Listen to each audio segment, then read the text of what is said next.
For the first thing about like me pushing her friends, everything okay? I'm sorry. Everything okay? Yeah, it was just some distracting noise. Go Okay. ahead. So as far as the friend saying I pushed him, I don't recall these things. Slapping, Her, her friends? slapping Anna. I would never do that in public. I never did that. If there were Welcome back to another episode of Dreading, or if this is your first time here, welcome. Today we are going to be reviewing the case of Ali Abulaban and how this narcissist thought that he could talk his way out of a double homicide that he recorded with his own phone. This is technically part 2 of our coverage, as we uploaded a case overview last week. If you found this video first, I highly recommend that you watch that one first, as it has all the pertinent details you could possibly want in it. As always, if there is a case you would like to see covered on the channel or a topic you want to bring more attention to, let us know by emailing me at dreading.official@gmail.com. We're constantly going through our email, adding new topics to our list, with the ultimate goal of covering all of your suggestions. As of now, we have over 4,000 topics that we're reviewing, not including duplicate submissions, so it might be some time until we get to yours, but we are trying. Please also be mindful of the fact that we are not an alternative to law enforcement or an investigative agency. If you reach out to us expecting that we can help you obtain justice through any other action than simply talking about a story, or that we can investigate a crime that you believe is going on, you will find yourself sorely disappointed. Though the vast majority know this, it's unfortunately necessary to say. So, with all of that said, let us begin. This video is sponsored by Beam. If you've been a longtime supporter of the channel, then you know that I'm able to make content as frequently as I do because I have some issues falling asleep. On average, I would maybe get about 4 hours of sleep a night, no matter what I did. It didn't matter how exhausted I was, or how much exercise or work I did throughout the day. If I tried to go to sleep, my body rejected it wholeheartedly. I spent my days groggy and in a fog. I would make obvious mistakes, and it was hard for me to have the energy to do anything, which was unbelievably frustrating. I cut out caffeine, I adopted a nighttime routine, and I did everything I was supposed to do. And some of it helped a little, but I wasn't resting more than 5 hours. And frankly, that only got worse during the holidays. But thankfully, that has all changed thanks to Dream by Beam. Dream is a rich, hot chocolate that is packed full of natural, sleep-supportive ingredients that are clinically proven to help you get to sleep faster and stay asleep longer. 93% of participants in a study said they got a better night's sleep and woke up feeling more refreshed, and their flavors are genuinely delicious. I've tried almost all of them, and I go between a few of my favorites. Right now I'm a big fan of the peanut butter chocolate and the brownie batter, but I always go back to the original, and being that it's gluten-free, dairy-free, vegan, non-GMO, and keto-friendly, it can easily slot into any lifestyle. When I say that I benefited by using Dream, I mean it. I have a level of focus that otherwise I was not able to achieve in my daily life, and I never realized sleep could be so beneficial. If you're at all interested in trying Beam yourself, now's the time to do it, as you can get up to 35% off by clicking the link in the description box down below, or by scanning the QR code on the screen, or simply enter code DREADING at checkout. That's 35% off your best night's sleep. Beam Dream Powder has become a staple in my life, and I can't recommend it enough. Again, click the link in the description box down below or scan the QR code on the screen to grab yours while you can. And thank you to Beam for being a consistent sponsor. Now, back to the video. Before we get into the testimony proper, we need to address what Ali's goals are in taking the stand. He already has had to concede that he is responsible for Anna and Ray's deaths after sitting in front of a new camera and saying that he was innocent of all wrongdoing, when he was informed that multiple video cameras caught him entering the scene of the crime before shots rang out, then called his mother to confess. He was unfazed. He believed that he was too intelligent to have been caught on camera or to have left any evidence. And in his televised interview, he went so far as to say that the police had no proof to determine he was responsible for Anna and Ray's death. It was only when he was forced to watch the videos during a preliminary hearing that he realized that he couldn't just deny responsibility. So he changed his story and said that when he had killed Anna and Ray, it was really Anna's fault. The woman that he had brutalized for years was actually the problem, because her rejection had caused him to snap. She all but forced him to kill her, as she had kicked him out of the home, called the police on him, and tried to safely leave the relationship for months. Sure, he had abused her prior to that, but he contended that if she had just stayed with him, forgiven all of his cheating, lying, and abuse, he would have never killed her. It wasn't a good defense. His interview with Fox 5 News also didn't help, given the fact that he tried to say he was the biggest victim in all of this. Not the 2 people he brutally murdered, or his daughter, who is now without parents, but him, because he could no longer be with his baby, and by baby, he meant TikTok. His main goal while on the stand is twofold. First, he needs to showcase how Anna had pushed him to the brink of sanity, how she was responsible for his declining mental state, and that her rejection caused him to snap. However, the years of documented abuse that he had put Anna through prior to the murders would greatly hinder that argument. To be plain, Ali had abused Anna for such a consistent amount of time, he had clearly demonstrated that he didn't care about her safety and well-being. As is the case with every abusive relationship, any slap, push, punch, or strike could have killed Anna, and Ali didn't care about that. Moreover, he would hurt Anna with minimal provocation. As we stated in our previous video, Ali seemed to think that negative emotions were things to be inflicted onto others. If you told him that his car had a flat tire, he would lash out at you because you made him feel bad. Even if you weren't responsible for the tire being flat, he would still feel justified in yelling, kicking, crying, and throwing a tantrum, because in his mind, you made him feel bad, and therefore, you should feel bad as well. Ali is unaware that his worldview is not shared by the general populace, though. Secondly, he needs to demonstrate that the murder was not premeditated, and that he was acting in the heat of the moment. Though he would still be at fault for the murders, he would receive a lesser charge, given that it wasn't necessarily intentional. But there is also a third goal for Ali, and that would be to impress everyone watching the trial at home. Ali is one of the most obvious, aggressive narcissists that we've ever covered. And while in prison, Ali would repeatedly talk about his fans, how they were what kept him going, and how when he got out of jail, he would come back better than ever. He thought that the multiple people who passively enjoyed his Skyrim videos and his impression of Tony Montana would be cheering him on and praying that he would be released. He similarly hoped that a Hollywood casting agent would somehow stumble across the footage and be inspired to cast him. So let's see if he was successful. Pausing for just one.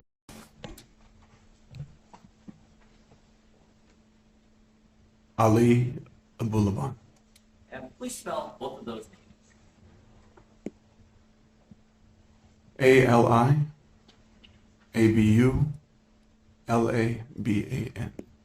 Thank you. Good morning, Mr. Abulaban. Good morning. I want to start off by asking you just some basic background information. How old are you, sir? I just turned 32. On October 21st of 2021, how old were you? 29. Pausing for just one moment, but Ali's actions and reactions are highly unnatural here, and that's because they are extremely considered. He doesn't just answer the question. He nods, looks down at his hands, looks back up, furrows his brow, then answers. Even when he is being asked to simply spell his name, he considers it for a strange amount of time. It's what you would see on a courtroom drama, which is far from what real courts are like. He wants to seem calm, rational, and poised, despite the fact that he is testifying in a murder trial. But this is something Ali has been waiting for. He's confident in himself, and in the fact that he can get everyone in the jury box on his side. And on October 21st of 2021, were you married? I was. Who were you married to? Anna Marie Abulaban. Did you and Anna have a child together? We do. And what is her name? Amira Aliana Abulaban. So, Ali is crying now. We're a minute and 3 seconds into his testimony, and he's attempting to appear emotional when remembering Anna and Amira, even though he of course is the reason that both of them are no longer in his life.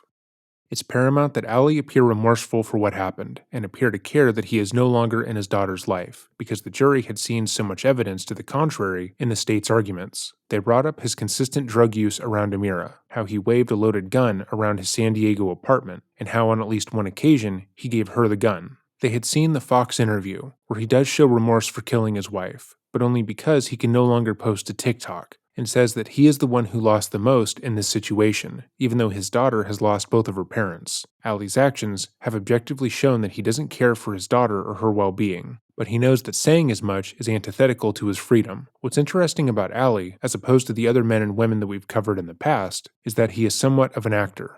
Sure, he did skits online, pretending to be Tony Montana working at Starbucks, but he also acted in his daily life. He used his emotions as tools, and would force himself to cry when he thought it would better make his point. As we covered in our last video, Ali cried in a very particular manner, one that indicates that it's meant to be observed. When Ali cries, he makes no attempt to stop it. He blubbers, allowing his tears and snot to run down his face, all over his clothing unimpeded. Crying in public is extremely embarrassing, The majority of people don't like doing it and try to hide it when they can. They try to quiet their sobs, even when they're in a more comfortable place, because there's an inherent amount of shame that comes from being seen in such a vulnerable position. But not with Ali. He wants you, the people watching, to see him cry, to taste his tears. He wants you to feel bad for him. That way he can manipulate you further. Most people cannot force themselves to cry the way that Ali can, so we view tears generally as a sign of sincerity. But that is not true here.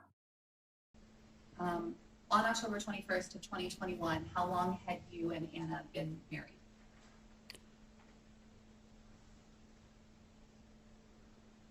About 5 years, but we had been together in total for just short of 7. So married 5 years, but together for almost 7. Yes, ma'am. I want to talk to you now. We're going to go sort of chronologically, okay? I want to talk to you about growing up in your household. We heard from your mom yesterday, and I want to hear from you about what it was like for you. Okay? Who are your parents? My father is Nasser Abulaban. My mother is Dalal Wara. And that who Bilal is who testified yesterday. Is that right? Yes, Do you have siblings? I do. I have an older half sister from a different mother. Her name is Amina. But from my parents, I'm the oldest. And then I have my sister Zainab, Sammy, Shireen. Sammy is your brother. Yes. And you said that you are the oldest. In your household growing up, Mr. Abulaban, is being the oldest son, does that have any particular significance? In our culture, yes. However, in my household, I did not feel that I was held to that. Okay, so let's back up just a minute. You said in your culture. What culture are you speaking of? Middle Eastern, Arab culture. Okay, so in that culture, what is the significance of being the firstborn son? You're supposed to take place of your father.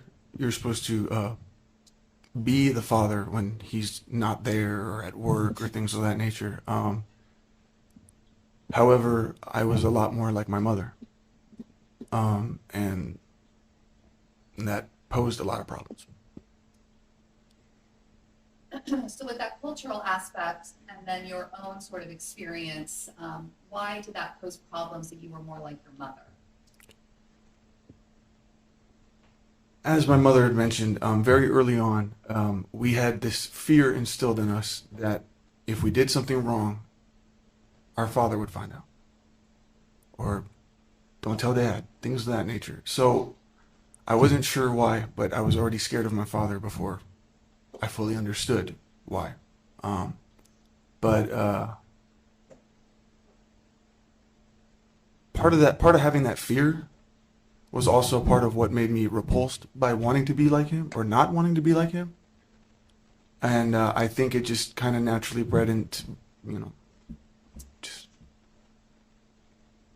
we're just two different people.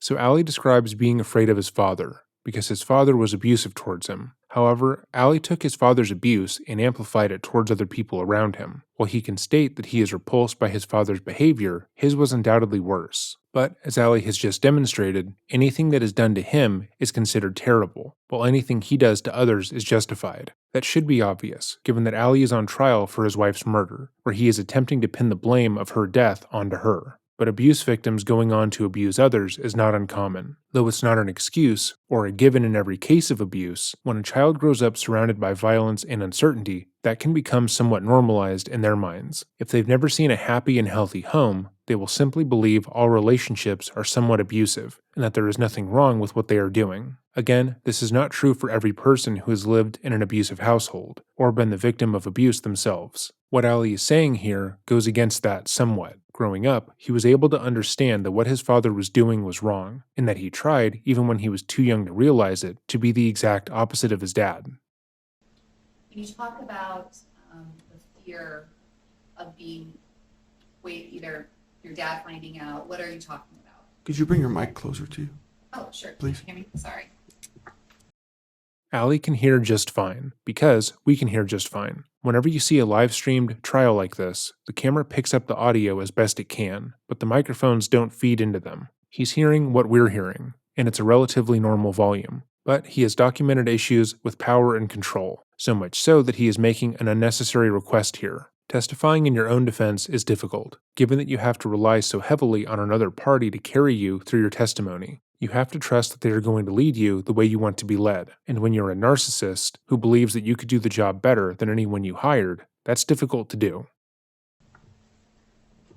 When you're talking about the fear that you had with your father finding out, what are you talking about?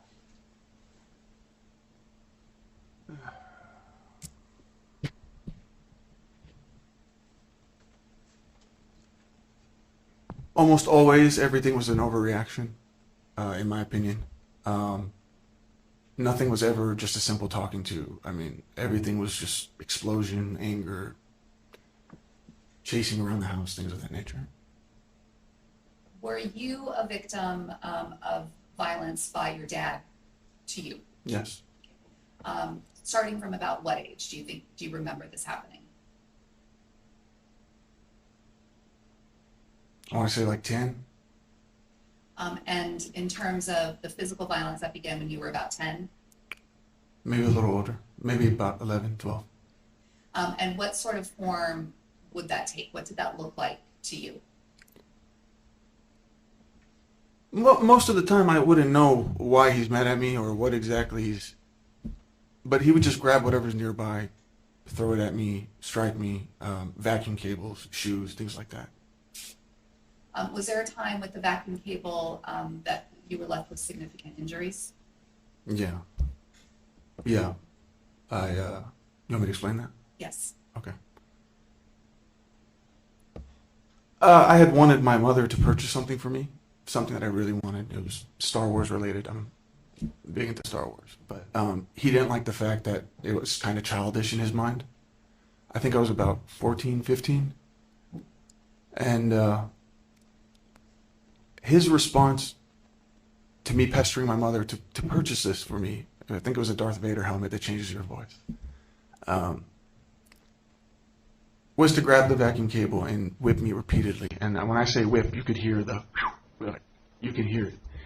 And that was the worst pain I've ever felt physically. I literally would beg him to stop, and he's asking me, "Why are you fucking crying? Why are you crying?" as he's whipping me, you know. But with my dad, he gets in these rages, he gets in these anger, but then he calms down, and then I was just trying to get context. I don't think he knew how much he was hurting me, is what I'm trying to say. But then I went to school the next day, and I guess I was drawing on one of the papers, and the teacher had pulled the back of my collar. I guess I didn't know I had brown welts all over my back, and she asked me, "Who did this to you?" And I said, "In our culture, we don't rat on our families. We don't." So I had made some stupid excuse like, "Oh, I was running through the forest and a bunch of tree branches were hitting me," just something I could make up in the spot. Okay. And that was when you were about 14 years old? Middle school or freshman year of high school. So whatever old. Pausing for another moment, it's notable that Ali actually defends his father while detailing the abuse he grew up under. What he described is objectively terrible, but while he is stating that it's the worst pain he has ever felt, he goes further to say that he doesn't believe that his father knew how badly it hurt, as if his father was ignorant to the fact that he was causing him pain. While this could be seen as a sign of maturity, Ali is perfectly aware of what an abuser would think when they're lashing out at their victim, because he has done it countless times. He was the abuser and the abused, so he validates his father's mentality so that when his crimes are brought up, he can say that he felt the same way. In addition to those sort of examples of physical violence, was there emotional abuse in your household? To me? To you? Yes. For instance, would you be yelled at a lot by your father? Yes. About what type of things would end up with you being yelled at? Wanting to go out, hang out with my friends, being out too long, or if my friends were all spending the night at somebody's house, I was never allowed to. So I would always, vent my frustration of how come they can do it, I can't, you know? And he would constantly say things like, oh, I'm not going to raise my kids American. We're Muslim. Like we would say in Arabic, إحنا مسلمين, like we're Muslims. Sorry, that's Arabic. Well, it's Arabic, but it was IHNAMUSLIMEEN, which means we're Muslim. We don't do these things. We don't do these things. And that was very troubling for me because I'm first generation American. I wanted to be American. I wanted to be, well, how my friends were. So the type of emotional abuse then seems to be stemmed from kind of a push and pull in the household about you wanting to be American and him wanting you to remain traditionally Muslim? Yes, in Arab. In Arab. Okay. They kind of go hand in hand a little bit. What about verbal abuse? The name calling. I mean, it's really just the name calling. It doesn't matter who's around. I don't think it would have been half as bad if he did it in private. But it's just no matter who's there, it's just like the way he would call me would startle me. I mean, he wouldn't say, "Hey, Ali, can we talk?" It's Ali. So I'd jump every day. Every time he called me, I would jump, and I naturally just have this reaction to just jump. And it always feels like I'm in trouble. And he would do it in front of my friends. He would talk shit about my friends. Look at your friends; they're so stupid, just like you. You're stupid. I mean, I don't know what he wanted from me. I don't know what it was he was looking for me, and that was very hard for me. Did it feel, as you were growing up, that this was directed more towards you than maybe other children? They had their own fair share of abuse for various other reasons, but in regards to me being the oldest, he would throw. See, my younger brother Sammy, he's younger than me by a couple years, maybe 3. He would throw it in my face that because Sammy's more like him, that Sammy's what I should have been. So Sammy was more like your dad. 100%. And so you should be more like Sammy. More so, he would brag about his relationship with Sammy to make it seem like, oh, look at me and Sammy versus me and you, kind of thing. And when we're talking about witnessing violence, the whole spectrum of violence, emotional, physical, verbal, between your mother and your father, did you witness any of that? Yes. Can you kind of just paraphrase, tell us what it was that you remember seeing your father do to your mother? Well, my father was the sole provider. He sometimes, my earliest memories, he had always worked 2 jobs. So when he came home, he was obviously stressed out. But my mom would do this thing where she would go, Dad's home, Baba's home, Baba's home. Baba means like dad in our, Baba's home, everybody. It's like, well, what the fuck do you want us to do about that? Like, we'd freak out. We'd run to our room. I don't know. But we later realized he would want things to be a certain way when he comes home. He would say the kids are too loud or dinner's not cooked properly. And next thing you know, he's chasing my mom around the house or insulting her. And yeah. And this was witnessed by you? Yeah, I used to sit on the couch and have my sister in my right arm and my little brother, and we would just like kind of cry, seeing them throw things around the house. Do you remember a time where, as your mom testified yesterday, that she would run from him and try to hide in the house somewhere? Yeah, one time she hid in our bedroom with us and locked the door, and he was just beating on it, like threatening to break it down. Just stuff like that. And this, witnessing this happening to your mom, in your memory, how old were you when you first can recall this happening in your household towards your mom? Less than 10. And as far as you remember, how long did that go on towards your mom? The physical stopped around, like she had said, around like the age of 40-ish. But the verbal never changed. So yes, in his defense, he has calmed down. He has become more religious. But I'm not sure that he realizes that the things he says are still.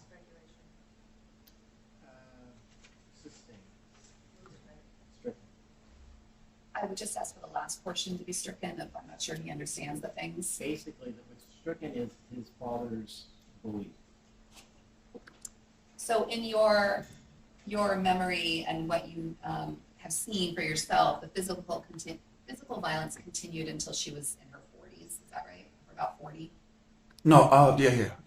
but sort of the verbal and emotional continued even up till now. Yeah, even with us. I mean, in our adulthood.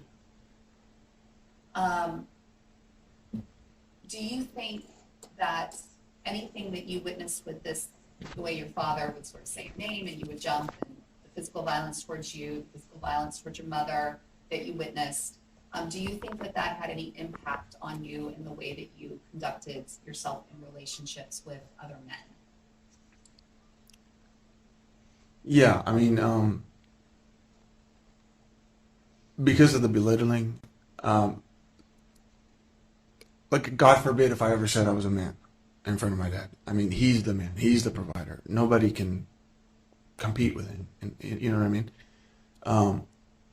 I wasn't allowed to call myself a man. He would always degrade. Oh, you don't work as hard as me. You just joke around and you want to do stupid things. And you're not my son. You're your mother's son. I mean, when you hear stuff like that, how do you expect yourself to be comfortable in your own skin as a man going out into the world? So I had a very big problem with anybody who's in a position of authority. Not police. I'm not talking about police. I'm talking about like teachers, professors, or even like my supervisors. If anybody was a manager of me, like, you know, we met Cliff the other day or yesterday. The guy is such a sweet guy, but I was so scared to even say hi to him. Good morning, sir. Like, I would think of ways to run past his, oh, look busy, you know, so I can just get past his office so I don't have to say hi. Just that level of anxiety just freaked me out, and it controlled me. It ruled me. What about your relationships, not just with men, but in romantic relationships? Well, another thing in our culture, we're not really allowed to date. So that wasn't really a thing. I consider Anna to be my first real relationship.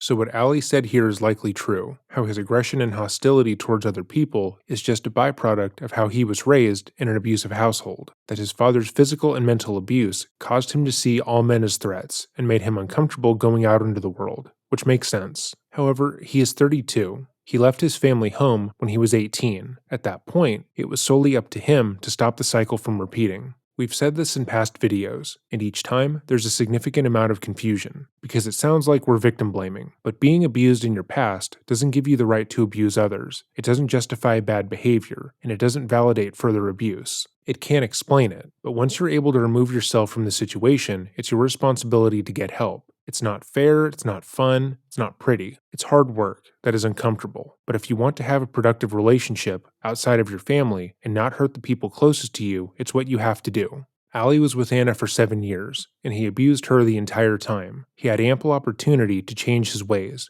to try and get himself help, and to be a better partner, but he chose not to. He didn't choose to be abused, but he certainly chose to perpetuate it. Now, you talked about that your dad would get upset about you kind of joking around. Was joking and making people laugh, was that a big part of who you were as an adolescent? Yeah, that's how. So like I lacked a lot of social skills. I didn't know how to the process of meeting somebody and opening up slowly. I'm kind of just like I would regurgitate everything about me all up front. You know what I mean? But I had noticed that through doing voices or imitating things, cartoons or things that people like, they would like me in turn, and so I kind of just stuck with it, and it helped me feel like of some value. This sort of approach to your life of trying to make people laugh and trying to fit in that way, did it also cause you problems? Yeah, I kept getting in trouble in school, just the outbursts or being the class clown. But also, I at the time I didn't know when enough is enough, or when somebody's not laughing. So I have gotten beat up a couple times. In school? Yeah. Okay. Was that something that led to, you said beat up, a physical fight in school? Yeah. And that was something where was an example of you not knowing when to stop when people aren't laughing?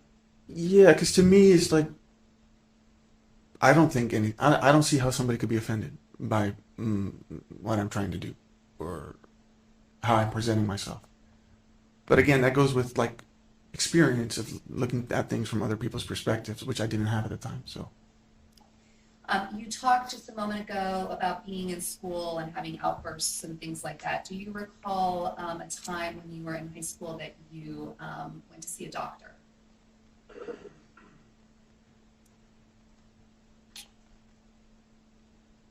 yeah, yeah, for ADHD. Right, for ADHD? Mm-hmm. Is that a yes? Yes. And can you describe for us sort of the symptoms that you were experiencing during this adolescent time period that later was diagnosed as ADHD? Well, I mean, the common theme was, when you get your like report cards, there's like a little comment on the side by the teacher, like failure to pay attention, failure to complete assignments, things like that. So we noticed a pattern, and I think we had heard something about ADHD on TV or something like that, and it kind of resonated a little bit that maybe I might have that. So And did you get medication from the doctor? yeah, so they made my family fill out like a questionnaire about how their evaluation of me, and then I did one of myself, and then they prescribed me, I believe it was called Vyvanse, 75 milligrams, I think. And did you take that medication as prescribed for some period of time? I did. And if you can recall, what sort of impact did that medication have on you? In the beginning, it was like a miracle. I mean, I was full of energy. I'm like fully in the moment. I started doing chores around the house just purely because I had extra energy, and I felt more in the moment. Yeah. When you were having those feelings of, what was described as ADHD, describe for us what that felt like in you.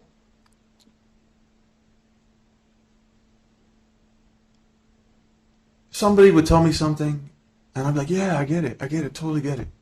I go to sleep, wake up the next day, it's like I never had that conversation.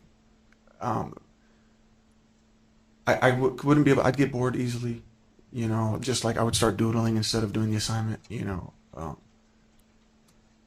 I was very heavily into video games because it allowed me to kind of just zone out, not focus on the world around me, just zone out into the game, I guess just like my situational awareness was not there. In this sort of time period, you said you took medication, but then at first it made you feel very focused and sort of on track, but then did something else happen with the medication after you continued to take it? Yeah, I started to form a dependency on it. At the time, I was working as a cashier at Best Buy. I had forgotten to take the pill in the morning.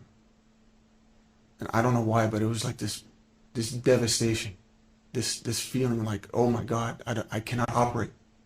I remember a family came up to the register. They had a cart full of stuff. I couldn't even type my password, I was just bugging out. I looked crazy. I'm just my manager had to come in and be like, hey, move aside. Even the family's like, what's wrong with this guy? Just because I couldn't take that pill, I no longer was able to like function properly. So you stopped taking the medication? Not yet. I had continued just a little bit longer, and then it wasn't until my family noticed I had stopped talking. I would just sit down like a statue, not do anything, not moving. And yeah, my dad was like, he took the whole pill, the whole bottle, and just dumped it. He's like, you're not taking that shit anymore. So. In addition to the ADHD symptoms that you were feeling, do you recall feeling during this time period of early adolescence into early adulthood any other things that now you believe were related to your mental health? Yes. So I think at every stage, whether it's middle school, high school, I experienced to some extent, whether I knew it or not at the time, I experienced a disassociation with the rest of. I kind of felt like people were able to do things that I wasn't allowed to do, kind of like just the way they would describe their relationships with their parents. Like they would joke, like, I could curse at my dad and it's cool, it's like, oh, I could do whatever the fuck I want. My dad's not going to say shit to me. I'm like, my dad will kill me. So I was like, I can't do that stuff, So I always felt like, well, how come it seems like everybody else's parents are so much cooler, But it also, mental health wise, it felt like I wasn't able to interact the same way they were. I felt like I was behind. Behind, like socially, or behind in the way you were able to, you said interact, so, Both. Well, it's like I noticed that certain friends that I had known for a while, they'd start dating, and I would ask questions like, "Well, wait a minute, when was I supposed to start doing that? Like, did I miss that mark?" Or they would do sports, and I'm not into sports, so I would always be hard on myself. Like I would have this like, kind of like my dad's voice in my head for when he's not there. I would hear like, "Oh, Ollie, you're stupid. You're not like them," things like that. during this time period, you described playing video games a lot, but were you also doing creative things, making videos yourself during this time period? I think before the whole social media craze, we had a video camera, so I would do stuff like that with like my sisters and brothers. We would reenact things. So Do you remember as you were doing that, feeling particularly euphoric or high during those moments? I literally felt like that was the only thing I'm good at. Like, and especially because of the responses I would receive from people. "Oh, you're so good at that. You're funny." That's what I was craving. It's like a little bit of a. I don't need like recognition. I don't need praise. I just wanted to feel like I have something. I feel valuable. What Allie's attorney said here is notable because she asked if making videos with his friends and family made him euphoric. Euphoric is a word often associated with drugs, as it's a level above happiness, a state of near total contentment where you feel nothing but satisfaction and bliss. Most people never experience that feeling without drug use, and it's why they become addictive. Allie agrees and goes further to state that making videos felt like the only thing he was good at, and it was the only time he could really focus. So, if he felt that way over making small videos with his family, uploading to TikTok was basically like shooting up. As you look back now, were there times when you were growing up and into adolescence and early adulthood that you remember feeling symptoms of depression? Yeah, I mean, I constantly struggled with the idea like, what is it that I'm doing wrong in regards to being with like my relationship with my father. He always had something to say about everything that I did. "Oh, you don't work hard enough." "Okay, well now I'm working." "Okay, well you don't pay me enough. You don't help me with the bills enough." "Oh, okay, well, how much do you want?" These are Overruled. sorry. I mean, these are real conversations. So. And so when you're looking back and thinking about sort of these symptoms that you associate with your father saying these things to you, sort of these belittling and name calling things, do you think that this led to feelings of insecurity within yourself? 100%. And insecurity in where you stood in the world? Do you understand what I mean by that? Yeah, especially after I graduated high school, a lot of my friends were taking a break, like maybe a year period to not jump into college. I wanted to do that. I wasn't allowed to. I mean, I was dragged to the nearest community college and forced to sign up. I didn't know what I wanted to do. I didn't know what I was good at. I never researched into it. I mean, I didn't know what to do with my life, to be honest. Did you notice insecurities within your relationships with friends and family members? Yes. I would try to be like them. Like, let's say if they wanted to smoke weed, for example. I necessarily never really liked doing it, but when I did do it, I noticed it wouldn't affect me the same way that it would affect them. They'd laugh, they'd get the munchies, they're joking, they're playing guitar. Me, I'm just berating myself in my mind, completely disassociated. I can't even focus on a conversation. I'm saying mean things about myself. I'm judging myself. It's like it increases the anxiety. It increases all those social insecurities. At some point, Ollie, you just mentioned that you were dragged to the nearest community college, but you did not stay long in community college. Is that right? No, I couldn't focus. And you ended up joining the military. Is that correct? Yes. Do you have a binder that's got like a pink cover? Okay. If you could go ahead and open that up for me, please. Okay. The very first photo that you see in there, do you recognize that photo? Yeah. And is it marked D1? Yes. What do you recognize that photo to be? That is me on the flight line of Kadena Air Base in uniform.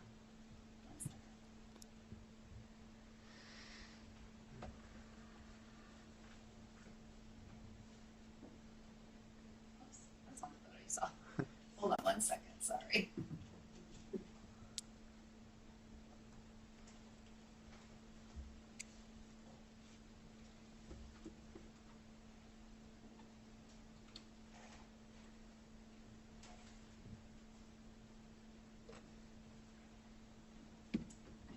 I'm not sure why this is not. You might be in the wrong. There we go. Sorry about that, everyone. You can show you my swimsuit photo. Okay. So here we are. Is this the photo you have in front of you? Yes. And you mentioned that this is you on the Kadena Air Force Base on the runway. Is that what you said? Yeah, where the planes land. We had a festival. How old were you, Ali, when you joined the military?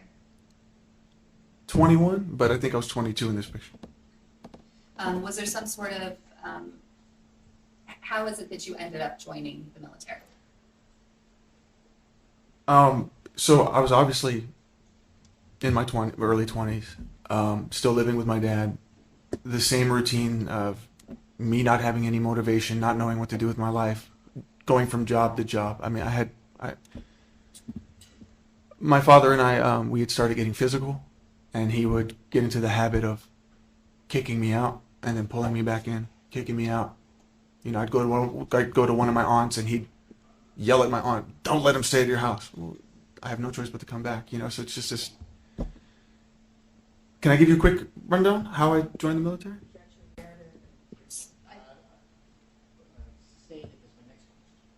So we were talking about during this time period before joining the military, you were living with your father, and it sounds like things were getting worse in that relationship. Yeah, I realized that I have to remove myself from that home. And so ultimately you decided to join the military. Is that right? Yes. Did you have to do some sort of basic training for it? Yes. So after I took the ASVAB, went through MEPS, which is Military Entrance Processing Station. I was stationed to San Antonio, Lackland Air Force Base for basic military training. Part of your military training, did that involve the use of firearms? So during basic training, no matter what your job is, there is a week where you do live fire training. It covers everything from weapons handling, proper handling, weapon safety, and basic military strategy. Was this for all sorts of different firearms, like handguns and then like larger guns? Yes, anything from Beretta M9 pistol to M4A1, which is a semi-automatic rifle, to the M245 Bravo or 249 Bravo. It's a machine gun. It's huge. Yeah. After that sort of military training, the boot camp sort of experience, what happened from there? Where did you go with the military? So once we all graduated and became airmen, everybody would be stationed to a base that is respective to where they would learn their job that they specifically were there for. So basic training is not about your job. It's about just being an airman, being in the military, breaking you down and building you back up. So everybody else got to go to all these cool bases, but me, I had to take 2 left turns on a bus, and I was right there at the police academy. How Ali talks about his life is strange, because everything is in comparison to those around him. He's painfully insecure about every aspect of his life, which makes sense given how he was raised by his father. But this insecurity obviously made him feel as if he was always in competition with those around him, and worse still, he was losing. Hence his proclivity to anger. Earlier, he described watching his peers get into romantic relationships, and feeling as if he had been left behind somewhat, like he had missed the memo that teenagers were supposed to do that. But that's not necessarily true, or how other people view relationships. Teenagers don't get into their first relationship because they feel a societal pressure to do so. They do it because they like another person. But that didn't factor into how Ali viewed the world. A relationship wasn't something to pursue because of a romantic interest or desire. It was something to do to fit in, to appear normal, and to beat others. He wanted a girlfriend for his own social status and so he could win. As we stated in the previous video, Ali was obsessed with Anna when he met her. She was so beautiful, thoughtful, kind, and smart, and instead of appreciating that about her, he saw her as a trophy, something that would show his own value to others, and show them that he was ahead of them in life. We should also point out that at this time, Ali is not doing a bad job. His actions are measured and considered, but he's not nearly as explosive as we know him to be. Let's see how long that continues. Was that something that you chose, or was that chosen for you to go to the police academy? I initially wanted to go into Intel because I knew, like my father, I'm good at IT, information systems, computers. But he had told me that the waiting period would be over a year, but because of the circumstances at home, I didn't have that time. So I had asked him, I said, what's going to get me in right now? And he looked at me and he went, you want to be a cop? I said, sign me up. Okay, so despite Ali complaining about his assignment, he was the one who chose it. He tries to frame this decision as being done mostly by circumstance, and that he was powerless because he wasn't happy with the direct outcome. When we've covered narcissists in the past, this kind of framing is consistent with all of them. It's always through the fault of others, never themselves. Ali chose to join the Air Force because he wanted to escape his home life and needed a quick out. But because he saw other people had better assignments, he says he became a cop because it was the only assignment available at the time. Ali looks at life like a competition, but whenever he perceives that he is losing, he tries to deflect blame. He's like a kid who wants to play tag, but then quits whenever they're it. So that's how you ended up at the police academy for the Air Force. Yes. How was there special training associated with being a military police officer? Yes. Was that more firearms training? Not exclusively. I mean, most of it follows, it goes through different phases. Initially, you learn law enforcement procedures, basic traffic stops, canine handling, what to look for, to see if somebody's armed or things of that nature. Just it puts you into the mindset of what police officers look for on a day-to-day basis. Weapons training is a part of it, but it's not the sole purpose of being a police officer. At some point, you ended up going from the police academy to Japan. Is that right? So once I completed tech school, that's what we call it, tech school. Once I completed that and I got my badge, I was stationed to Kadena Air Base, Okinawa, Japan. In Okinawa, you were at a time, was this a good time for you? Did you feel like you were fitting in the military? Initially, it was beautiful. It was amazing. I mean, the culture, the people, all that, everything was beautiful. I was proud to be in the military. I'm still proud of my service. Things started to go, I started to fall behind. Fall behind in what sense? When you join basic training, right? When you're in basic training, everything is done together. Everybody's at the same place at the same time. You eat at this time. Everything's scheduled. So nobody can fall behind. But once you get to your career path, once you're on the job, well, now you're standing with people who are like 3-4 degrees rank higher than you. And I don't know if I should stand at attention, or I don't know if I'm allowed to talk to this person because of his rank. So the social anxiety started to kick in, and I just shut down because I didn't know who I could talk to or who I wouldn't, because in basic, you're not supposed to talk to staff sergeants. They're the ones yelling at you like, move, move, move, you know? But now people are just shooting the shit with them. And so I didn't process that I too could do that. So when you started to fall behind, was that in sort of socially within the military ranks falling behind? Yeah, I noticed some of the guys that I went through basic training with, they eased in so easily, and they're best friends, and I kind of beat myself up about that. I'm like, why can't I do that, you know? At some point, did you begin to drink heavily in the military? Yes. I'm not a fan of drinking, but I had picked it up because it helped me sleep better. It helped me just.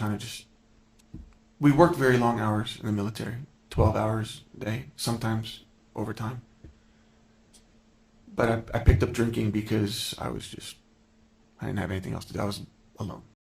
Ali seemed to struggle with this answer, and it's likely because he didn't want to admit to having a problem with alcohol. Despite talking about his struggles with mental health and feelings of inadequacy, this issue seemed to be more difficult for him to talk about, and there is a fairly good reason for that, because he would be solely responsible for his drinking. A child cannot help if they grew up in an abusive environment, and they similarly cannot help the mental scars they get because of that. So when Ali talks about the abuse that he dealt with and how it made him feel self-conscious and left behind, he knows that that is not his fault. A person cannot control if they have ADHD, so he can talk about his struggles to focus without feeling as if he's being blamed. But alcohol and drugs are another issue altogether. It was important for him to state that he didn't exactly like alcohol, that it was just something he used to get him to go to sleep and deal with anxiety.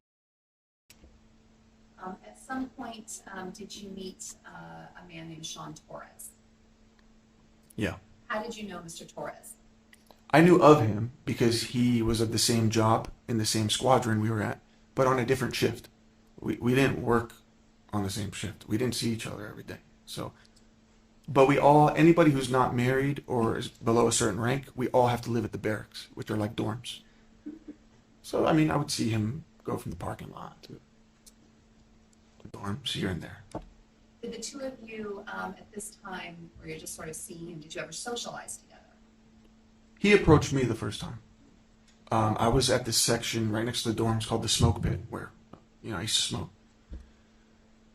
And I was smoking, and Sean gets out of a car with two women, which I later learned to be Anna and Julia. And, yeah, that was the first time I'd ever seen Anna, and it affected me. So that doesn't even remotely answer her question, but let's go over what he said. When asked if he ever socialized with Mr. Torres, Ali states that it was actually Sean who approached Ali the first time. That seems to be important to Ali, because he needs to be the one who was desired in this situation. He was approached because Sean wanted to talk to him, not the other way around. Despite Ali talking about how isolated and alone he felt during this time, it's vital that people know that in this circumstance, he was approached, and therefore had the social power. He then talks about how Sean approached him with two girls, one of them being Anna, and how he was, quote, affected, unquote, by her. Again, that was in no way asked, but Ali wants to paint the picture of his relationship with Anna as being a fairy tale, that he immediately fell in love with her, and that he would have done anything to be with her. He wants to position himself as the dutiful partner, whose only fault was falling in love with a woman who would disregard him, even though it would be more honest to state his biggest flaw is that he was an abusive narcissist who felt like his actions were always justified. Did you know from seeing them together or from a later interaction that they were together in a relationship, Anna and Sean? I kind of put two and two together because I had seen her with him quite frequently go from the parking lot to his dorm,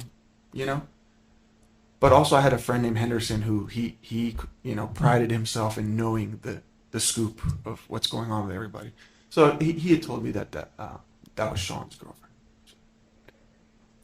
At some point, after this sort of initial recognition of Sean and Anna and Julia, were there times when you would go out socially with this group of people? No, so that's I was not part of their group. So the first, can I elaborate more on when Sean approached me? The first time I interacted with him? Well, let me stop you there for just a second. Okay. So it sounds like you described for us seeing Sean and Anna while you were at the smoke pit. Right. And did you and Sean talk at that moment? So the first time I saw them, they just walked. But again, when that happened another day, he saw me, did like an about face, turned and followed me with Anna. And he came to smoke a cigarette with me just to chat with me. Yeah. He shared some advice. And so back to whether there was a time where socially you went to bars or parties or things like that with Sean or Sean and Anna. No, I was doing that on my own with my buddy Henderson. I only had one friend. I had two friends, but I hadn't met him yet. So it was me and Henderson. We were both single guys. We wanted to go dress up nice and go to the club, Um, During that conversation with Sean, I had told him, I said, hey man, I see you with a lot of friends. I'd like to hang out with you guys because I'm new to this island. He's like, yeah, don't worry, we'll get you in. But he never invited. So it never happened. So they had sort of their own group. You were not a part of that. No. You did not go out with them. No, I didn't. You went out to bars and clubs with your friend Henderson. Correct. Were there times that you were out with Henderson that you saw Sean and Anna together? Yes, so we were at this club called Psycholo. We were there first. We had our own table and everything. And then next thing you know, Sean's entourage comes in.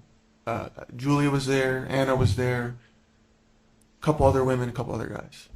And that was when I had, told Henderson, I'm like, oh, hey, that's her. Like, I had told him that I had seen her and that I thought she was very beautiful. And he's like, that's Anna, bro. That's everybody wants to get with her.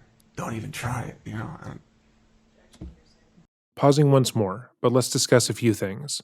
This is an event that would have happened nearly a decade earlier when Ali is recalling, and he still recalls every perceived slight made against him. Despite Sean being the one who approached him, Ali states that when he asked to go out with them, Sean said they would, but never formally invited him. This rejection still burns Ali, based on his reaction, because Sean held all the social power. He had the beautiful girlfriend that Ali was obsessed with. Ali had asked him to hang out, and Sean never followed through, even though he had sought him out to smoke together. Ali then goes on to tell a story where they were at the same club anyway, which makes his perceived anger feel irrational. He's mad that this person never asked him to hang out, despite the fact that they did hang out. He just doesn't like the optics of it. But aside from that, when Ali recalls his friend telling him about Anna, he makes sure to note that everyone wants to be with her, that she was a heavily sought-out partner, and that she could be with any guy she wanted. As mentioned previously, Ali viewed life as a contest, one where he felt like he was losing or falling behind. He was obsessed with how other people viewed him, so when he saw Anna,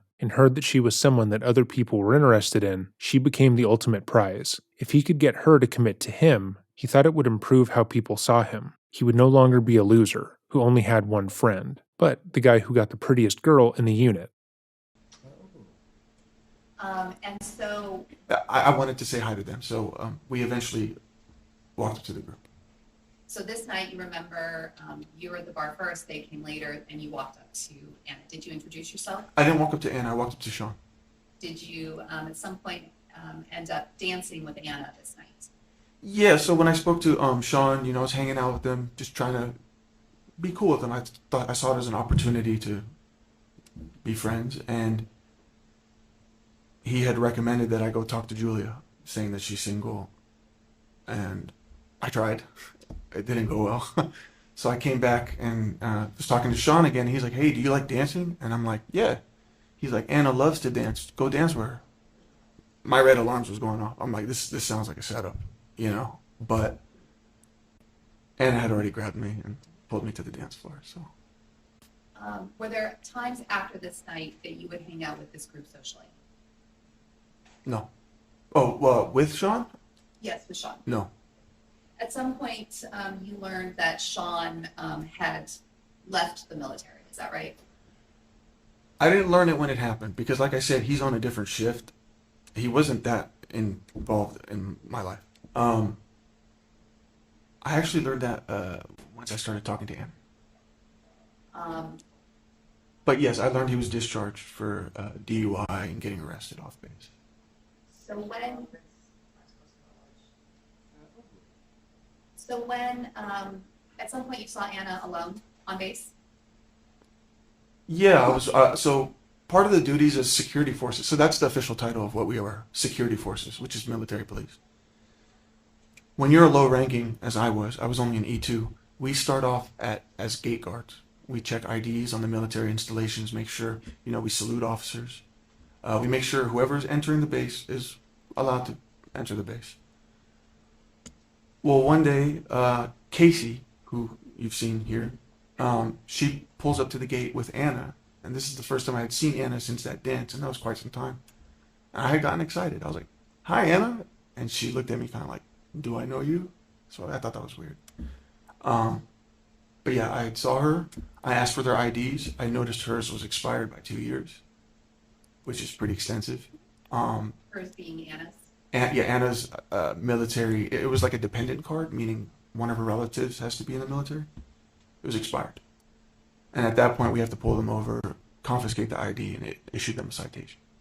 But yeah, I uh, I wasn't gonna do that to her, but I saw it as an opportunity. So I said, "Hey, can you please pull over for me?" And they're like, "Are you fucking serious?" Like, they didn't expect me to do that. I went back, I grabbed my ticket book, and I wrote my phone number, and I gave it to her. At some point, did you and Anna begin communicating? Yeah, after some time, I received a friend request on Facebook, and it didn't click at the time because I didn't know her whole name. That it was her. It says, and her last name was Macedonio at the time. You want me to spell that? Okay. Anna Macedonio would like to add you as a friend. And I was working. I was in the truck next to the plane, and I'm ecstatic. I'm like, oh my god, it's Anna. She's adding me. So, yeah. After that ad, did the two of you begin communicating over Facebook or Skype? Well, it started off on Facebook. At the time, for some reason, I thought it would be better if we started talking through video chat on Skype. So we started doing that daily. This was before the two of you were sort of in any sort of official defined relationship. Is that right? No, we were just talking. We were just enjoying every moment of it. It was just, I didn't really care to think of what it was at the time because I was in such a dark place. I was very lonely. I had even called my dad one time and played with the idea of doing the traditional Arab marriage. I figured I really needed a partner. And it was around that time, and she popped up at like the perfect time. So Ali just said multiple contradictory statements in this 4-minute clip, so let's go over them. Firstly, he said that when Anna eventually did reach out to him, she did it through Facebook, and he didn't realize it was her. Despite him asking his friend about her and going out of his way to give her his number, after checking her ID at the gate, he didn't know her last name and didn't fully recognize her. That doesn't seem truthful. This was someone Ali said had a great effect on him, someone he was asking his friends about, and someone who was close to one of his coworkers. It's highly improbable, given Ali's actions, that he wouldn't have looked into Anna himself via Facebook, and would not have known her last name. He then recalls getting the notification and celebrating, because he was so excited that she was reaching out. Secondly, he states that when he first began talking to Anna via Facebook and Skype, there was no real intention behind it, and he was just enjoying talking to her, but then goes on to state that he had been so lonely that he considered reaching out to his father to set up an arranged marriage for him, which is the opposite of what he said he was doing with Anna. Ali was never just enjoying talking to Anna. He was pursuing her. If her first message to him was that she wanted to be together, he would have dropped everything, because he saw her as the ultimate prize and not a person. She was something to be won, not someone to be loved. You described for us just now feeling really lonely and you were in a bad place this time in the military. Was there something that was going on with you besides being lonely? Did something happen? Well, first of all, the squadron, our shift is supposed to be like a family. Well, I had learned that there was a house party that I was not invited to. But one of the guys who told me, he's like, just come, dude. You work with us. Just come, you know? And I show up, and I see one of my staff sergeants sitting down. You know, everybody's in normal civilian clothes. This is just a party. And a couple buddies of mine that I went to work with every day. And I sat with them. I had a beer in my hand. And it had been really troubling me as to like, why am I not fitting in? What's wrong with me? So I said, hey, Staff Sergeant, can I ask you a question? He goes, sure. I was like, why does it seem like nobody likes me? And he goes, you want the truth? And I'm like, fuck, what did I get myself into? I'm like, yeah. It's because you're a terrorist. You're a terrorist, Abulaban. And then my buddies are just like, fucking party. I felt like it was like a disc jockey. Like, the whole party just stopped. They all heard that shit. I was ice cold, man. I didn't have any words. I just got up and walked out. It was humiliating. Do you think, is that something that you experienced in the military given that you were Arab? Yes. I was one of the only Arab Americans in the military. So I guess in that culture, the military culture, it's people from all over the country, some from the south, the north, west, whatever. I noticed that in order for me to feel like I'm bonding with them, I had to allow them to make fun of my race. They had to call me Arab or Bin Laden, or I had to allow those things in order to Um,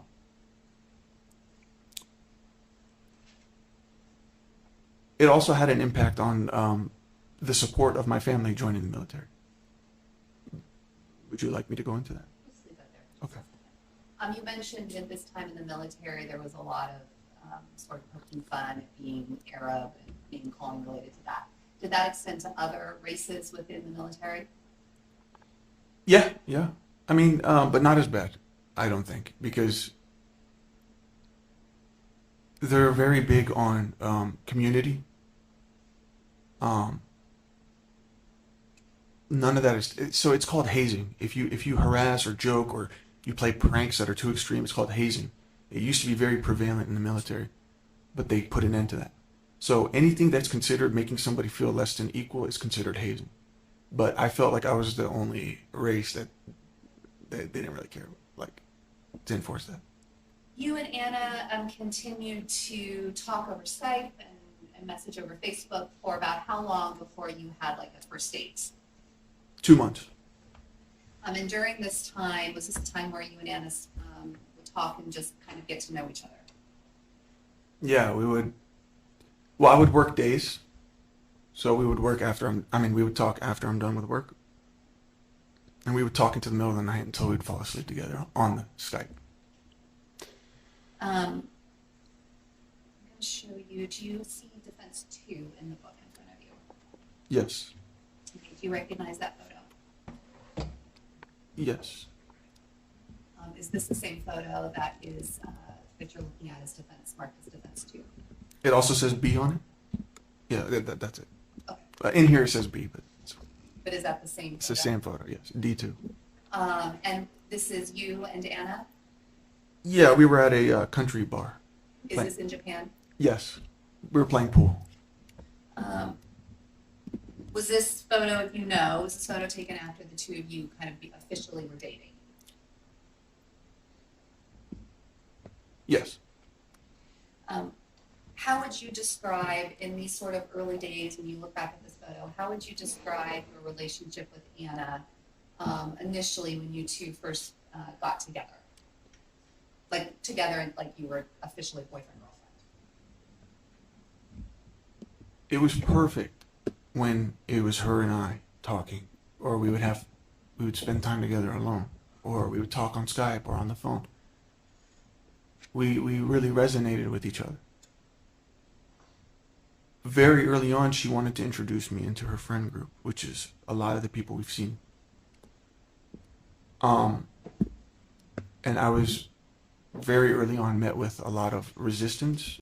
Pausing in the middle of his statement, but it's for good reason. It's likely that their relationship was, quote, perfect when they were alone, because Allie was mirroring Anna. Again, this was the early phase of their relationship. He had spent months pursuing her, and he was going to shower her with love and affection. If she said she liked something, he loved it too. If she said she hated something, he hated it more. But he wasn't going to be honest about who he was and how he would present himself in the relationship. He was still in the process of wooing her, so he was going to be on his best behavior. Manipulating another person when you were alone together can be relatively easy for someone like Allie. All they need to do is just ask the right questions and then mimic their target's responses. At first, he'd probably seem inquisitive, as if he genuinely wanted to know about her likes and interests, but after a bit of information gathering, he would use that knowledge to almost contort himself into her ideal partner. It doesn't matter what Anna said or what her goals were at this time. Allie was going to mold himself to fit those. But the more people who are around, observing the relationship, the more likely it is that his manipulation would be caught on to. At this point in the trial, Anna's friends and family members had testified about how he had treated her, and how he had been manipulative from the start of the relationship. They immediately felt like he wasn't being honest, that there was something off about him, but it wasn't anything that they could put their finger on. All they knew at the time was it seemed like he was being disingenuous, that he was lying about things that didn't necessarily matter. Did they have proof that he was lying? No. but they watched as he changed his opinion based on whoever was around, and how he seemed to always try and say what he thought people wanted to hear, as opposed to his real opinion. When Ali talks about this time and his issues with other people, he frames himself as the victim, being left out of the cool kids group, even when he was trying his hardest to fit in. But that was likely the main issue. People can generally sense when someone isn't being themselves, and Anna's friends immediately knew they couldn't trust him.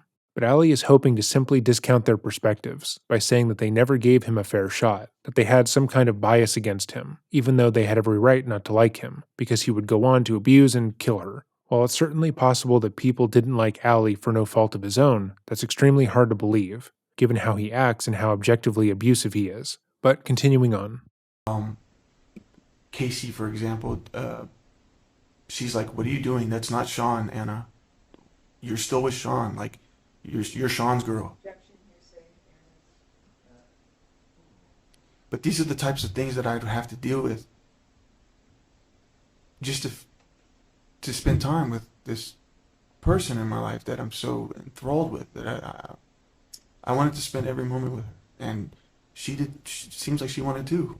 But Okay, so this would also make sense. If Anna was still in a relationship with Sean, her friends would obviously not be excited for her to be entering a new relationship with anyone, but Ali seems unable to understand that. For most people, if they feel like they are watching their friend make a mistake, like cheating on a partner or moving on too quickly from a serious relationship, they will speak up about it. It wouldn't matter if Ali wasn't an abusive asshole who would go on to kill their friend. They would still take issue with the relationship because they would think that their friend is making a mistake. If Ali was more emotionally mature, he could understand that and try to see the situation from their perspective. They are her friends. They only want what's best for her, and they see the relationship differently. That doesn't necessarily mean they hate him or aren't open to giving him a chance later on. Ali frames this slightly uncomfortable situation, which could be easily forgotten and remedied over time, as being an intense hardship, something that he had to put up with to be with Anna. The way he discusses these comments feels hyperbolic, as if they were attacks on him and his character, when, again, they had nothing to do with him. If Anna was cheating on Sean, and her friends were mutual friends between them, they would obviously feel uncomfortable about the situation,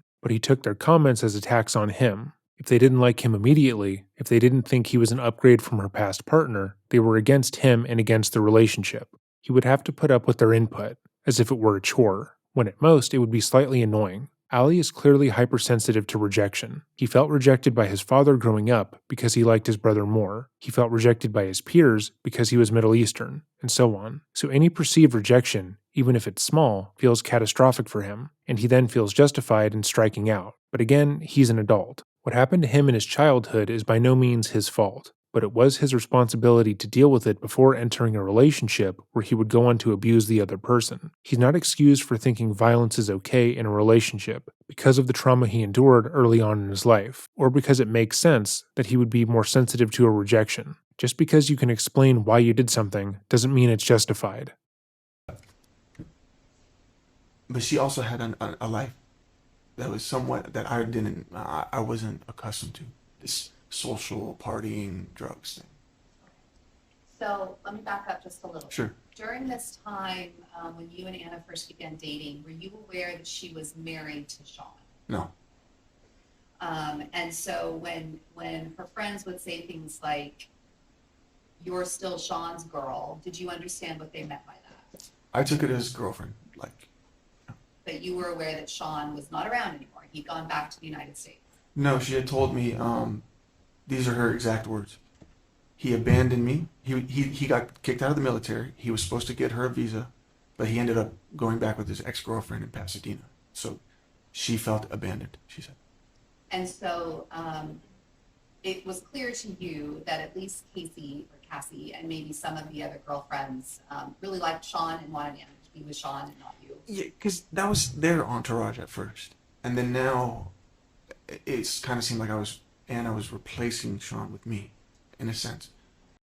Ali tries to speak as to what others must have thought about him during this time, and why they didn't necessarily like him, but again, his perspective is warped. Those friends had testified earlier in the trial as to why they didn't like him, and they were clear. Yes, Anna and Sean were still married on paper, but Sean had left, and Anna was under the impression he had gotten back together with his ex-girlfriend. She moved on quickly, and those friends didn't know what was happening in the relationship. They were unaware that she was still married, and they also stated that when they met Allie, they felt uncomfortable around him. He didn't seem like a genuine person, and they felt as if she were moving too fast because she felt slighted by Sean. Did that stop you and Anna from dating? No. Did that stop you and Anna from spending more time together and getting to know each other more? No. You mentioned that Anna had a different lifestyle that you weren't accustomed to, and then you said partying and social stuff and drugs. Is that right? Yes. Was Anna at this time a very social, outgoing person? She had this grace about her, just energy, she was very comfortable in her own skin.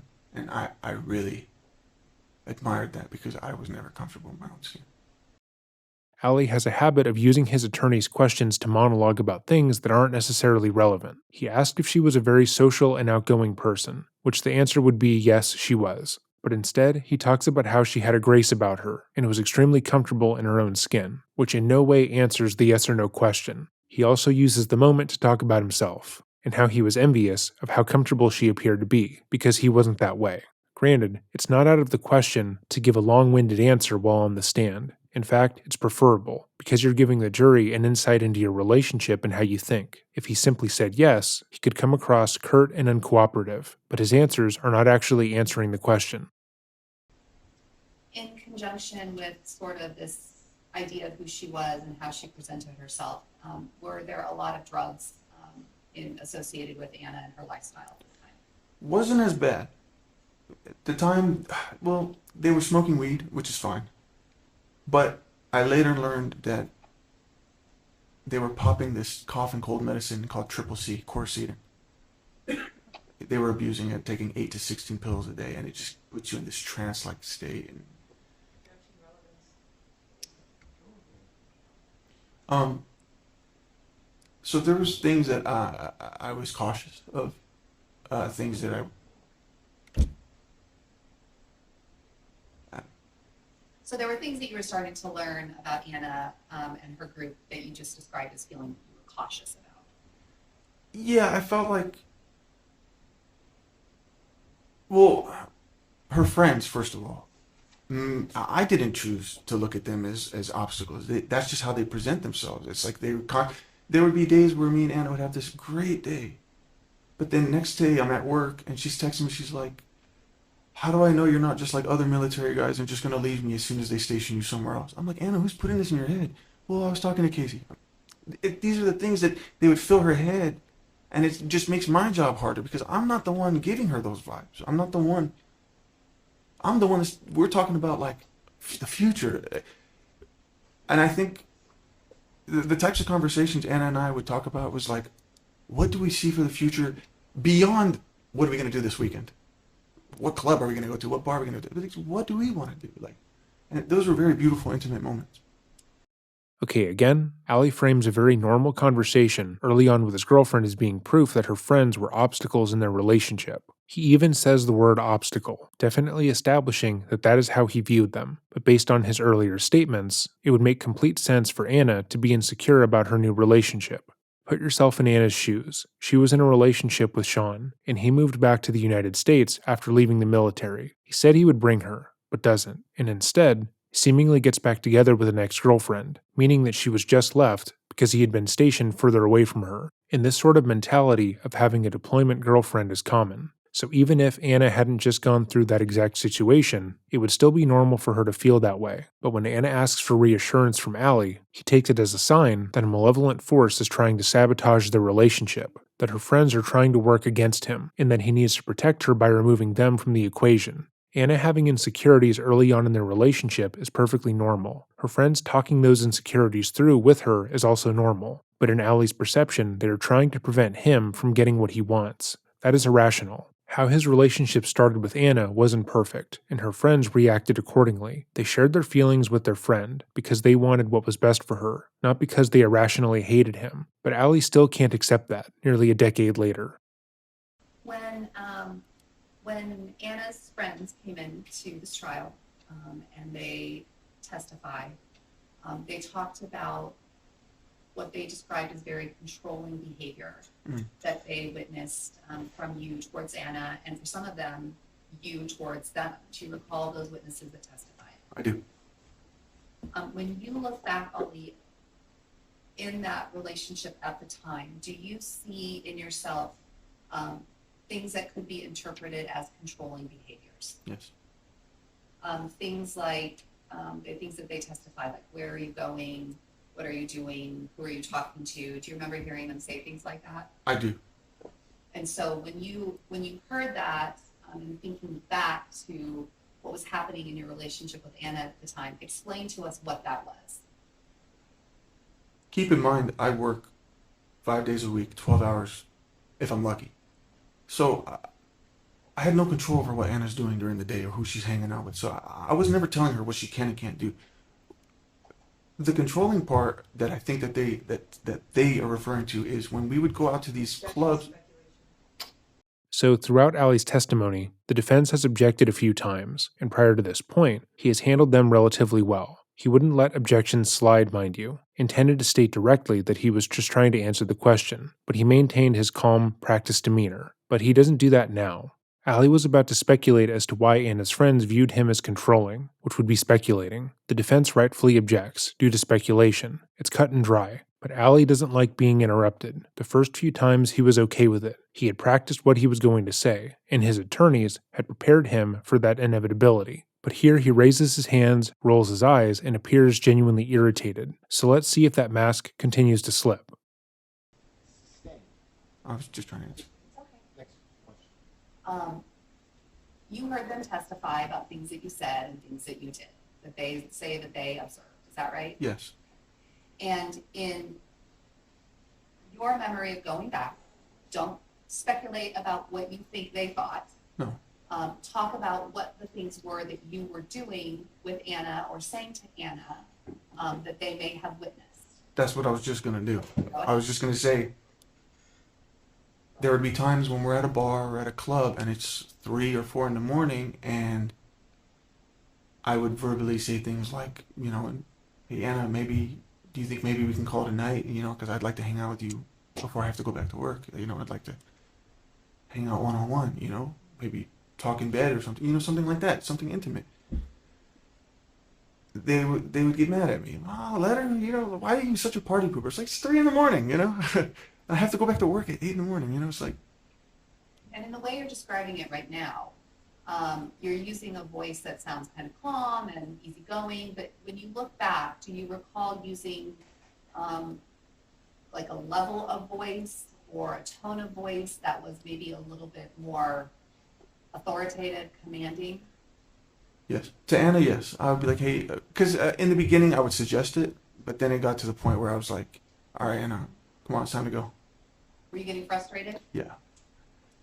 There's a good amount to break down here, so let's start with his obvious continued irritation at the objection. Like every other time an objection was given in this case, Ali had followed it up by stating he was just trying to answer the question. He views objections as insults, because the defense is saying that he did something wrong, and he is an incredibly sensitive individual. He can't just move on from being told that he did something wrong, though. He has to double and sometimes triple back, saying that he was just trying to answer the question, and then when answering his lawyer's next question, which had been rephrased, starting by asserting somewhat aggressively that that's what he was doing before. He's clearly extremely defensive, and can't simply let the idea that he did something wrong stand. In his mind, it's an insult, so he has to address it repeatedly. That way everyone who is watching doesn't think that he's wrong, but the objection was not that serious. Additionally, when Ali describes the behavior Anna's friends witnessed, he talks about it calmly. He asserts that he wasn't used to partying as much and was uncomfortable going out so often with Anna, but Ali knew Anna liked to go out prior to them getting into a relationship, so if this was truly antithetical to his lifestyle, he should not have pursued her in the first place. He also stated earlier in his testimony that he had always wanted to go out, like Anna did, but was held back by his peers never inviting him. He then tries to frame how he would ask Anna to leave as being normal and somewhat romantic. He wanted to go home because he wanted to retire for the night, but not before spending some time together one-on-one. He was the dutiful boyfriend, and his only real crime, besides double homicide, was loving her too much. His tone is calm and measured as he talks about this, laughing because the concept of him simply asking to go home, being seen as controlling, is absurd to him, and he'd be right if he were being honest.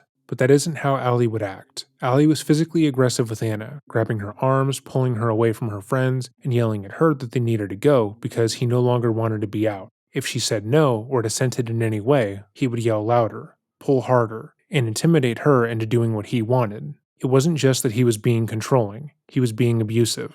Allie's interpretation of events is always warped by his worldview, where everything he has done is understandable, and everyone else's actions are malicious. Her friends saying that she moved on too fast, or sharing their concerns about Allie's behavior is them trying to destroy his relationship. Meanwhile, him yelling at her in public is completely fine. That was him loving her, which is a fucking nightmare. But of course, he sees nothing wrong with that, even though he conceded somewhat that his tone was aggressive, and that it could potentially be seen as controlling if you squinted and tilted your head. But alas, he still justifies the behavior. He still thinks what he did in those situations was fine, and it was everyone else that was the problem, which calls into question how he talked about the other aspects of his relationship with Anna. If he could rationalize this scenario where he objectively was in the wrong, attempting to control Anna in public, what else is he justifying?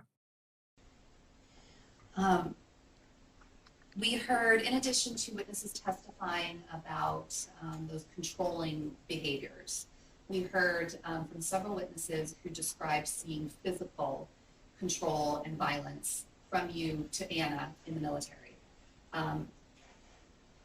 There were some general conversations about, seeing pushes and slaps and things like that, and there was a very specific incident that led to your discharge. Do you recall hearing testimony about that? So those are two different things, but yes.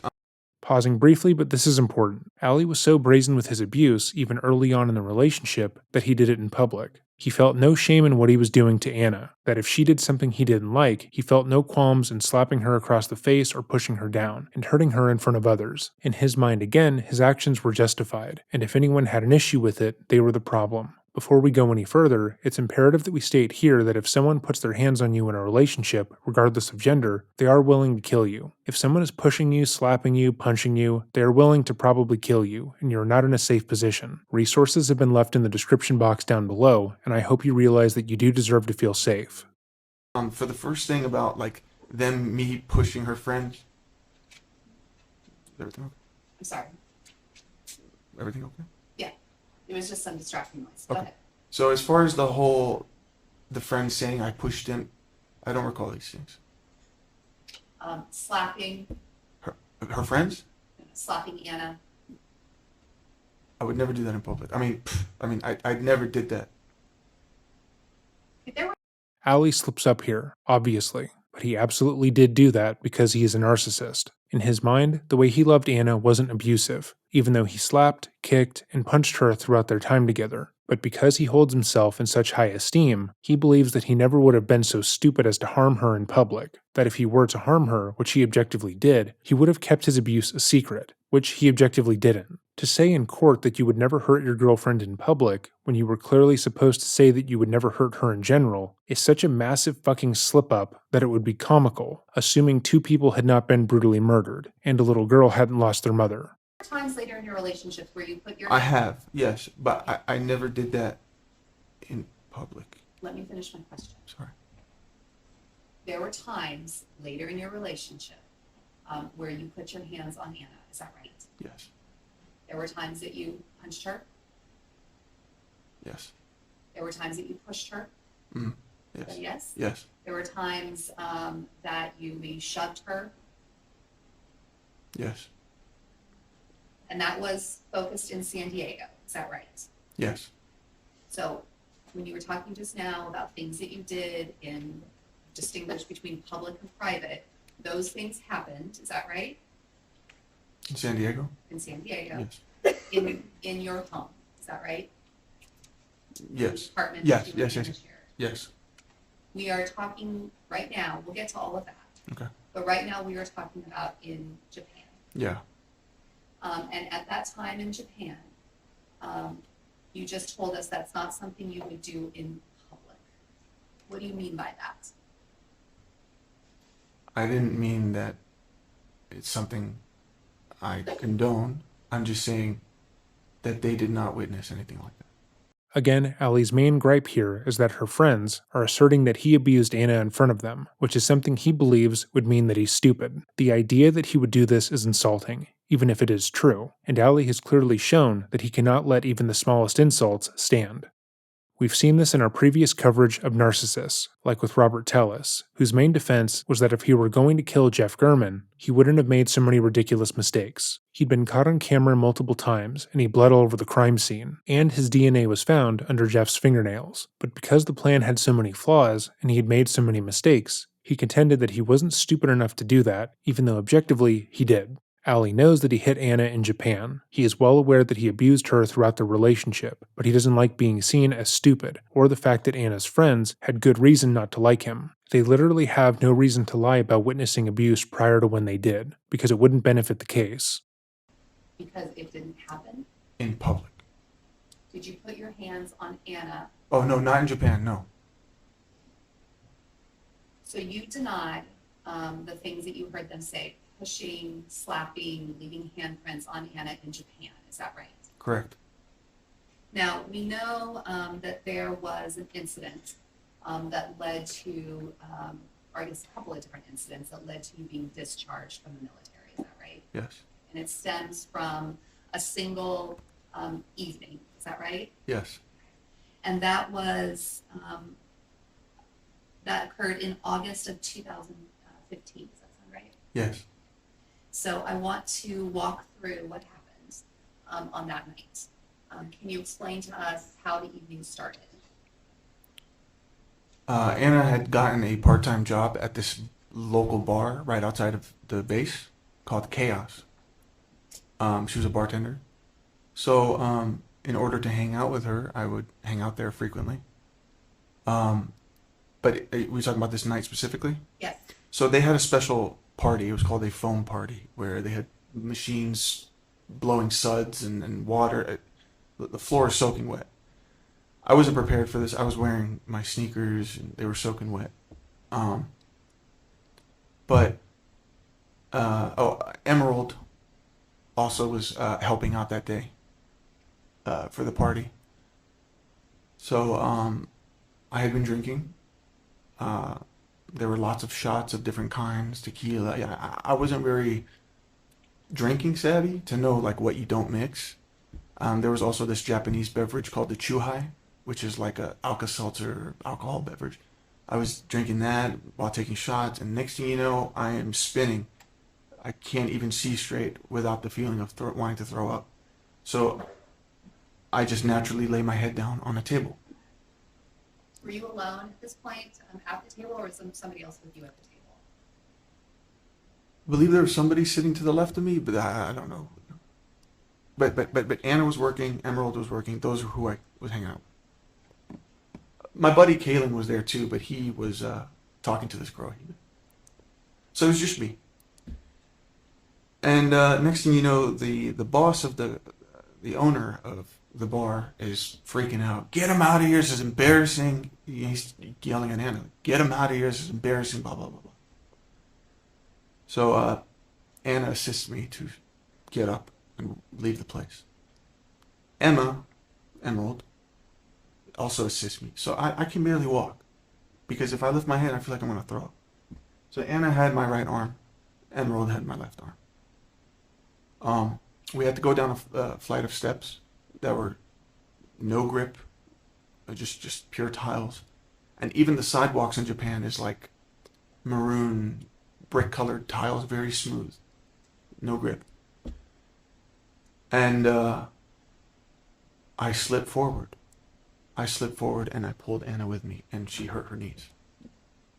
So, based on everything Allie has said over the course of this testimony, after how he has tried to recontextualize his abuse as being romantic and understandable, do you believe his story? Do you think someone who witnessed Allie drunkenly slapping and pulling his girlfriend down with him would confuse that with abuse? Do you believe Anna's friends who witnessed this event, who weren't blackout drunk, who witnessed other events of Allie abusing Anna, are lying in order to make him look bad? Or do you believe that he's lying to try and discredit the allegations against him? Also, if you recall, he did abuse her. He admitted to abusing Anna. His only point of order so far is that he didn't abuse her yet.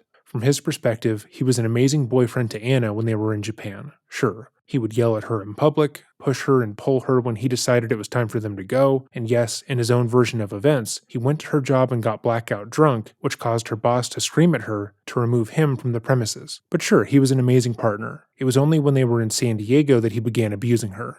I'm pretty interested in seeing the response in the comments, given that he did do a relatively good job at the beginning of his testimony. He's been able to keep a fairly even tone, and there haven't been too many witnesses countering his arguments, so I could easily see how someone who wasn't totally aware of the case details would feel like he was making some sense, prior to him saying he would never abuse her in public. Did you take Emerald down? No, I fell off of Emerald. So I kind of just fell like this.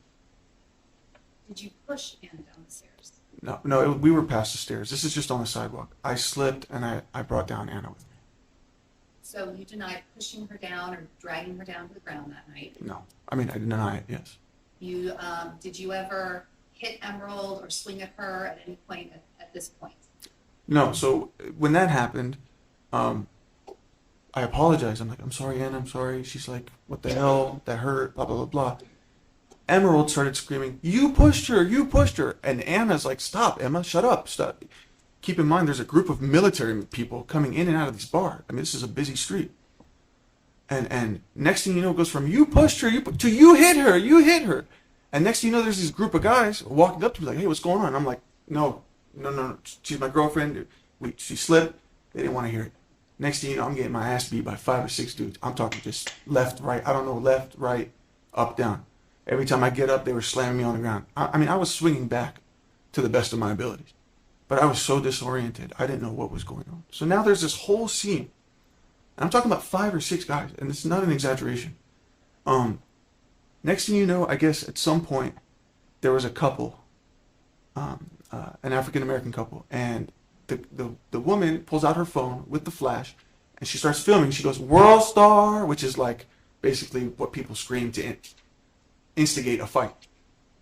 And Anna goes, stop, you're going to get them in trouble. And she grabs, Anna's a sweetheart. She doesn't think like, don't do that, But she covered her phone camera. And the girl goes, bitch, get the fuck off me, and punches her right in her fucking face. And I saw this. And I look at her, I'm like, don't you fucking touch her, bitch. And that's when her boyfriend was like, hey, that's my girl, homie, blah, blah, blah, blah. And boom, now guy number 7 is beating the shit out of me. So it was a whole fucking thing. Okay, so Allie's story here is that he drunkenly fell onto Anna, and that her friend mischaracterized it as him pushing and hitting her, and that it was a general misunderstanding, one that a friend escalated until Allie was getting his ass kicked by other military men who felt like they were defending Anna. He then says that Anna was trying to stop the whole ordeal, but no one was listening to her. We don't know if that's true or not, because the man who claims he would never hit her in public killed her. In this retelling, he's done nothing wrong, and only really got into the fight to defend Anna after another woman struck her, kind of like when he described screaming at her in bars to go home in front of her friends. He's only guilty of being a loving boyfriend, and it's her friends that are the issue. It's everyone else who has the problem, not the guy who killed her. It should also be noted that in this story, Allie was supposedly so drunk that he needed to be escorted out of the bar and couldn't walk properly. In my experience, that is usually indicative of a blackout, or at the very least, impaired judgment and memory, but he's recalling everything he thought, felt, and did without issue.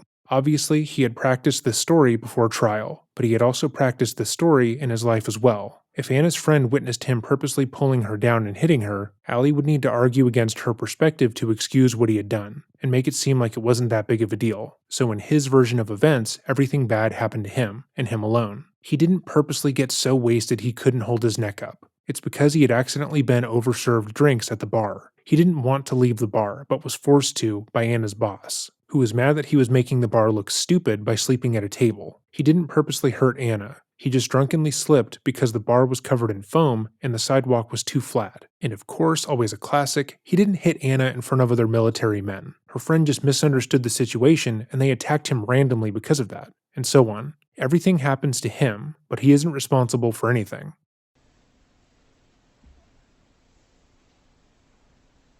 I don't know. Sustain. Next point. The answer will stand in this question. So this has now occurred where there was a fight. You have been being beaten up by 5 or 6 men. There is an incident with Anna and a woman reporting it.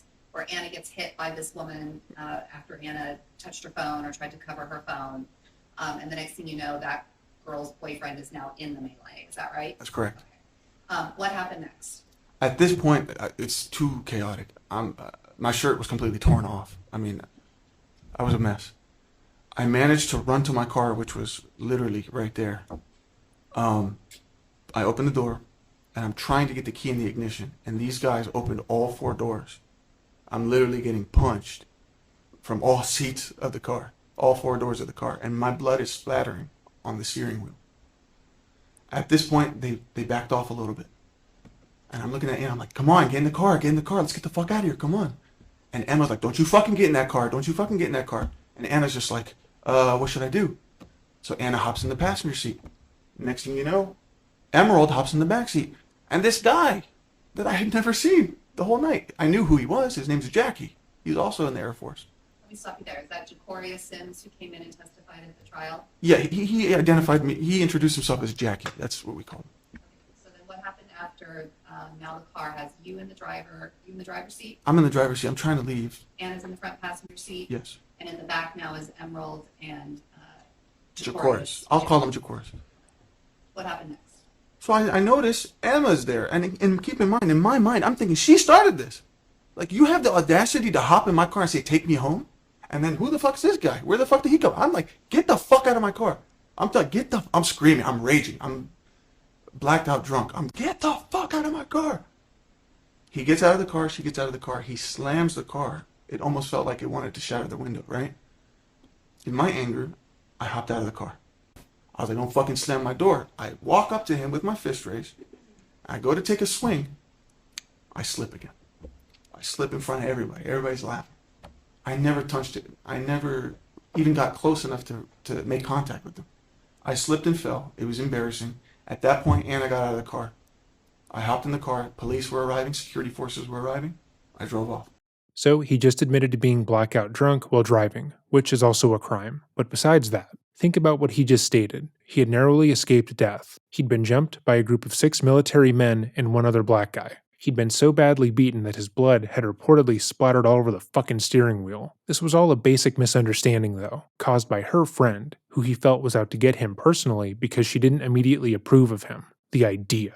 But he's about to escape the onslaught when that friend and another party get into the car and he kicks them out. Then, after being so badly beaten he could barely see straight, he got out of the car to continue the fight because the other individual who got into the car slammed the door. But because he was so drunk, when he went to hit him, he slipped and fell. And everyone laughed. Ha ha ha ha ha. Just like that. Which is unbelievable. Every bit of this story is unbelievable because he is not culpable for anything until the very last second when he falls.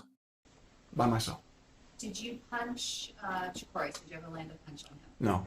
Did he land a punch on you? No. Did you call him a racially charged name? No, I did not.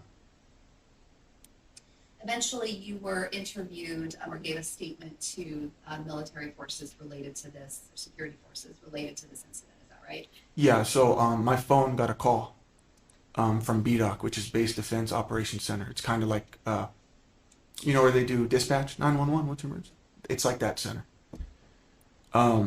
They called me because obviously I work with them. They have my direct number. They said, Abulaban, you need to report yourself to BDOC. There was a report of an assault off base. We need you to come in for questioning. At the time, I was denying it. What do you mean? I'm playing Xbox, blah, blah. Overruled at this point, but I am going to stop you. We are going to take a 10-minute recess. Yes, sir. Do I scan?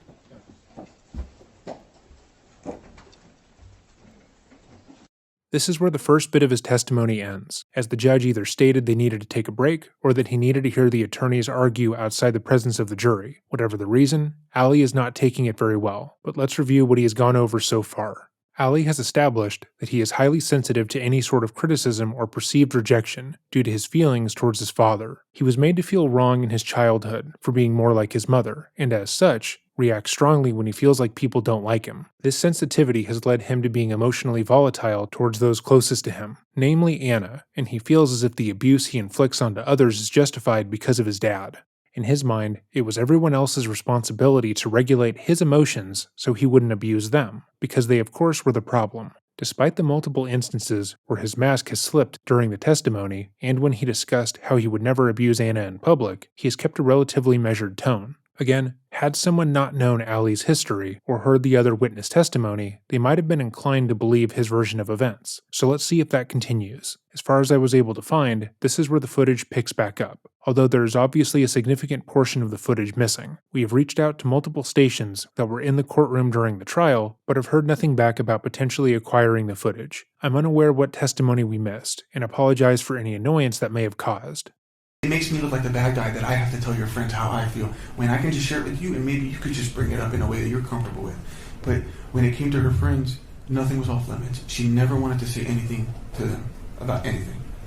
We can glean a lot from this response, as it's actually extremely telling about Allie. As we noted in our previous video, he was not good at emotional regulation. When he experienced any sort of negative emotion, he would feel justified in lashing out, and lacked the ability to respond calmly to basic issues, meaning that if he had an issue with something Anna's friend said or did, he wouldn't calmly tell the other person that he didn't like what they were doing, or explain his point of view. He would mock them, tell them they were stupid, and get aggressive with them. He would do whatever he could to make them feel as badly as he did, because in his mind, if he felt bad, everyone else had to feel that as well. If a friend told Anna that she looked pretty that day, and commented that Allie was lucky to have someone like her, he would get angry, because he felt like they were saying that he wasn't deserving of her. He would get argumentative with them, escalating the issue, even though they were only trying to compliment their friend.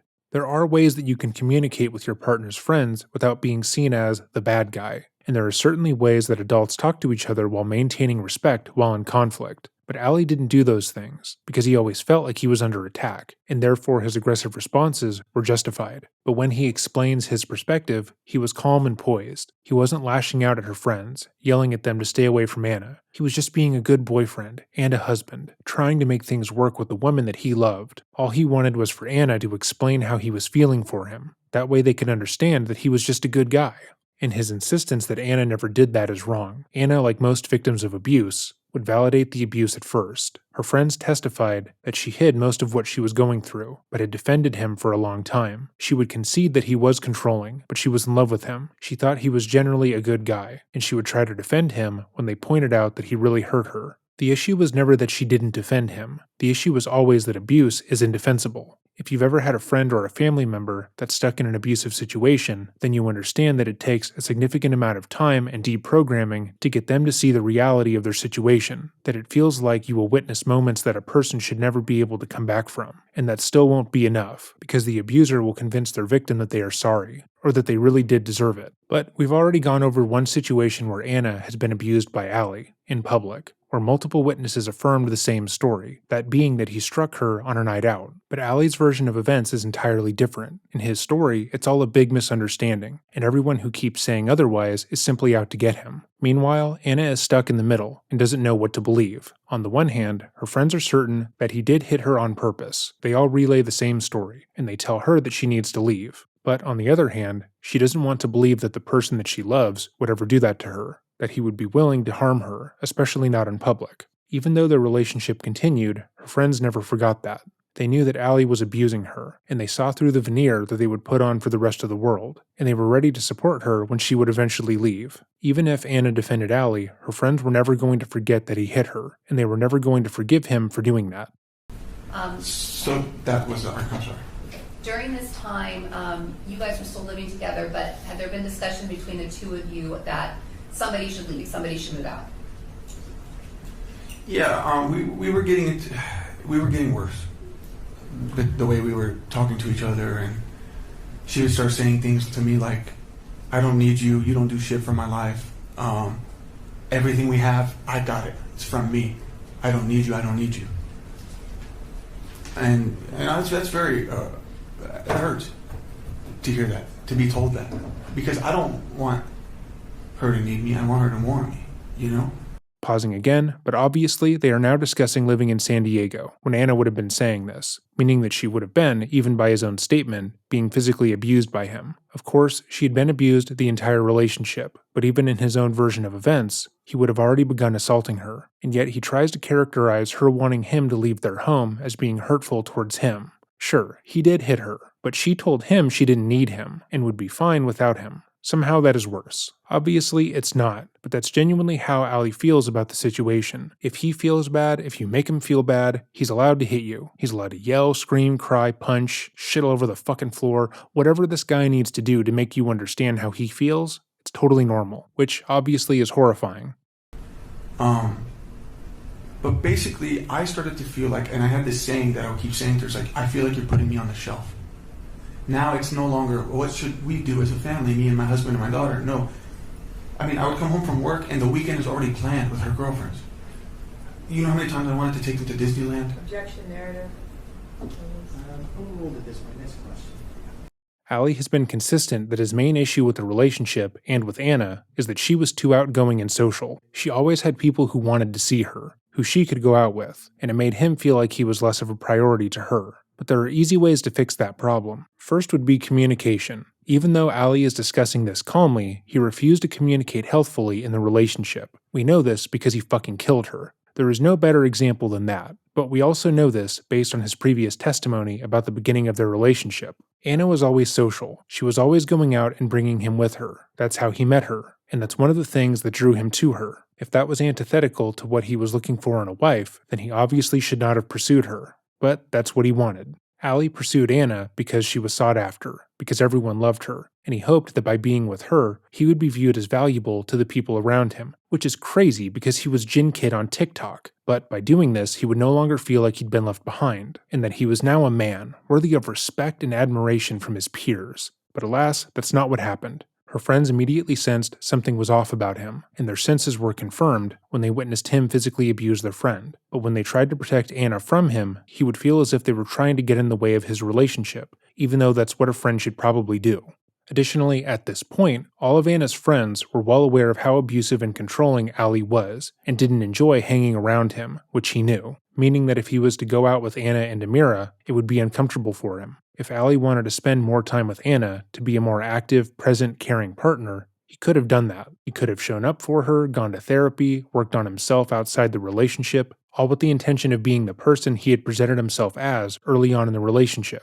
He could have also, stopped abusing her at literally any point, but he never did, and here we are. So far, we're just about an hour into this testimony, but he has validated and excused every instance of abuse towards the woman he killed. He's talked about how everything was either an accident or justified because he feels as if, had Anna been a better person, he wouldn't have had to be so bad. And while Anna absolutely was flawed, there is no human perfect enough to make an abuser change. There is no perfect person or set of magical choices that will suddenly make someone who is willing to hit you stop doing that. It's just unrealistic.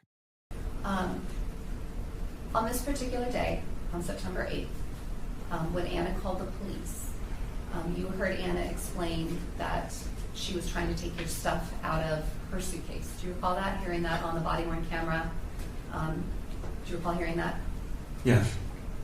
And on this day, she told the police in the body-worn camera that you were leaving for Las Vegas. Do you remember that?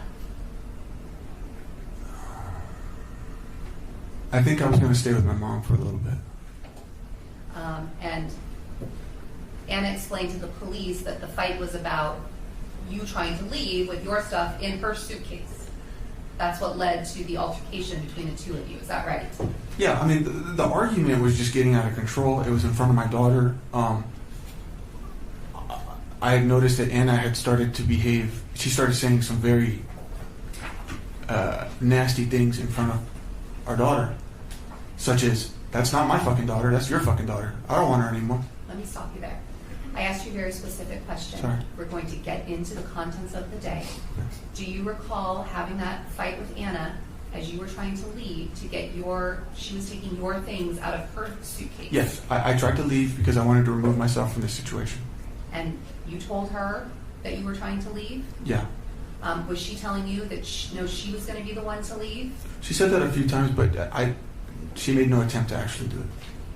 So I'm going to play for you a video that you recorded. During this time, were you recording most of the interactions that you had with Anna? Yes. Why were you doing that? Anna's behavior had shifted very crazy. I mean, it had gotten to the point that any time I would want to bring up something or just communicate something with her, she would threaten to call the cops. she would use the fact that I had hit her in the face as a way, like, oh, well, if you don't do what I want you to do, I'll just put you in jail. I mean, it was an ongoing thing. So I started recording my interactions with her to protect myself, to have integrity with what actually took place versus what she said versus what I said. The irony of Ali accusing Anna's behavior as becoming erratic when he also admits within the same breath that he had hit her in the face is completely lost on him. It's not abusive or controlling for Anna to state that she would call the cops on Ali to tell them that he had hit her when he admitted to hitting her. It would be controlling and abusive had he never done those things, but that's not the case here. Anna would talk about calling the cops whenever she felt like she was in danger, and when she felt like she needed to document what he had done to her. And it wasn't something that she took lightly, as he recorded a phone call between Anna and his mother where she was talking about not wanting to put him in jail for the sake of their daughter. For about 7 years, Anna would quietly deal with the abuse and make excuses for Ali. He hit her when she went out at night, when she didn't do what he wanted, when she didn't defend him in just the right way, and so on. And she was made to feel like she deserved it to the point where she never reported what happened to her to law enforcement. He had assaulted her for nearly a fucking decade. But he is now attempting to argue that her talking about going to law enforcement was actually the issue. That was her abusing him. Him hitting her wasn't the issue. Her saying that he did was. Again, nothing is ever Ali's fault. That's obviously not to say that Anna was without her faults, but when discussing her behavior, it's important to note that she had been abused for years, and that he is using her behavior as reasoning as to why it's justified that he murdered her. Anna could have been partying every night and done everything that he has accused her of, and still not deserve to be shot in the head at point-blank range. And do you recall on September 8th, the day we've been talking about in relation to the day that Anna called the police and that you made the live reporting before the police arrived, that you recorded an incident between you and Anna? You mean the live stream? No, on your phone. Did you record an interaction that you Oh, had the whole with thing, Anna? yeah. This will be Defense Exhibit 25 is the video, and the transcript is Defense Exhibit 26. Now, may I approach the exhibit?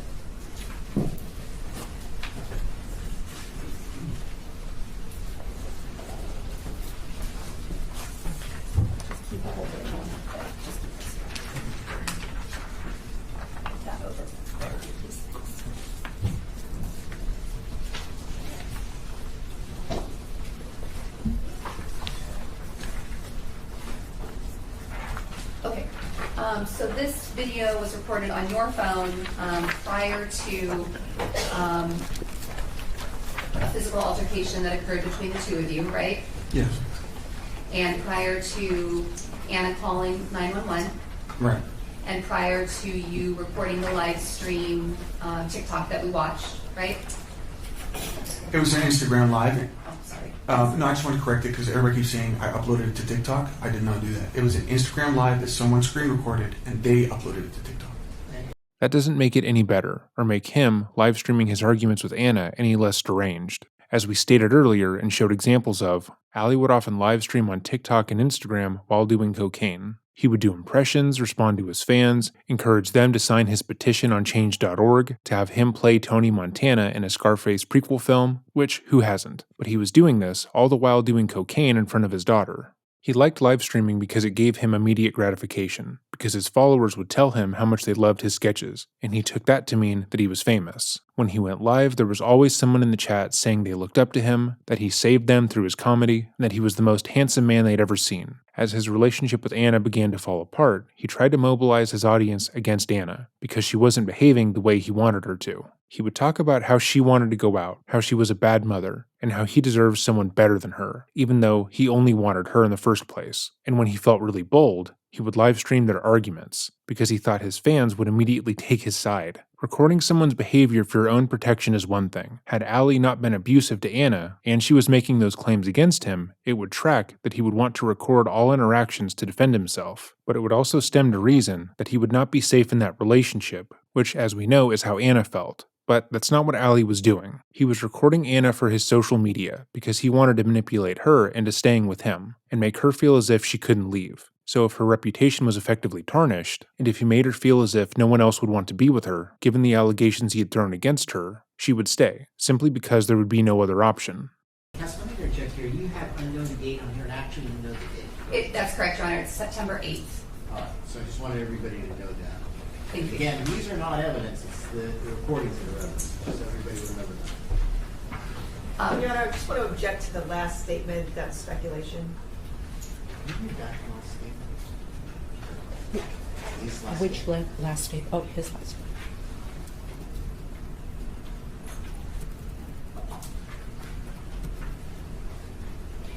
Answer, no, I just wanted to correct it because everyone keeps saying I uploaded it to TikTok. I did notice I did not do this. It was Instagram Live that I screenshotted and then I loaded it That's not what Okay. to TikTok. Okay. So, this video, you didn't upload it or put it online or anything like that, the one you recorded on your phone? No. My intention, this was the first time Anna actually threatened to call the cops, and she actually said, I physically hit her. So at that point, I was freaking out, and I was like, okay, well, looks like I'm going to jail. And in my coked out mind, I thought it'd be a good idea to tell my fans that I'm going to jail. You were using cocaine the night that you and Anna had this altercation. The whole night. Was Anna using cocaine? Yes. Were you drinking alcohol? Yes. Was Anna drinking alcohol? Yes. Was Amira in the home when all of this happened? Yes. We've said this throughout our coverage, but Amira's well-being had not been prioritized, given how much she was made to witness in her early life. Both Anna and Allie are responsible for that. A child should not have to witness both of her parents, high and drunk, arguing the way we are about to showcase. Obviously, children should be raised to feel safe, and that clearly was not the case in this household. Anna is a victim and did lose her life, but two things can be true at the same time. I make a point in saying that because the reaction to me saying that Anna was a victim will inevitably lead to some people thinking that I wasn't going hard enough on Anna, or we are pretending that she was blameless, but that is not the case. But she was murdered. Critiquing her harshly over her parenting skills when she was with Allie feels trite, given what we know.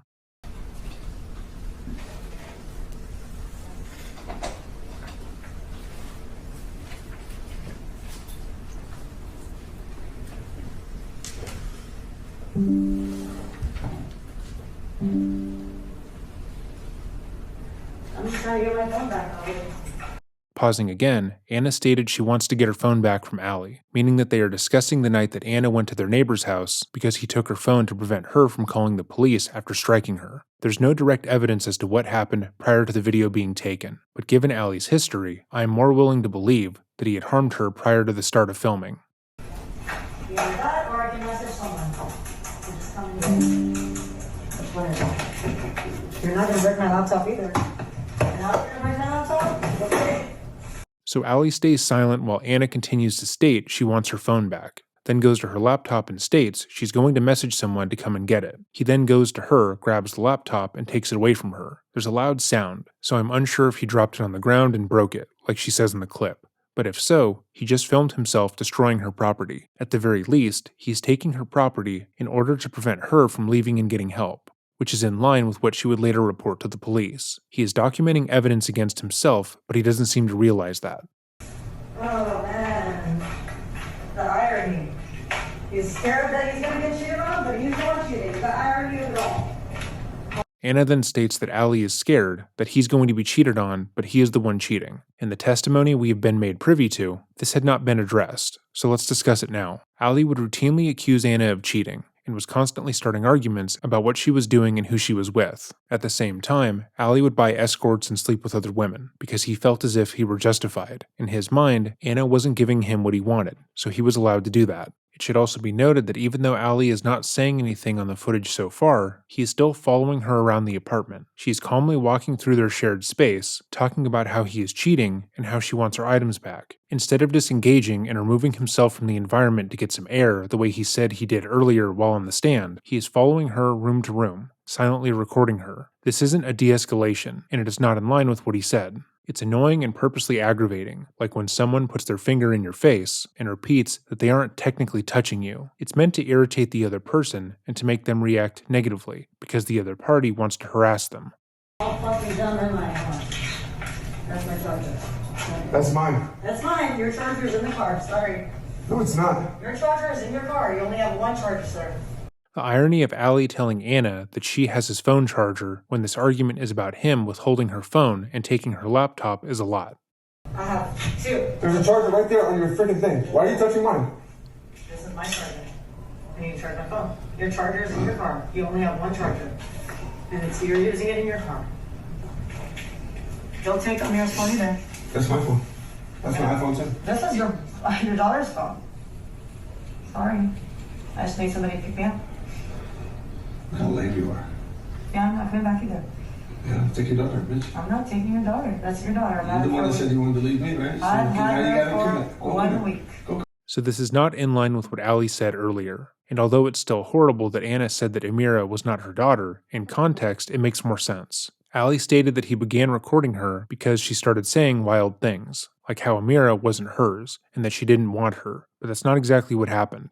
After refusing to give her back her phone, following her around the home, taking and potentially breaking her laptop, she eventually gets her daughter's phone and begins to charge it so she can leave the shared home. When she tells Ali that she's leaving, he tells her to quote, "Take your daughter, bitch," which changes the dynamic of what occurred. Again, Anna is still responsible and completely in the wrong for what she says after, but Ali is trying to trap her. He's gone out of his way to make it hard for Anna to leave the home with just the clothes on her back. She doesn't have a suitcase. He's actively trying to prevent her from calling for help, and things would get even harder if she had to factor her daughter into the equation. She would have to put back her items, explain to her where they're going, and so on. Is leaving her daughter with Ali a safe option? Obviously no. But Ali knows that Anna won't be able to get out of the apartment with Amira, and so he immediately weaponizes that fact. His goal in this interaction is to keep Anna inside, to prevent her from getting help, and he purposely puts his daughter in the firing line to do so, which is not how he described this event earlier. To be clear, Amira is the biggest victim in all of this, and hopefully she's in a healthier environment now. I'm committing. Be a big girl. This is me committing, but you won't even give me my phone back. How am I supposed to I don't call have a phone. anybody? You don't have a phone. Where am I supposed to go? You don't have a phone. Where am I supposed to go if I'm going to leave? You don't have a phone. Where am I supposed to go if I'm going to leave? You know what I'm saying? Does that make sense? Doesn't make any sense. So where'd you go when you left the house? I was outside. Outside doing what? I was outside smoking my joint. No, don't. Oh, now you want to do that. Okay, now you're going to hurt me. Ali said he began recording in order to document that he wasn't abusing Anna, and we just watched him abuse Anna. This validates her claims against him, but he doesn't realize that. Alright, I come back for my phone, that's it. I give it peace. You're not leaving me with your daughter. Well, I'm not leaving. You're not. I'm the one that said I was leaving. No. I don't know why you're blocking me in here. I don't know You why. need to stop. You need to stop. You're the Sure. one. We agreed we were going to break the You're lease and we blocking were me going to do it. out of, okay, and I agreed, but So why are you leaving? no. Ali is now literally blocking the door and trapping her in the apartment. He states that he is the one who's going to leave, as if it's a pissing match, but then physically bars her from leaving because his goal was never to resolve the issue. It was always to keep her there and to get her to do whatever it was that he wanted. Again, think back to how he described this event. Anna was supposed to be the aggressor. He began filming to protect himself against her false claims, but he has shown how genuinely abusive he is throughout this document. Because I need to go. No, you don't. I'm not staying here with you. No. Sorry. No, I'm not staying here with you. He said you're going to leave here. I'm the one that's leaving. Why are you going to leave? Because. With my phone, with your kid? Because I don't want your kid. You can keep your kid. You know where your kid. I don't want your kid. You can have full custody of him. What a great mother. Keep it on camera. What a great mother. I am. I'm such a good mom. I've had her for this whole time. It's your time to take care of her now. I don't want her.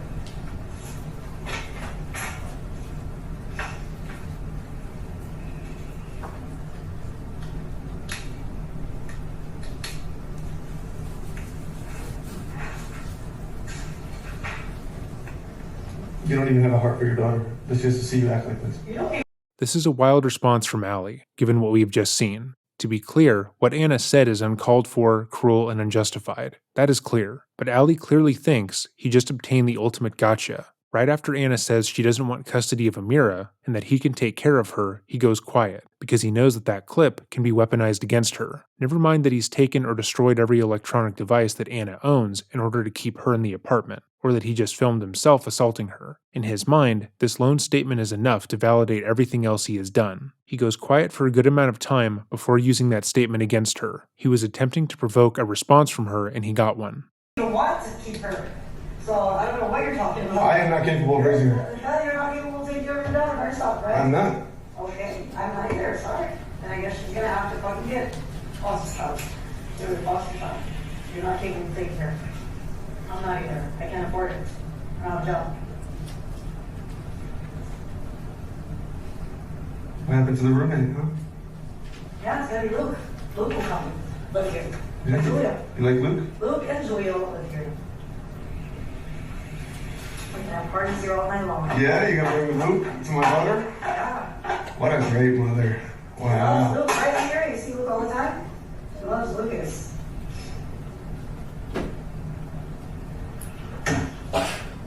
We hang out with them all the time. Right, Amira? Hearing Amira talk in this clip is so profoundly disturbing. It's one thing to know that she's even there, but hearing her, knowing she heard everything they just said, fuck.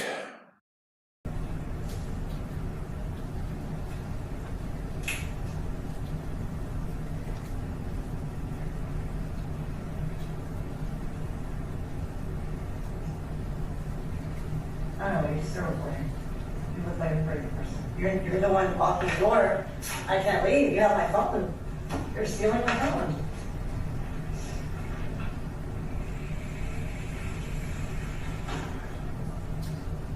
I don't know why you're stealing my luggage either, because that's my luggage. I don't know why all your shit's in here.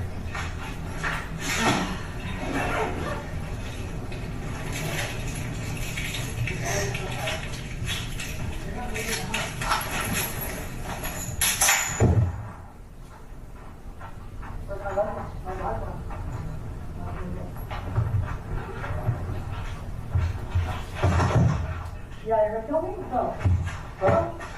Yeah? Yeah. Oh, thank God. Let's go. Come here.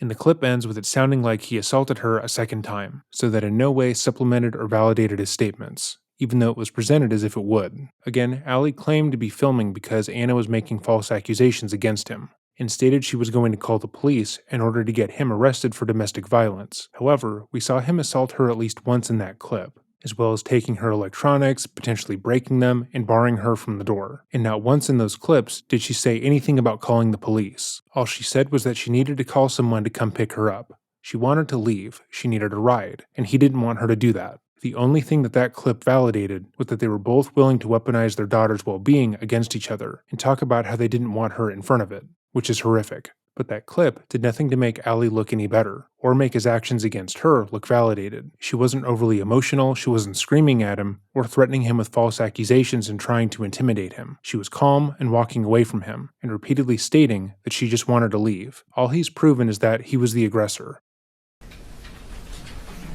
This occurred right before Anna then went back into the bedroom and began to take more of your stuff out of her luggage. Is that right?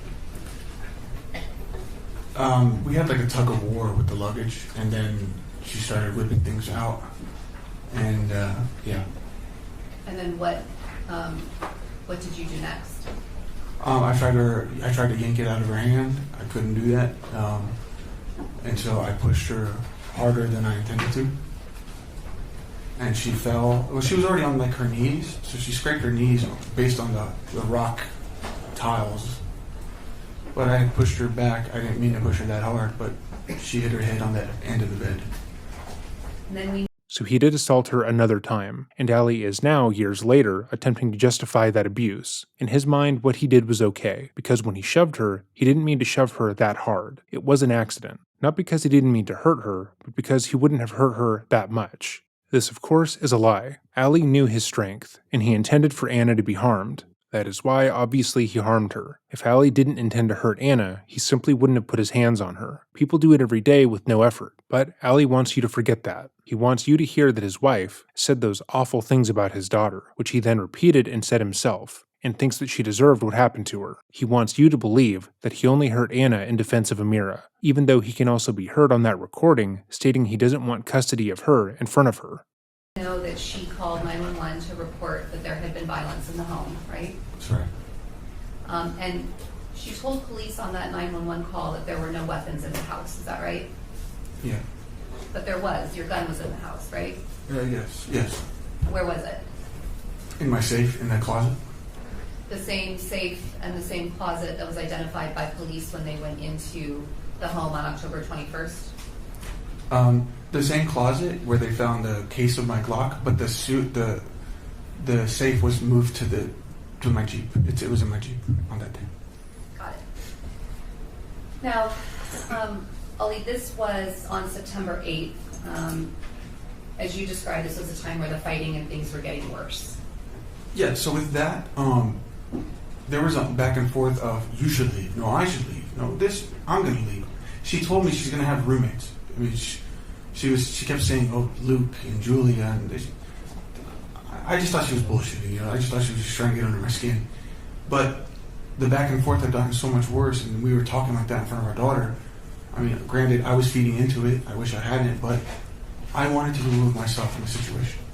No, you didn't, because you would have removed yourself from the situation if that was the case. This is one of the most aggravating defenses I've ever seen, because he is treating you, the viewer, and myself like we're both fucking stupid, and we're not. We literally just watched that footage, and it took about 10 years off of our lives. At no point was he trying to remove himself from the situation, because he was trying to get Anna to stay and act terribly on camera, which she did. He wasn't trying to de-escalate the situation, let their emotions simmer down so they could come back together later and discuss where their communication fell apart. He refused to leave Anna alone, going so far as to follow her from room to room, purposely aggravating her in order to prove that he is the wounded party. He assaulted her. He stole her phone and laptop. He literally stood in front of the door, refusing to let her leave the situation, and then continued to strike her after he stopped recording. But he wants to feign as if he was trying to leave in order to get some space, even though we just watched what he did. Even now, years later, the only thing he will concede to is that he fed into her antics, a little bit, but he puts the onus of responsibility on her, as if she were coming after him. She wouldn't leave him alone, she wouldn't allow him to leave, she was the one causing all the problems, even though we just saw what happened. Both of them were in the wrong, as they were both acting horribly in front of their child, but between the two, at least Anna was trying to remove herself from the situation, so we just saw the opposite thing occur. If you're still watching this, know that Ali thinks that everybody else is stupid. He thinks that you are a moron who will believe every stupid word out of his mouth because he thinks he's better than you, because he was Jin Kid on TikTok after all. I've rarely felt angry or genuinely insulted while talking about a case where a defendant tells an obviously bullshit story, but this is pretty insane, so I'm going to take a break. Did you end up leaving at some point that night? After the Instagram Live, yeah, I left. And we heard on the 911 call Anna tell the police that you had been using cocaine. Do you remember that? Yes. As far as you know, were you ever contacted by police or anything after that about that incident? No.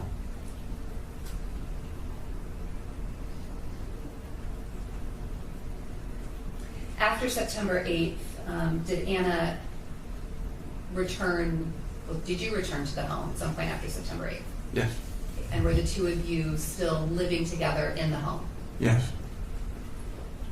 We heard from the Lacerdas, the neighbors across the street, across the hallway, and also from Jean, who came in and testified, and Jen, who came in and testified about an incident that occurred between you and Anna just a couple days later, the night of Julia's birthday party. Do you remember that? I do. Can you kind of explain to us, had you been, as far as you knew, had you been invited to the birthday party? I was, by Julia herself, in my apartment the day before. Was this part of the time when you did you start to feel ostracized out of this friend group? Yeah, so Diana was, because I had already texted her husband, I did it because she tried to bring that guy to my party, or the house gathering. So I texted her husband and told him about what was going on. At that point, she had been putting some pressure on Julia not to, I guess this is behind my back, not to invite me. I was unaware of this because Julia just confirmed that I could go the day before. Again, we're missing a certain amount of context here, given that massive portions of this footage are not publicly available. But Ali has maintained throughout his time on the stand that he didn't fit in with Anna's friends, that he was an outsider who they never gave a chance to, because they were mean people who liked her previous boyfriend better, even though they had seen him abuse her multiple times. So Ali attempting to reframe their relationship is odd. Anna's friends did not like Ali. They had seen things firsthand that he had done to their friend, and they had been subsequently screamed at and verbally assaulted by him, so they felt as if he were a dangerous person. Anything that Ali says to the contrary doesn't matter. He can try to say that they didn't like him because they were racist, or that they thought he was a poser, or whatever else, But put yourself in their shoes. Your friend is in a relationship with someone who has repeatedly assaulted them in front of you. Would you like that person? No. The mention of the person Luke, who was Luke?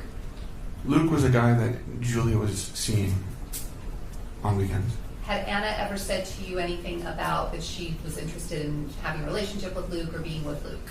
Her herself? Yes. No, she just said in the video, though, we love Luke. We're going to have him as a roommate.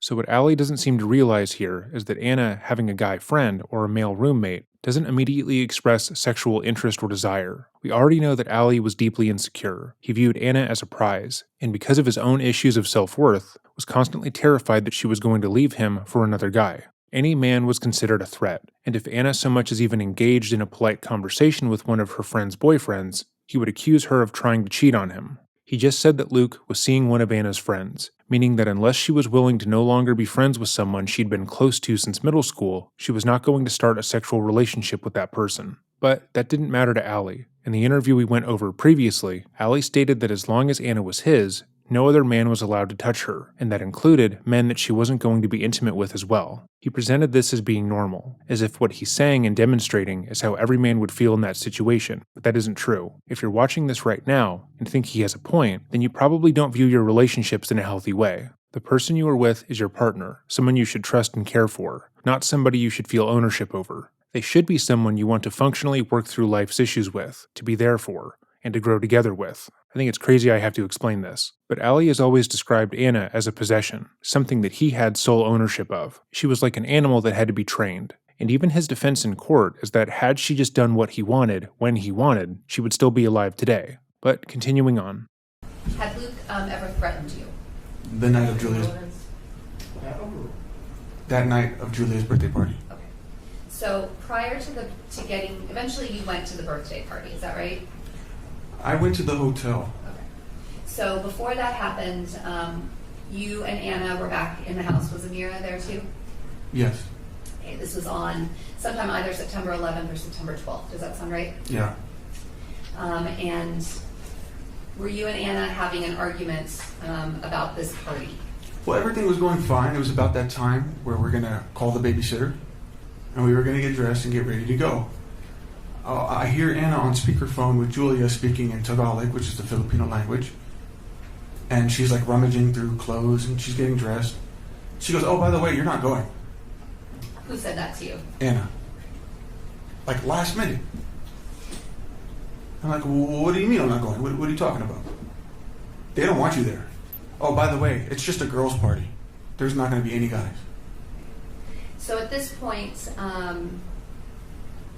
were you and Anna still routinely going through each other's phones? Yes. And she had access to your phone? Yeah, we knew each other's passwords. Were you checking through her phone? Only in moments like this. And did you believe she was checking through your phone? Objection, speculation. Sustained. Do you have reason to believe that she was looking through your phone at this point? Did you see her do it? Did she? I have, yes. Sorry, what did you say? I have, yes. So the night that all of this is happening, that you're trying to get ready for the party and suddenly you're uninvited to the party, did that make you upset? Not just upset, but it came off as extremely shady. I mean, keep in mind there's been this whole thing of like, well, I don't want to do it, and I don't want you to live here, and I'm going to move out. No, you're going to move out. And then mentioning other guys. So I'm thinking she wanted to go hang out with guys without me, or something to that extent. Okay, so let's break this down. In his own recounting of events, they are talking about the other party moving out of the home and ending the relationship. She is talking about how one of them needs to leave because she doesn't want to be with him anymore. And the only thing that is technically stopping that from happening, as far as we have seen, is Allie, by literally taking her electronics and standing in front of the door. He's making it seem as if they are arguing over who should be the one to move out, but at this point, they are clearly broken up. The relationship is no longer trying to be salvaged, and she is directly stating that she wants to move on with her life. So why shouldn't she hang out with other guys anyways? If she's telling him she's done, she doesn't want to be with him, she's tired of the abuse, she wants him to leave and so on, why can't she go on dates then? Or be with some other man? Mind you, he's been sleeping with multiple other women, hiring prostitutes, and so on. So it's not a matter of fidelity or mutual respect.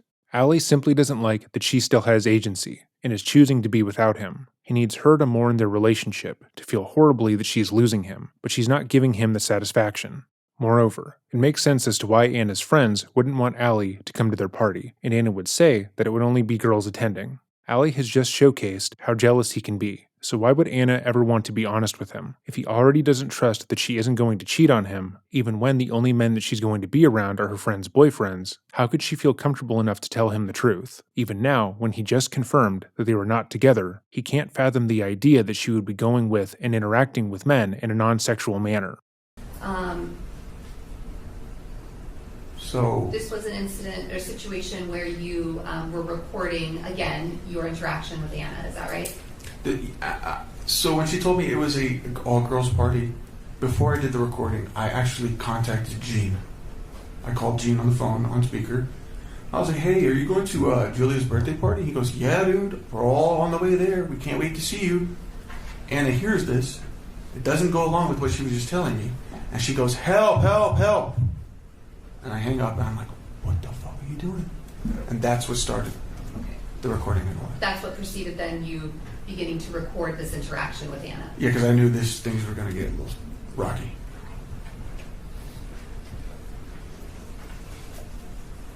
This is Defense Exhibit 35 for the video, for the audio, I guess video, and the transcript is D36.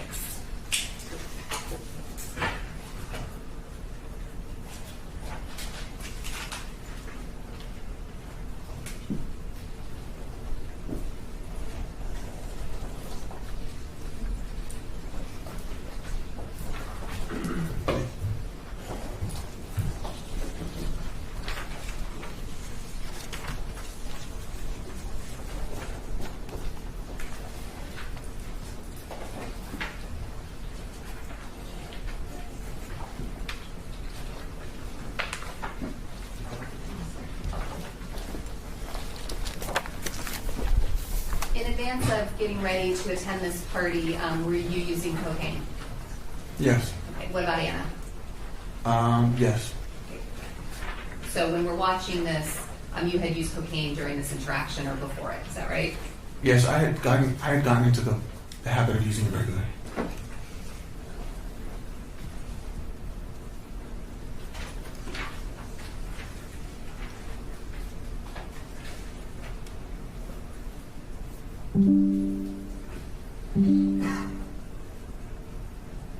Give me my phone back. Ollie, give me my phone back. Marriott Marquise, that's the fucking place you had the birthday.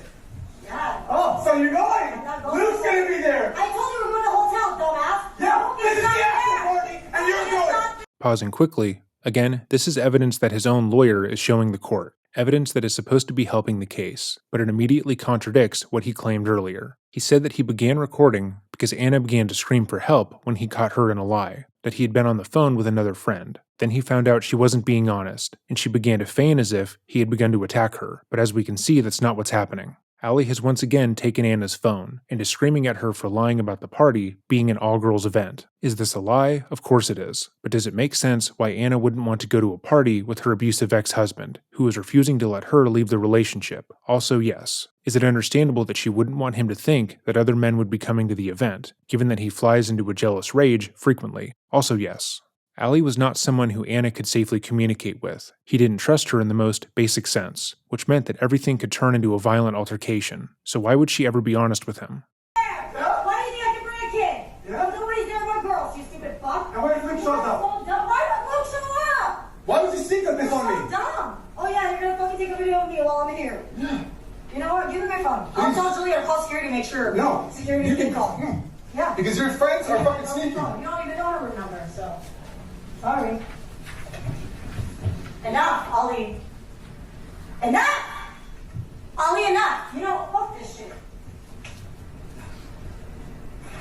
Can somebody please help me?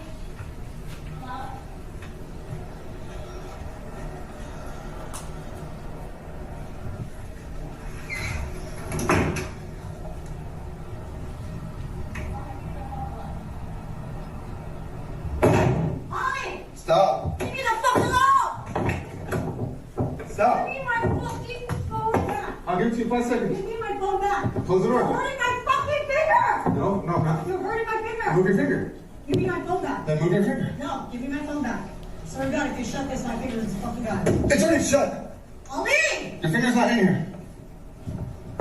Anna, stop. You are out of You control. already broke my phone. You are out of control. Give me my phone. You're the one out of control. I'm trying to leave this house. Yeah, that's not cool. Give me my phone. With a bunch of guys? Give me my phone. A bunch of guys, huh? Give me my phone. There's no guys. Give me my phone. I'm taking your kid with me. All right, fine, go. This is not fucking healthy, man. You're not healthy. Fuck you. Go ahead. Yeah, I'm gonna tell her. I'm gonna call her, tell her. Make sure that I know where you are. Once again, what did playing that video prove? That Anna lied about if her friend's party was going to have men present? Sure. That she was going to be around other men at a social event, where most of them were dating her friends, and she was in the process of leaving her relationship. That Ali was so jealous at the thought of Anna being around those men that it immediately made him feel as if she was going to sleep with all of them, even though he had already cheated on her multiple times? Great. Their relationship obviously wasn't healthy, but in each of these videos, he is the one who is instigating these arguments, as well as taking her electronics, chasing her around the home, and being violent. If the record showed Anna attacking Ali, talking about how she was going to lie and say he hit her, or hurting herself in order to frame him, that would be a different story, but it does nothing to benefit the case.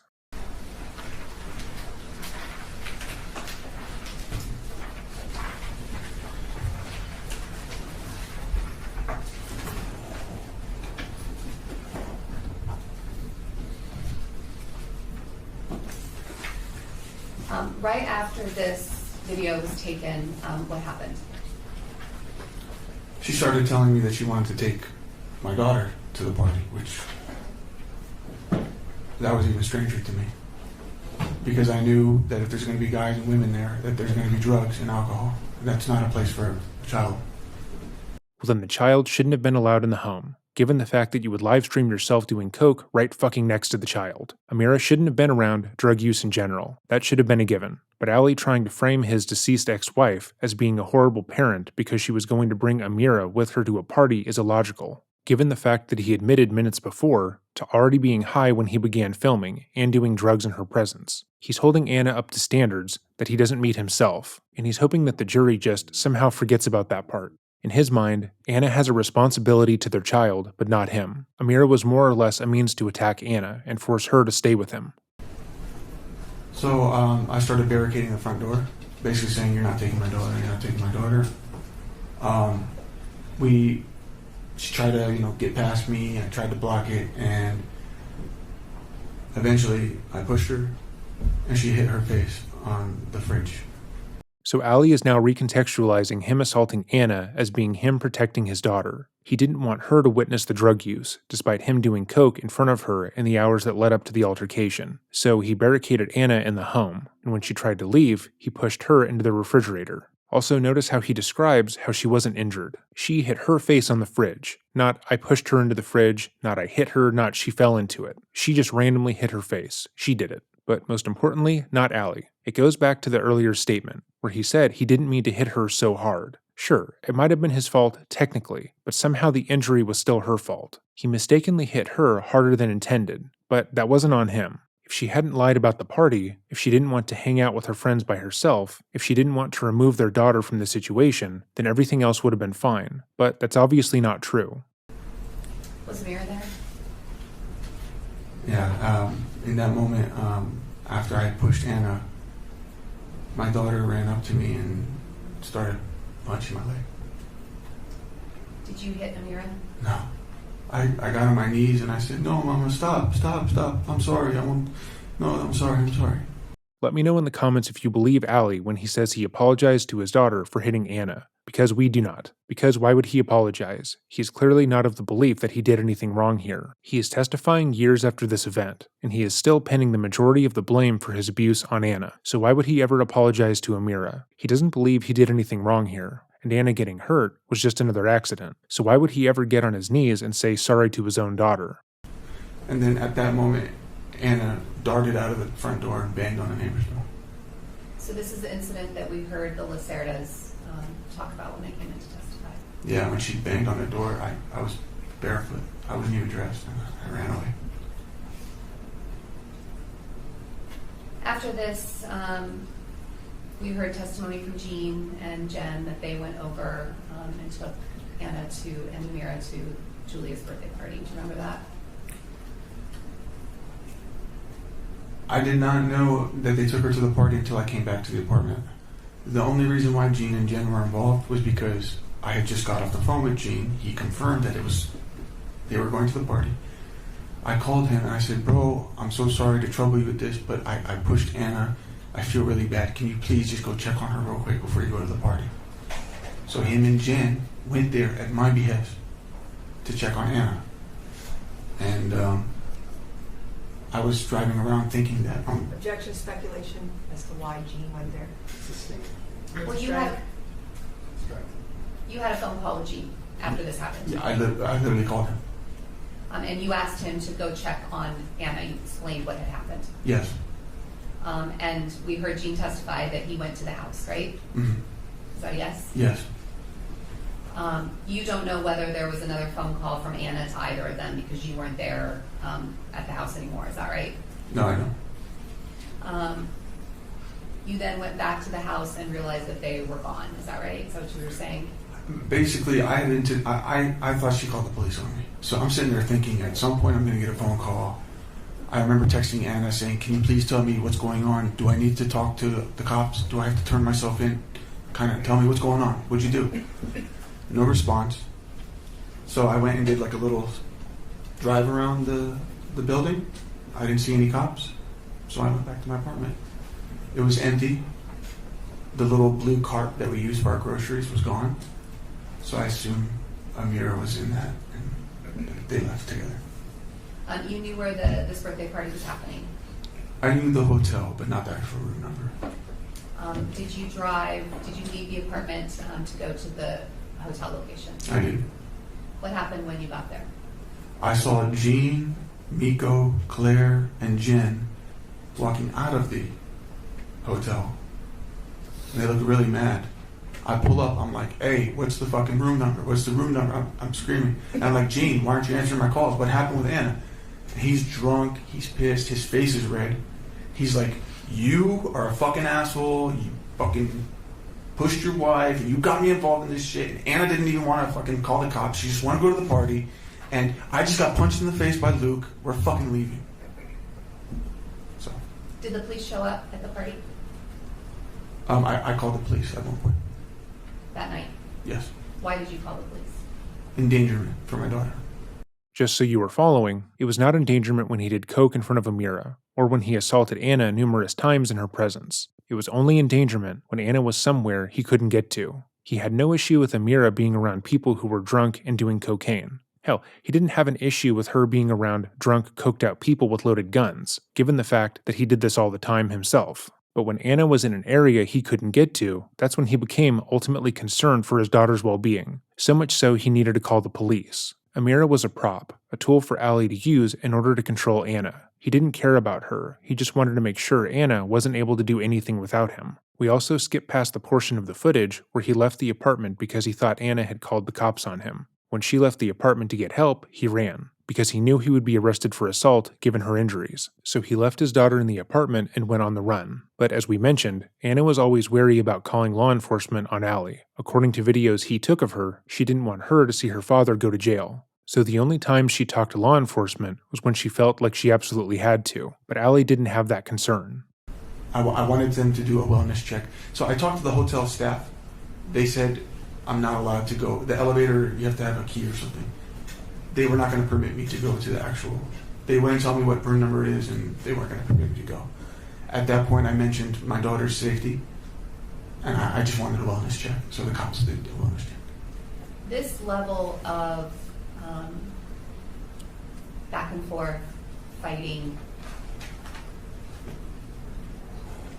this physical violence on this night, physical violence on just a few nights before on September 8th, this level of sort of vitriol and anger happening in this household, was this quite common for this time period of your life with Anna? Yes. It was starting to feel like it's every other day. At some point after this, did Anna leave the home? You know, after the party had went south, I heard this party went south. Anna went to a hotel with Julia and stayed there. And since then, she had been staying somewhere. She had gotten into the habit of blocking me for long periods of time. And this was very hard for me. I was completely out of the loop as to what's going on. But yeah, she was staying somewhere. And I didn't know who it was at the time.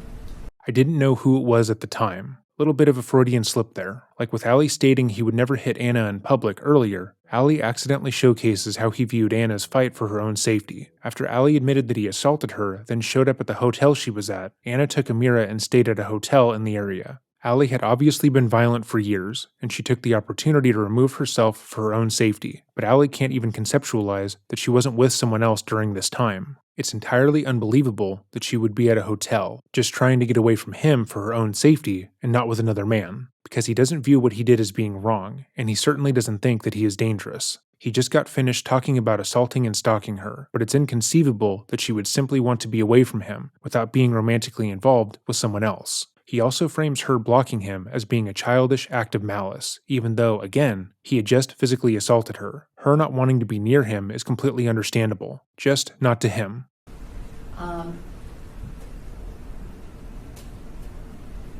During the same time period that she was gone for, if you recall, during this time after Julia's birthday party, how long did Anna block you? Sometimes it would be days, sometimes it would be weeks, or a week. Yeah, it was frustrating. It was extremely frustrating. So when she had you blocked, you couldn't communicate with her, and she wasn't communicating with you during this time? Right. I would just be alone in the apartment, doing drugs, getting drunk, and just stressing about them, and building up like all this. I was just getting worse.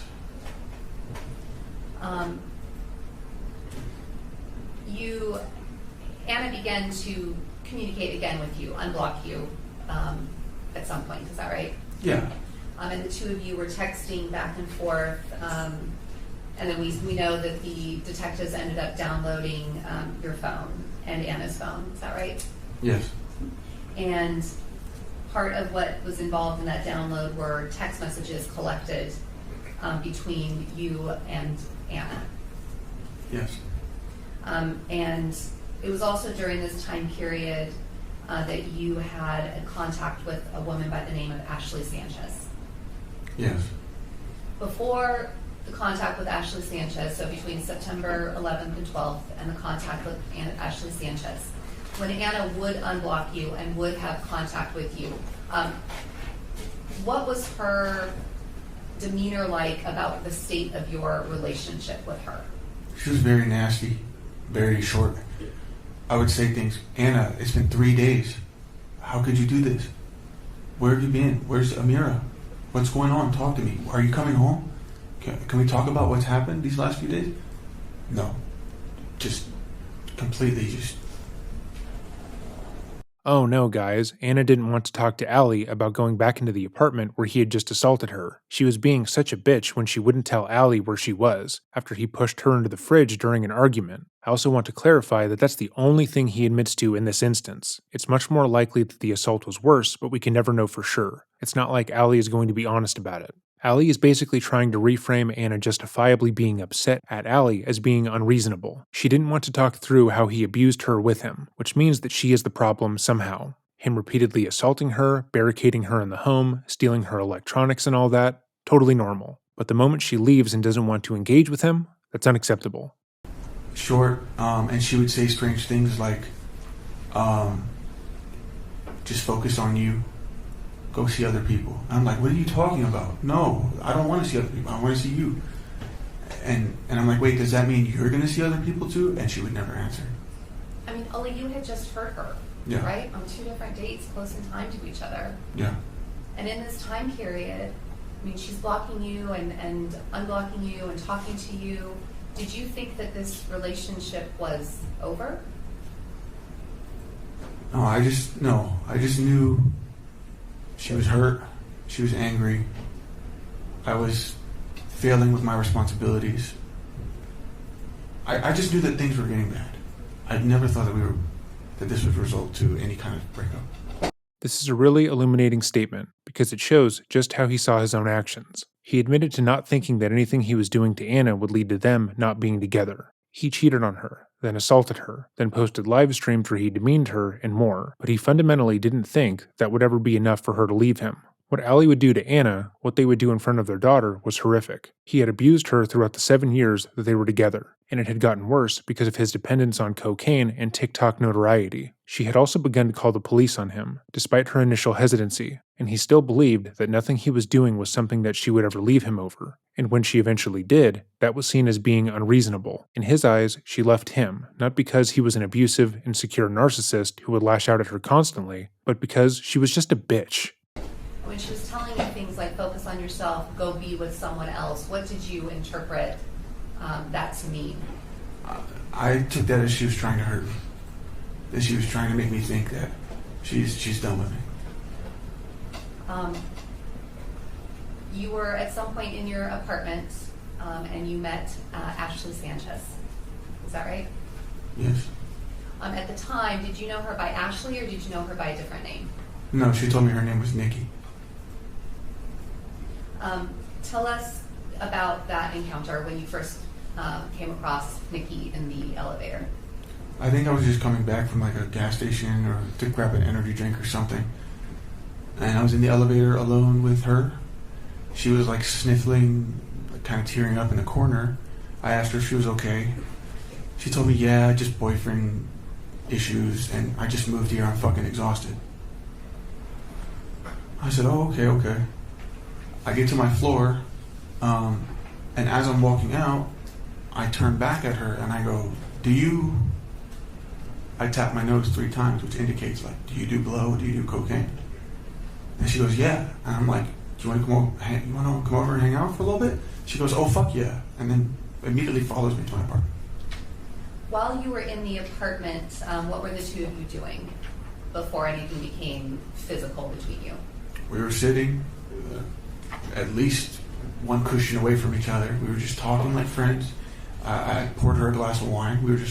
She started by telling me kind of what she's going through with her strange relationship, because she said it's her boyfriend, but in fact it was a sugar daddy. And I had never heard of how that works, so I was fascinated. I asked questions. So how does that work? He's got other women and he alternates between them, and in return he gets them nice things. She had relayed that the very apartment that she just moved into was under his name.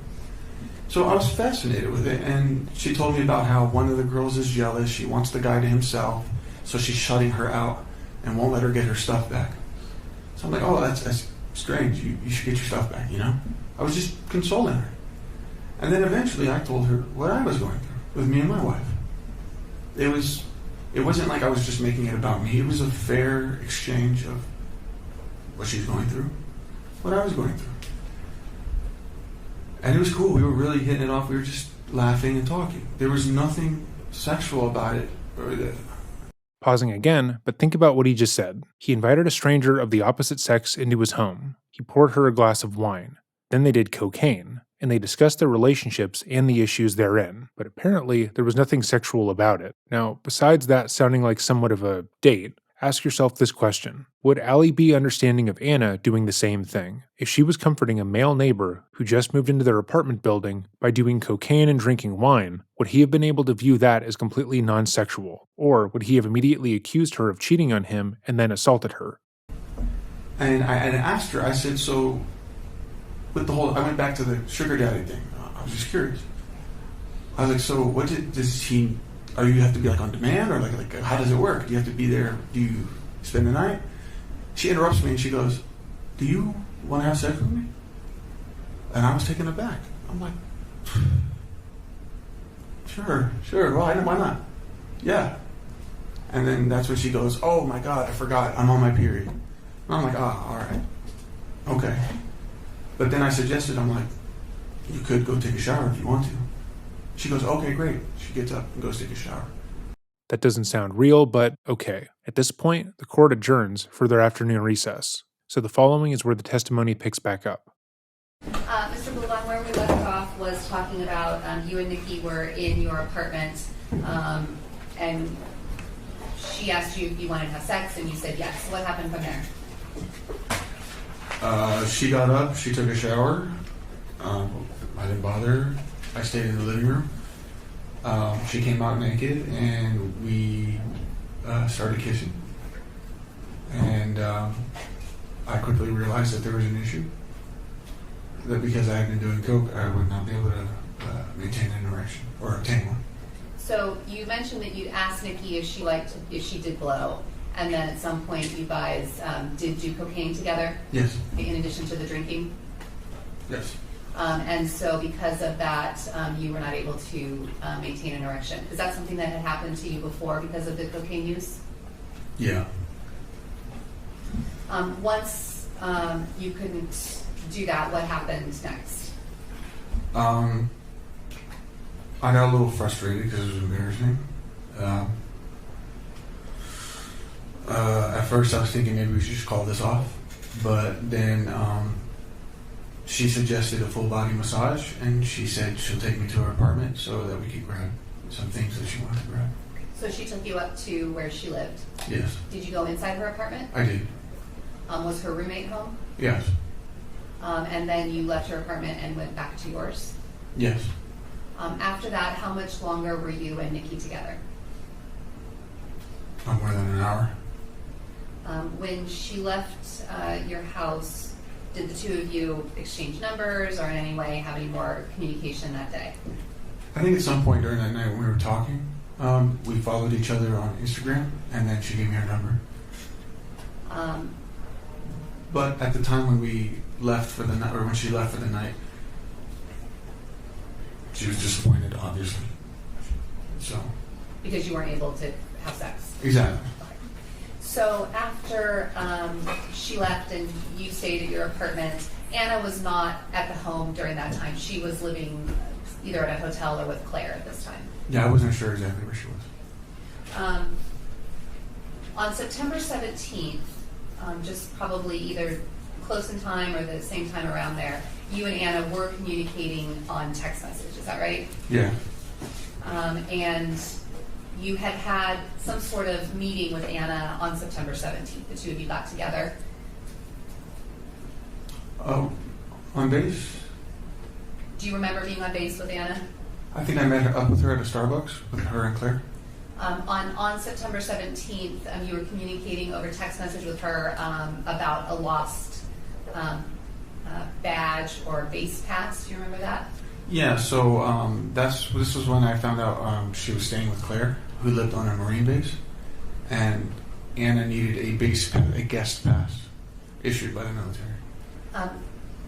Anna was on that base. You had a base pass from Coronado, right? I actually had a civilian contracting card, a common access card, which is like a military ID that lets you go on any base. Okay, so you could have gone to where Anna was staying with Claire on the base there. If I wanted to, sure. When you found out during this time period, around September 17th, that Anna was living with Claire on base, did you ever attempt to go to base uninvited to see Anna? No. On September 17th, Anna was accusing you of having taken her base pass. Do you recall that conversation? Yeah, I don't. We talked in her car, or she was driving Claire's husband's car because he was deployed.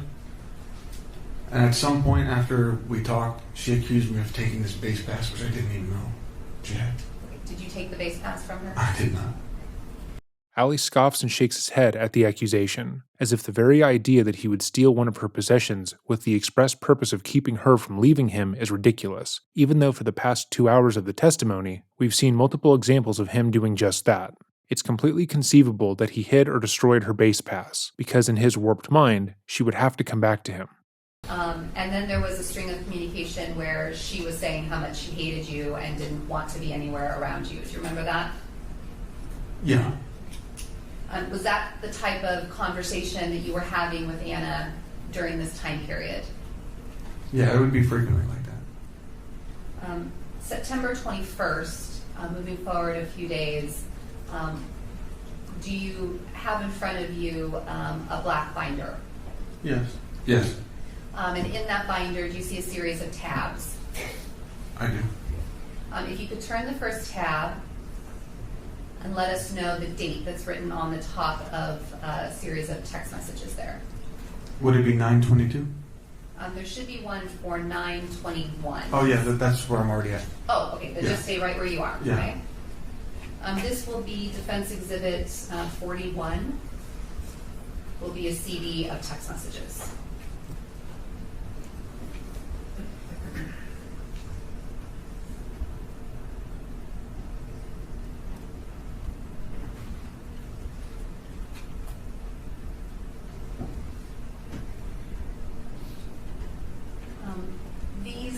Do you recognize this where it says Ali and then a 703 number?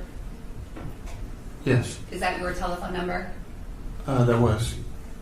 And below that, it has what's labeled local user. Do you see that?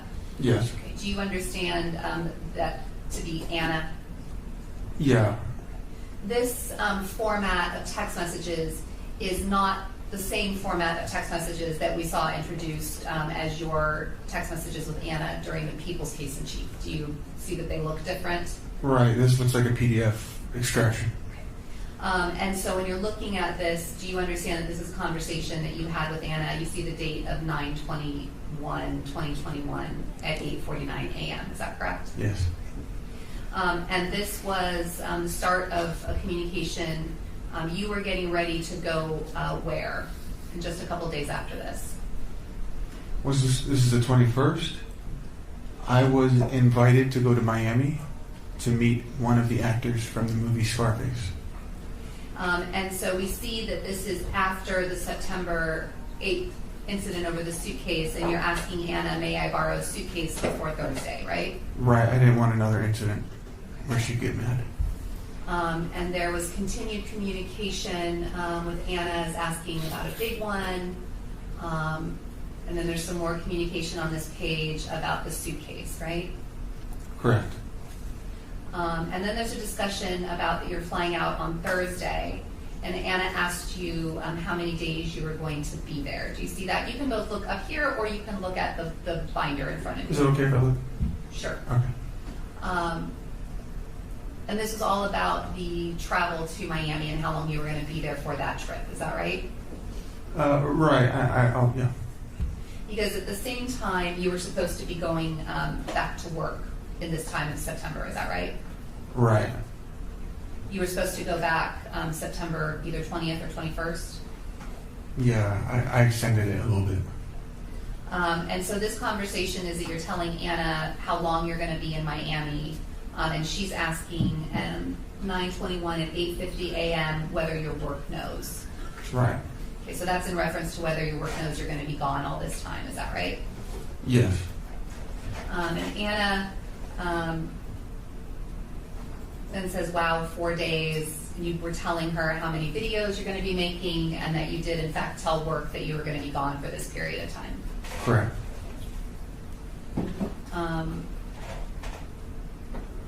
There's a discussion more about the suitcase.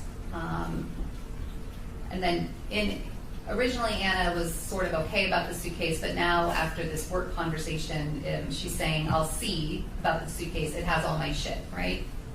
Right, just more of her excuses. She's asking you what time you leave on Thursday, and then you sent her a screenshot of when you were going to be leaving for the trip to Miami. Right. And that was going to be departing on Thursday, September 23rd, right? Yes. At this time, although the two of you were not living together, she was staying with Claire on base. She asked you if you needed a ride to the airport. Mm. Is that yes? Yes. As far as you understood, I mean, she was trying to stay away from you and stay at Claire's house, right? Right. So then her asking you if you needed a ride to the airport, was that a surprise to you? It made me happy. Yes. And then we see you asking her, would you, and then sort of the little hands in a prayer symbol. Is that right? Correct. You were telling her that she can have the Jeep. Right. And she said, yeah, I can, as though, yes, I can take you. Is that right? Yes. and you were thankful and appreciative. Awesome, thank you, I appreciate it. Can I get you breakfast? Remember having this conversation with her? Yes. And she's saying she's far away. And then back to this work conversation by her. Don't you have work, right? Yeah. And that's when you told her that you had delayed it by a week. Correct. You told her that it's fine, that Cliff's cool, and then she begins to say to you on 9/21 at 8:53 a.m., so you lied again.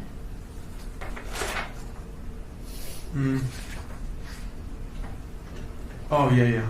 Yes. Okay. So this is all just within a few minutes of the conversation starting off about the suitcase and can I give you a ride, and then now it's turning into you're lying again about work, right? Right.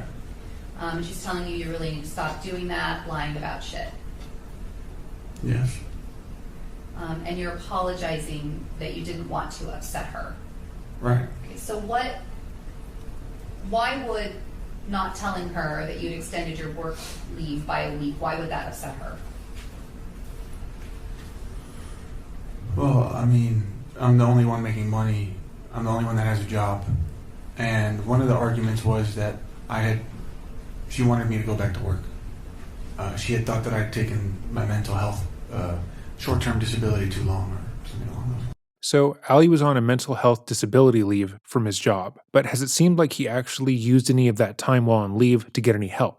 All we've heard about is him using cocaine, getting drunk, sleeping with multiple other women, hitting Anna, filming their fights, and making TikTok content as Tony Montana. This guy basically lives like a micro version of Tony Montana. If Anna wasn't working and relying on Ali's income, then it would make sense that she would think he needed to get back to work. Despite TikTok being an incredibly popular platform, they don't pay their creators well from views alone, and Ali was likely not making a livable income from there. Though Ali doesn't say this directly, there is a clear negative implication to him saying that he was the only one who worked in the family. With everything else he has said about Anna, her not having a job and wanting him to go back to work comes across as him stating that she was a gold digger, using him for his money and his TikTok views. But that is not the case. Anna had a job previously. However, she gave it up due to Ali's behavior. Ali believed every man that she engaged with was a personal threat to his relationship, meaning that he would act aggressively towards any coworkers or even her boss if he happened to be male. She also had to take care of Amira.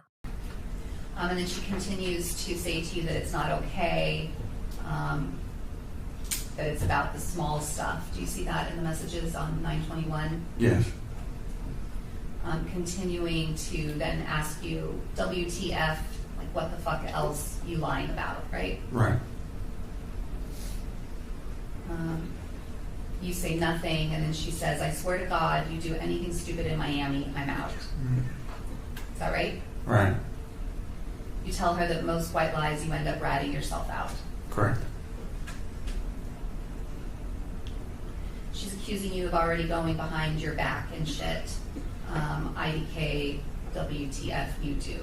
Now, you had not yet told her about Nikki Sanchez, is that right? Yeah. You're then telling her, basically, kind of trying to calm things down, I'll be with Angelo all weekend and Steven. Right. Those were two people that you were getting together with in Miami. Correct. And Anna responds that, yeah, Angelo that isn't married. Right? Right. When you're hearing that, what are you thinking about what Anna's telling you? She's concerned that I might be trying to be with other women with these guys.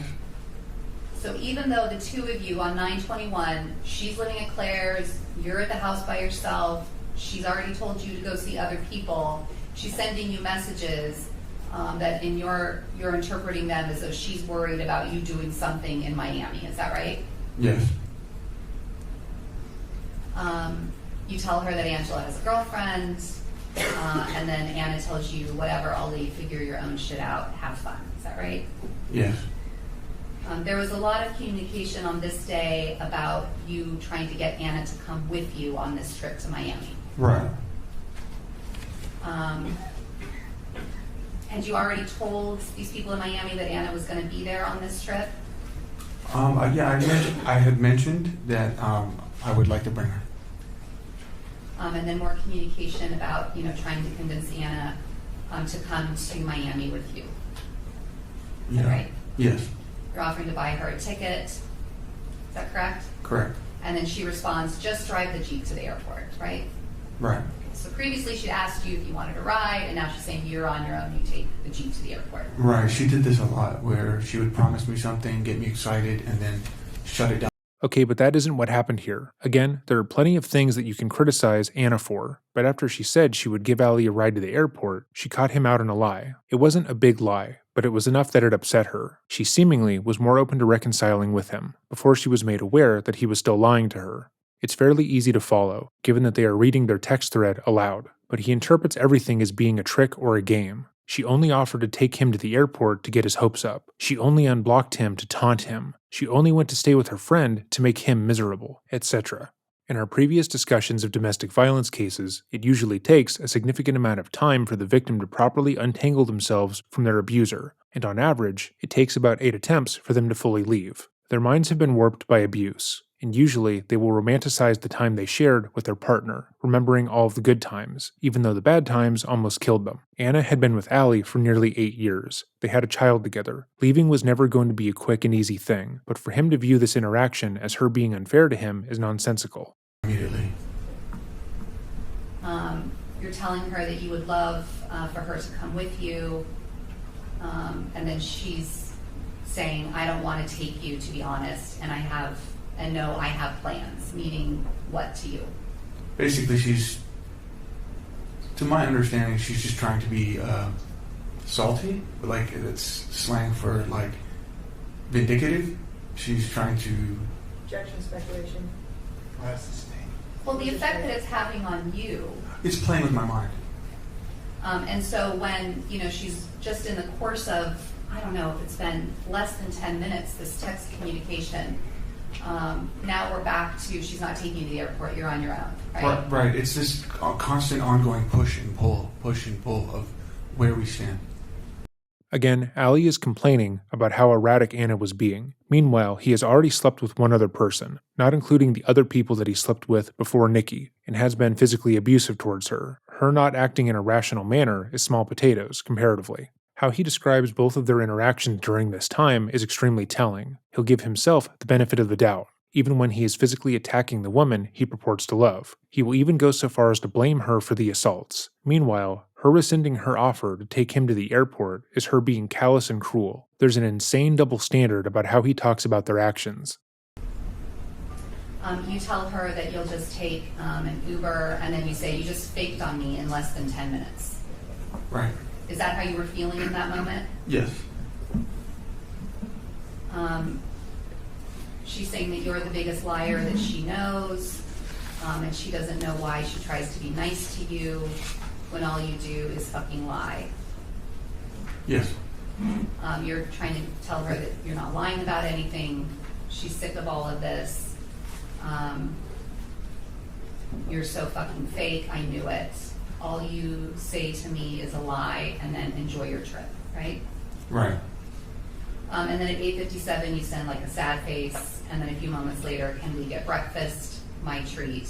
She says, fuck off, I'll leave. Yeah. I'm done falling for us, Baba, She meant your BS. because then later she follows up with BS. Right. You're trying to convince her there's no BS, babe, WTF, and then she's saying back to the suitcase, go buy a suitcase. Right.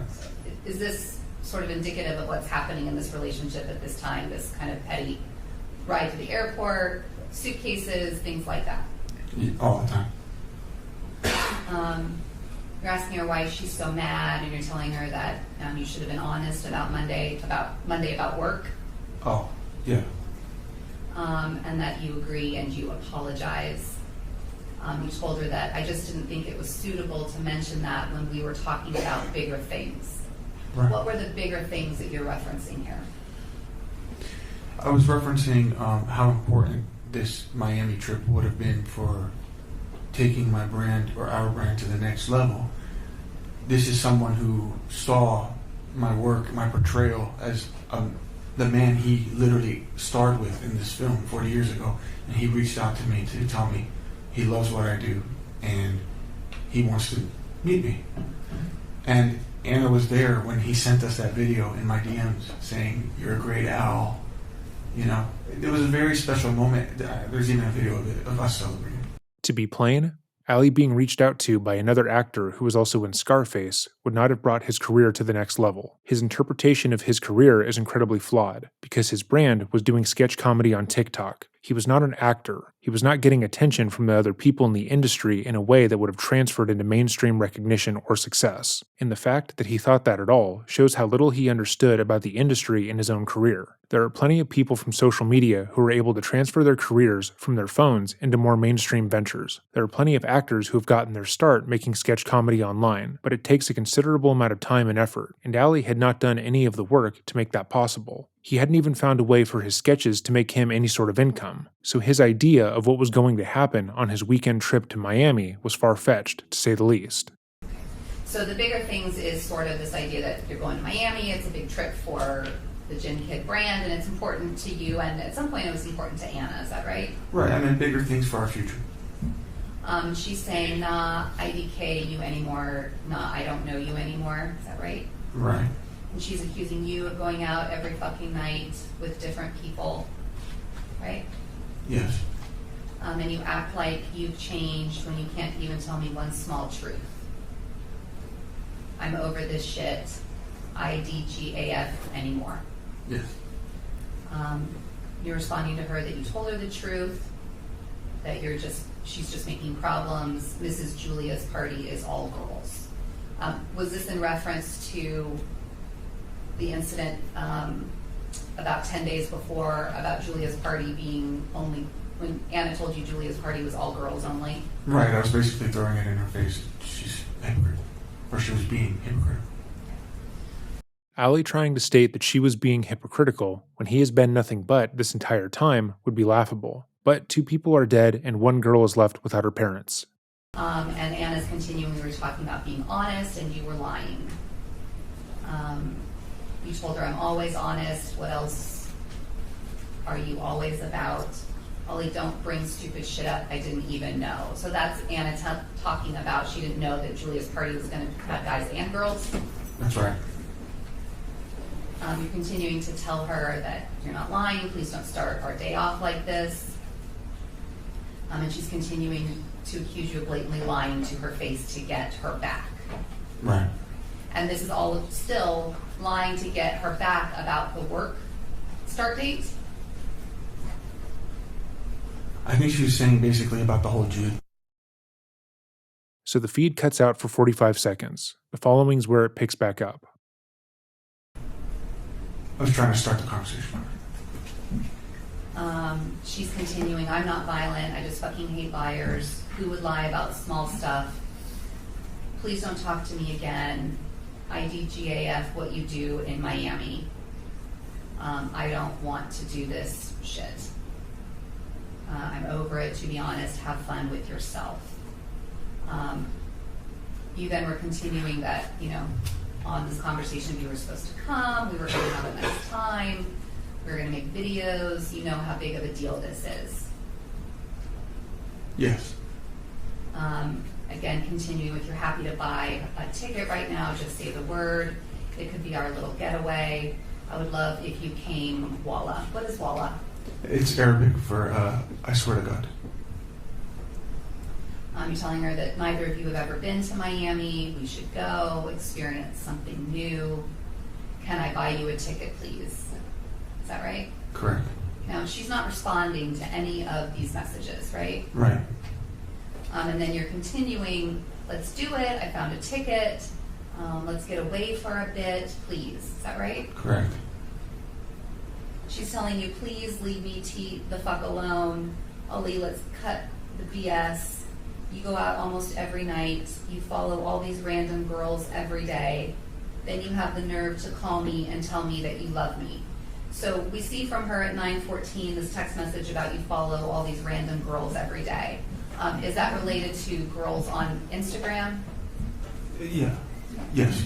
Is this part of the sort of constant conversation between the two of you, where she's accusing you of following, being involved with randoms on Instagram? Yes, it's just random things she's pointing out, just to provoke it or to continue the anger. Please just be truthful to yourself. Stop calling me, trying to get me back, only to screw me over the end. Just fucking let me go. You have this fucking hold on me, using Baba and other people to make me think you can actually change. In reality, you're just a liar and a manipulator. And then you're asking her, what do you want from me? And explaining, if you're not going to know if I change if you aren't here with me. You've been gone in random places, off the grid, doing whatever. You were talking to whoever you want. Do you have me blocked on every social media and you're acting like I'm the one that's being shady? And then you're telling her that you're trying to Your Honor, I'm going to object to the reading of statements without any question pending. Yeah, what, just do it in a question. Sure. And then you said that to her. You sent her the message at 9:21, 9:17 a.m. about telling her that you're not going to know if I change, and then that conversation. Is that right? I did send those. Then you're continuing to send message after message after message to her with no response. Is that right? Correct. Pausing once again for a brief moment, but when I was finalizing the script, my brother pointed something out to me we hadn't really discussed before, and that was the fact that earlier in his testimony, he claimed that Anna had told him to go be with other people, basically giving him free range to sleep with Nikki, or at least that's what he said. But there is no evidence of that in their text messages, or any of the recorded conversations that have been played in court. What we have evidence of is the exact opposite. She found proof of him cheating prior to the first recorded fight. She has brought up him cheating on her in the fights since. And from these messages, she isn't telling him that she thought that he was seeing anyone else in the week that she had him blocked after the assault. Telling her that I'm the only one who's trying to put any effort to get this marriage back together. Is that correct? That's correct. And then you call me a liar without even giving me a chance. Is that right? Correct. Are those your words? Yes. Then you're telling her to go figure it out. Talking about changing, let's get together. Do you recall sending that message at 9:19 on 9:21? I do. Continuing that nothing can be fixed if you're fighting against me, right? Correct. You're shooting down all my efforts. How is anything going to change? She sent that at 9:20. Correct, yeah. Nothing will change if you don't allow it to. Did you send that? Yes. I don't know what the hell my wife's been doing for the last month, so don't even talk to me about following girls and going out, because you obviously don't give a fuck about the fact that I've been so alone. That's correct. So when you sent that particular message at 9:20 a.m., how were you starting to feel about how this conversation was going? Basically, we're referring to prior events, unspoken conversations, or conversations that were needed to be had, but that we, like I was saying before, I was not getting opportunities to discuss problems that were accruing. Were you getting upset with her that she's saying things like accusing you of stuff, but then at the same time you haven't heard from her in weeks? Right, that's me basically. I'm trying not to focus on what she's focusing on. I'm trying to move past that so that we can correct this. But at that point I get frustrated because it's like my efforts are unnoticed or they're not working. So it's like, okay, well now I have to address. Now it becomes well, you did this, well I did this, you know? Oh, well, that's good to know. Ali was just a good guy trying to move past the fact that he had assaulted her a number of times in front of their daughter, while coked out of his mind. And she wasn't letting him. She didn't immediately forgive him after he got caught in a lie. So she's the jackass here. It's nonsensical. Additionally, that's not how productive arguments work. Neither party is trying to reach a solution in the case. But had Ali actively been seeking to work through their problems, he wouldn't be throwing her past actions in her face. He would have agreed that he lied, accepted responsibility for his actions, and understood that he was in the wrong for those lies. He could have explained his reasoning and given Anna some space. That way, if she was overwhelmed or angered by the information, she would then have a chance to think about how she wants to move forward. After that time passes, they could come back together and discuss how to proceed. He could agree to be more upfront with her, even for smaller things, and not let little white lies build up. And she could choose to leave the relationship, if she is no longer able to trust him. The same is true for any of their arguments, but neither party was in a position to healthfully talk through their issues because, as we've seen, Allie would immediately jump to rage and anger, and she would meet him there. There was no productive conversation to be had, because Anna was never safe. There was no stepping away from conflicts, getting some air and trying to calm down, because Allie would literally take her electronics, barricade her in the home, and refuse to let her leave before physically assaulting her. Being in a healthy, functional, respectful relationship is hard, because when it comes time to solve issues within that relationship, it's not a lot of fun. You can't snipe at the other party, call them names and demean them, even though that is the easier thing to do. If you want to show that you respect the other person, you have to find a way to talk through your problems. If one person needs to get some space, but the other party feels insecure about the issue not being resolved and needs reassurance, you have to come to some mutual understanding about how to work things out in a way that benefits both of you. It's not fun, and in fact, it's really hard and annoying, but it's worth it to have a healthy, loving relationship built on respect. But that simply wasn't possible between Allie and Anna. Allie tries to state that this was the only way to communicate, that he was doing everything right, trying to move past their arguments, but Anna kept throwing things in his face, so he had to throw things right back. But if Anna was the aggressor, he never needed to meet her there. Of course, there is an inherent selfishness to him stating that she was being childish by not just forgiving him and moving on from his literal abuse. He acts like him repeatedly assaulting her is in line with her lying about who was going to be at a party.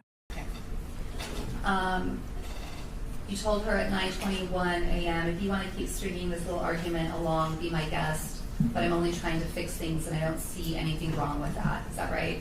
Yeah. Okay, and then you're accusing her of not cooperating with you. Is that correct? Correct. And then emphasize, meaning that you, something that she had said, you put like an emphasis on it. Is that right? Or something that you had said, you put an emphasis on it. Yeah, I put like exclamation points on it so that she could, to grab her attention again. You're asking her to think about for a little bit. Your husband doesn't know what his wife's been doing for the last month, and you're okay with it. Did you send that? I did. Okay. And then you wrote at 9:23, you're fucked up, dude. Correct. She responded a few seconds later telling you that basically she's been with your daughter while you were out every night because you didn't have a kid to take care of. Correct. So don't give me that shit. Correct? Correct. And please don't try to manipulate the situation. Right. Is this more of the same constant fights that you have been having about Mira and taking care of Amira? Yeah, basically we never get anywhere. It's just more problems adding up. And continuing on with you telling her that you know the value, you know what promises I made for you. I heard your cries, but the sad part is you haven't even acknowledged any of my cries. Did you send that? I did. And then she said, I see through all your lies now, correct? Yep. Then the conversation starts to go into a realm of talking about you guys are just going to co-parent Amira. Yeah, I say that, but it's more like a challenge. Okay, so what do you mean? You say that because you want a challenge. What does that mean? Basically, I'm like, all right, you want to do this? We'll co-parent. It's not what I really want to do, but it's me just testing to see her validity or if there's any truth behind what she's saying. She's talking about how could I basically co-parent with you when all you do is lie. Is that correct? Yes. You're asking her to stop fighting with me. Then you say, I know that you're never going to fall in love with me again, so quit acting like I'm forcing my family to make you come back. Right. Was there something else happening in the background between Anna and your family? So, Anna had been contacting my father and my sisters, and they would take it out on me. My father would constantly call me and say, what are you doing? You're throwing your life away. And I'm like, well, wait, what information are you going off of? Because I don't know what Anna's saying to you, you know? But then they would say things like, you're the cokehead, you're the loser, why would she want to be with you? And I'm like, I'm not even the one getting them involved. So we went over this in our previous video, but Anna would reach out to Allie's family for help, given that he was getting more and more out of control. He was using coke more, to the point to where he was bringing it out with him in public and just snorting it, because of course he thought he was too famous to get arrested. She reached out because she thought they would help him see reason, and it's notable that his response wasn't that he wasn't doing things that she was accusing him of, but his response really was that he wasn't even the one to get them involved. What Anna was saying to them wasn't wrong. He just took issue with the fact that she was telling his family about it. Even if it was to help him and get him to see reason, he still views her talking to his family as being cruel. His family was already aware of his drug use, though, given that the story of him pulling out a huge baggie of cocaine during dinner came from his cousin. He wasn't shy about his drug use, and his family didn't need Anna to tell them, but he is so divorced from reality due to his grandiose idea of himself that he thinks he was a functional addict. He doesn't realize that when he went on live stream and did lines of coke slightly off camera, that everyone knew what he was doing, but somehow he thought he was being sneaky. Setting to you that Anna was seemed to you to kind of be getting your family involved, running to them and giving them this information. Yeah, and what hurt me is that the fact that they're so quick to shun me. They don't care about my point of view. They didn't ask me what's going on. They just took everything Anna said and whatever she's saying. But then she flips it on me and says, stop getting your family involved. Same day, about 9:25, you're telling her that you're the one who's begging her to come back. Do you remember that? Yes. And you're the only one that's fighting me, so go be free, but we need to be parents for Amira, whether you like it or not. Correct. And Anna loved that comment. Correct. Then it kind of devolves into more of this conversation about needing to work together to figure something out for Amira. Enough of this bullshit. At this time, had you guys talked about divorce? Besides the random her throwing that at me, never seriously. Unless at this point, there was one point where I challenged her and I said, let's go to the courthouse together and do this as civilly as possible. And her response was, I don't have to work with you. I don't have to do shit with you. So. Again, Ali already stated that he never thought Anna would seriously leave him. He already testified that he thought she would get over the physical abuse, and that nothing he did was worthy of divorcing him, even though she told him repeatedly she didn't want to stay in a relationship where he hurt her anymore. In his mind, divorce was never an option, even when she said it specifically was. So when he says they never seriously talked about divorce, he isn't being honest. He viewed Anna bringing it up as her being spiteful, or just trying to hurt him, but she was obviously serious. And there's more communication about, sounds like she's kind of challenging you back. Yeah, we can share the custody. This is not going to be a situation where we both live together. Right? Yeah, this is... it's all bullshit. I mean, we're just picking at each other. Okay, so just more of the same kind of just, you said picking at each other, just continuing this type of conversation over and over again. Right. And this goes on for some period of time, this communication with Anna. Then at some point, the two of you end up getting together on this day at about 11 o'clock. Does that sound right? Yeah. And she asked you to come pick her up at the Starbucks on the base. Right. So even after all of this kind of communication on 9/21, the two of you end up getting back to be with one another at 11 o'clock approximately. Yeah, I had asked her, I wanted to see her. And she said, if you want to see me, come to the base. And you did go to the base and you picked her up, is that right? We met at the Starbucks, and then, yes, we both went to the Jeep. After you went to the Jeep, what happened? It was more or less more of that. Confusing messages about where we stand, and I would ask her, like, I would tell her, like, look, I really miss you. You're gone a lot. You don't let me communicate with you. You never hear me out anymore. And eventually, I was like, will you at least just hang out with me? And she agreed, right? Yes. And she came up to the apartment that you ended up leaving the base and going back to your apartment. Right.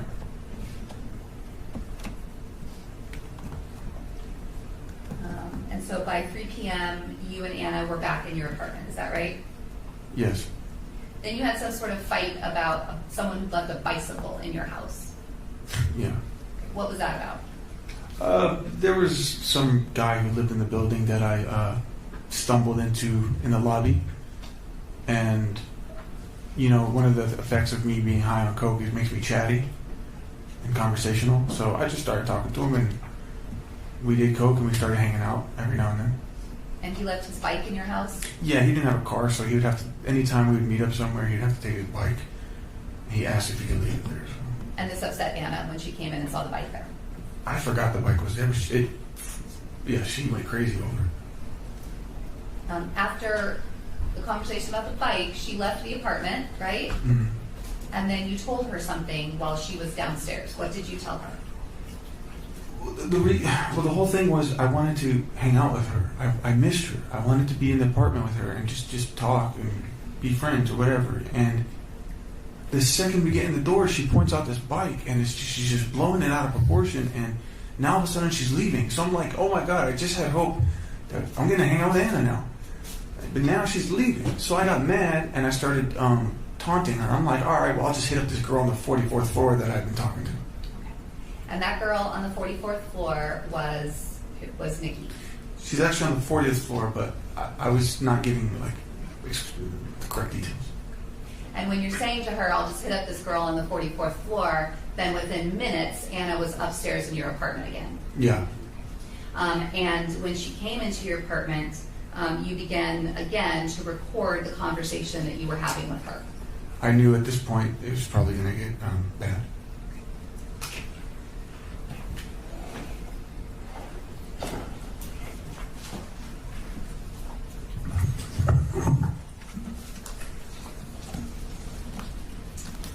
This is Defense Exhibit 37,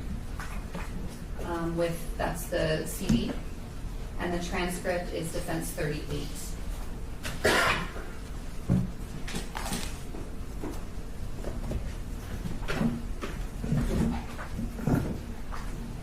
And on the transcript it says unknown date, but the date is actually September 21st. Is that what you remember? That's correct.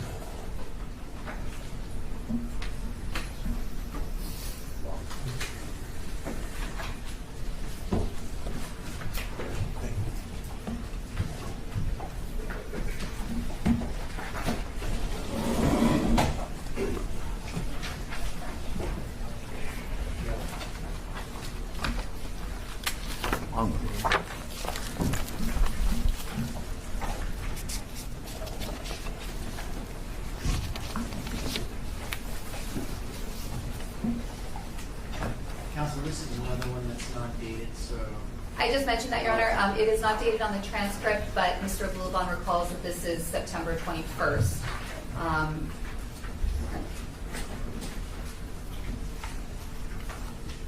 And Your Honor, this is it's the long one. It's approximately 44 minutes. So do we want to, at the end of this, break for the day? Let's see where we're at. You said 44 minutes? Yes. How much, well, okay, after that, how much longer are you going to be? Still some time. Oh, give me the look. All right, probably. Yeah, Okay. Let's see where we're at. Okay. Give me just one moment, please, and I'll start it.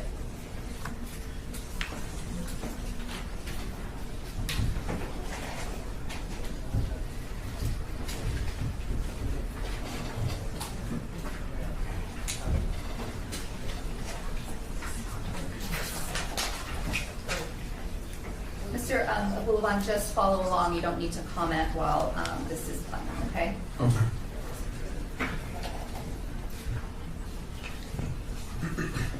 Yeah? You've been lying to me. Look at your fucking face.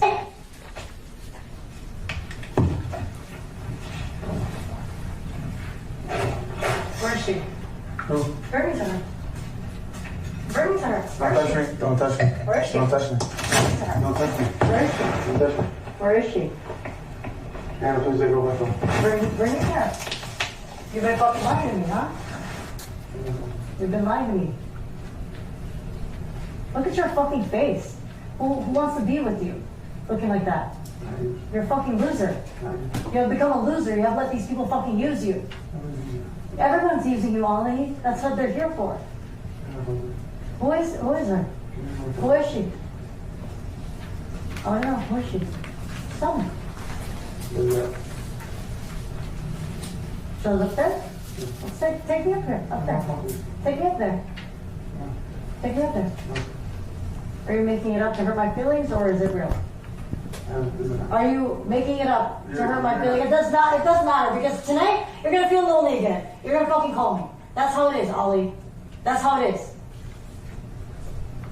Are you lying to me, or is it real? Because I have a ride downstairs. I came back here for a reason. Is it true, or is it real? For what? Is it true, or is it You didn't come real? here to fucking make love to your husband. Is it true, or is it real? Take my phone, please. Is it true? Did you break my phone? I'm not breaking the phone. I just want to know if it's true. Is it true? I'm tired of you. Is it true? I'm tired of you. Is it I'm tired true? of your abuse. Is it true? tired I'm not of you. abusing you. I'm talking to you like I'm an tired of your adult. abuse. That's not an abuse, Ollie. I'm You tired just of don't. You just don't understand anything I'm anymore. tired of your abuse. You're fucked up mind. I brought you here so we can fucking make love and heal, and you fucking made a fight over a bike. You're healing over cocaine. Give me my phone, please. Who is she? Your son. Get out of my face. Okay, so in the audio recording, Ali is saying that he brought Anna to the apartment to make love and move forward in their relationship, but she made an argument out of nowhere, even though he had, by his own estimation, brought up sleeping with another woman in order to hurt Anna. He then repeats that he is tired of her abuse when she lashes out at him. She says she has his phone, which doesn't seem possible, as he is the one recording the interaction, and she asks him multiple times if he actually slept with someone else, or if he's making it up to hurt her. Ali trying to victimize himself by stating that Anna was being unfair to him is ridiculous, seeing as he purposely tried to hurt her by bringing up Nikki. Neither party was adept at handling their conflicts, but Ali trying to paint Anna as the instigator here is nonsensical. Every time they play his audio recordings, it only makes him look worse, which makes their inclusion in his defense curious. But given that we have covered a good amount of narcissists on the channel, it stems to reason that this was not what his lawyers wanted to do. We have seen countless examples of a defense team having to appease their client when they take the stand and put forward arguments that hurt their cases. Most recently, we saw that happen in the case of Sarah Boone, but also that happened with Robert Tellis, Pamela Smart, and Ezra McCandless. They believe that their arguments are patently better than those that their lawyers can provide, and put these otherwise decorated attorneys in a compromising position. It's our theory that this is why the recordings are being played in court, because while they show that Anna wasn't a perfect person, it proves that she was objectively being abused by Ali. We hear him hit her, we hear him goad her into arguments, and it paints the picture of an incredibly abusive relationship. He tries to state that he was earnestly trying to win back her love and affection. Meanwhile, he tells Anna that he slept with someone else, and would go on to state that she was better than Anna in every conceivable way. He's being spiteful and vindictive, which is a far cry from how he is portraying himself in court. In our coverage of these cases, we tend to defend the defense attorneys, given that they are working with difficult clients whose guilt is obvious. Every person should be afforded a fair trial, and that means having a competent attorney who is providing the most robust defense possible. But these clients tend to compromise it themselves. I guess I'll wait until you can go. I'll wait. I'll wait for her. Or I'll wait for you to leave. You go see her. Go to the 42nd fucking floor. Go to the 42nd floor.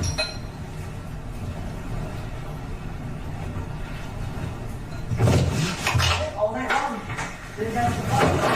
I'll watch too.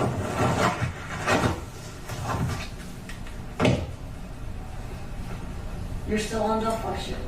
Recording me 24/7. Because you think I'm gonna do something stupid. I'm not doing anything stupid.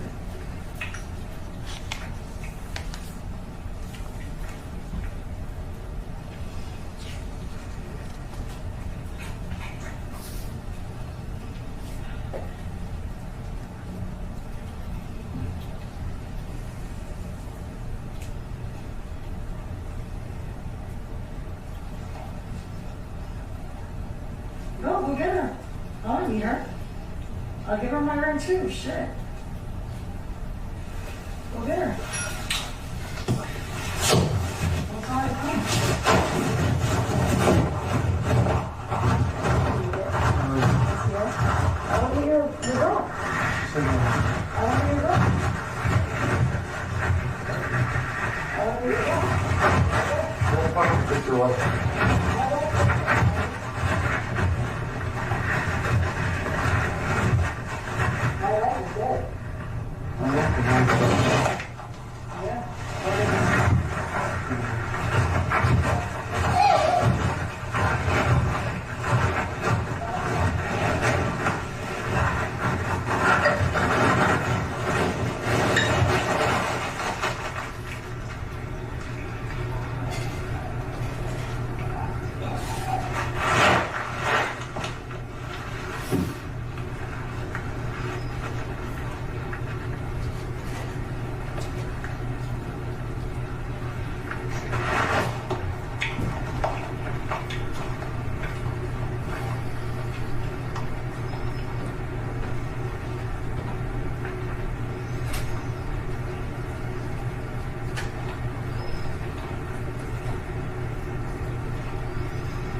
Yeah, don't come. Just go. I'll call you later. No, she's tripping. I'll just call you later, alright? Bye.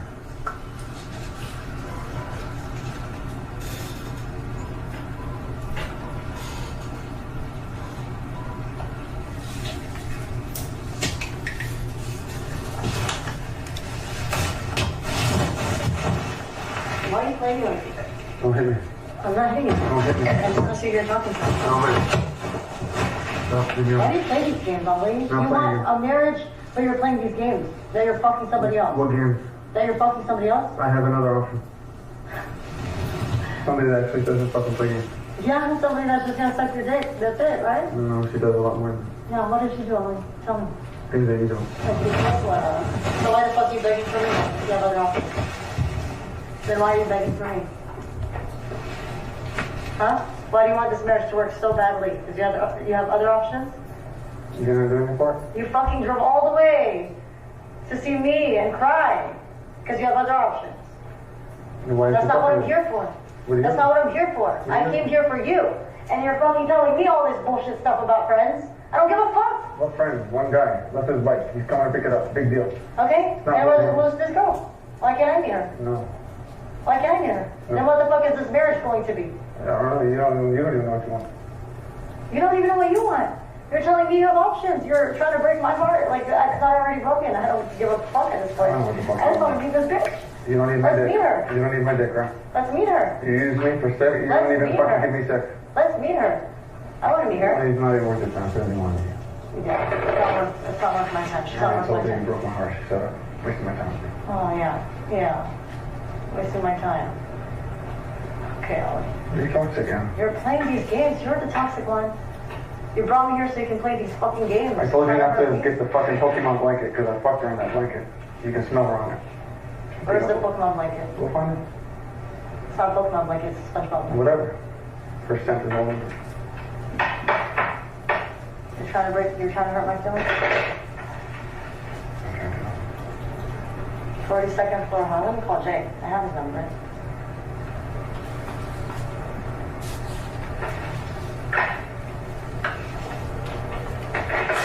I'll fuck you. What do you have to fuck Jay too, huh? If you want to. Good. Well, she will know, right? That's fucking...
You keep saying you're done. Why don't you just leave?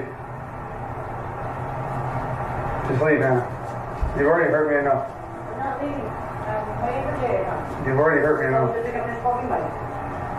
I don't know why you're here. You hurt me enough. My home. My name is on the plate. You didn't kick me out of this house. I'm not you here. You can't kick me out of this house either. It's my home. No? My name is on the plate. Remember? Okay, cool.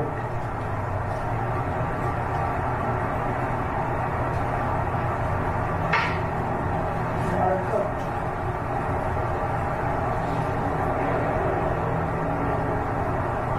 How do I break your heart, Ollie? When you're telling me you're talking to some other girl, my fucking heart. And my daughter's fucking like, and I'm breaking your heart? And I'm a psychopath? Come on, Bobby. Stop playing me, fucking me. Stop fucking calling me in the middle of the night crying.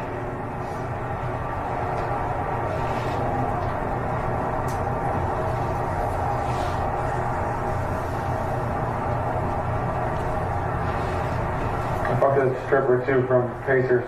Her name was Angela. I guess I know what I'm doing. Have fun. I knew I stopped loving you when I stopped giving a fuck if another man touches you, because I'm not touching you anymore. Well, we know that is objectively not true, given that he would kill her because another man touched her. I do apologize for the lack of commentary during this portion. Cutting it entirely feels like it would be doing a disservice to our coverage, and we don't want to be accused of being biased. But there's little we can add at this particular moment, and unfortunately, it does get worse. You don't let me touch you. Shut the fuck am I worried about your buddy? They already have. You lost. Don't care. You're playing yourself in. No, I'm not. You're still here. You said you don't want to do it. I already just told her I'm not coming.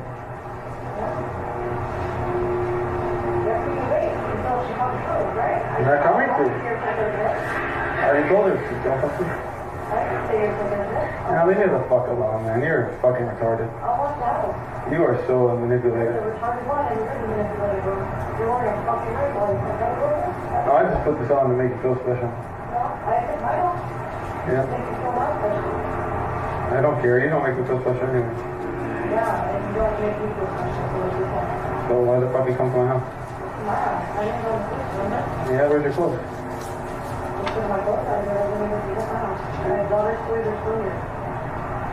Yeah, you're so dumb.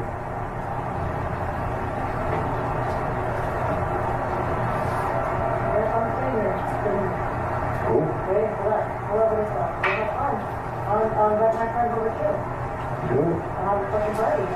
Do it. Do it. Cool. Don't care, Anna. Don't care about guys. You're the one that's breaking my heart, not fucking me. Yeah, it's like, fuck you. I'm not wasting my breath.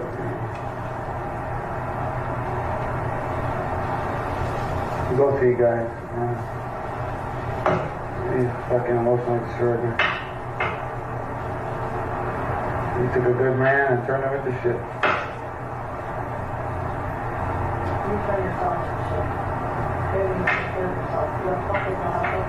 Oh, a lot of people actually. A lot of people. Please, show me one. I want to see you. No? I am dying to see you. I'm not here to hurt you. Ollie, you're not going to hurt me. You already hurt. Fucking believe you. Who's nobody? Who the fuck's nobody? Nobody. Who the fuck is nobody? What the fuck you? Look at what you look like. Yeah, go look at the tampon in the fucking trash can. Jesus Christ. Who the fuck? You don't wear tampons, right? There's a tampon in the trash can. Yeah, I see. Okay. That's right. Go ahead. I don't need to lie, Anna.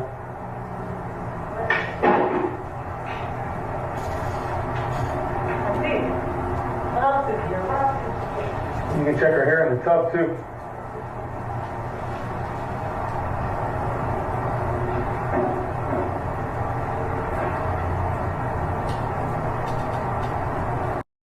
As they are playing this frankly gross audio in court, where Allie is gloating about sleeping with Nikki and proving it by leaving a used tampon in his trash and her hair in the tub, Allie is smiling to himself while moving back and forth in his seat. This isn't shameful to him, but victorious. He feels like this audio, which shows how toxic the relationship was, makes him look good, because in this instance, he was able to emotionally hurt Anna. He was able to make her feel inferior, because he had slept with someone else, so he had the upper hand. You would think that after years later, after he had killed her and gotten sober and was no longer in the midst of the relationship, he would be at least a little ashamed of how he acted in this particular case. That he would hear this audio and feel some sort of remorse because he was under the influence, and went out of his way to hurt the woman he claims he was trying to win back. But he's pretty happy. He seems to be getting off on the fact that he hurt Anna, and feels like everything he has done in this audio recording is justified, which is pretty fucking sick.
Where you going? Where you going? That's right.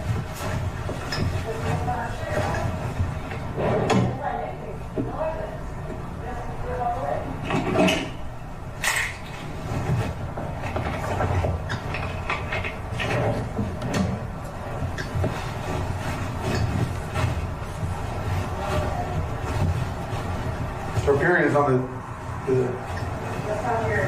her period is on the towel. It's your nose. It's not here. It's mine, actually.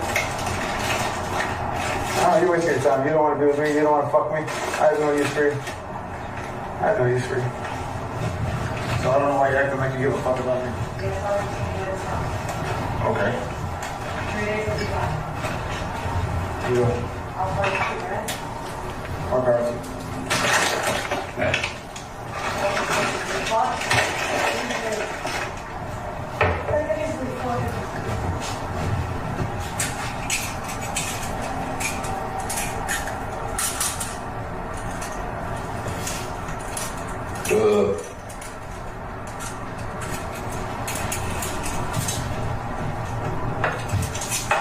It's funny, you got all this energy for this bullshit, but you don't even have energy to fucking lay down and make out with your husband.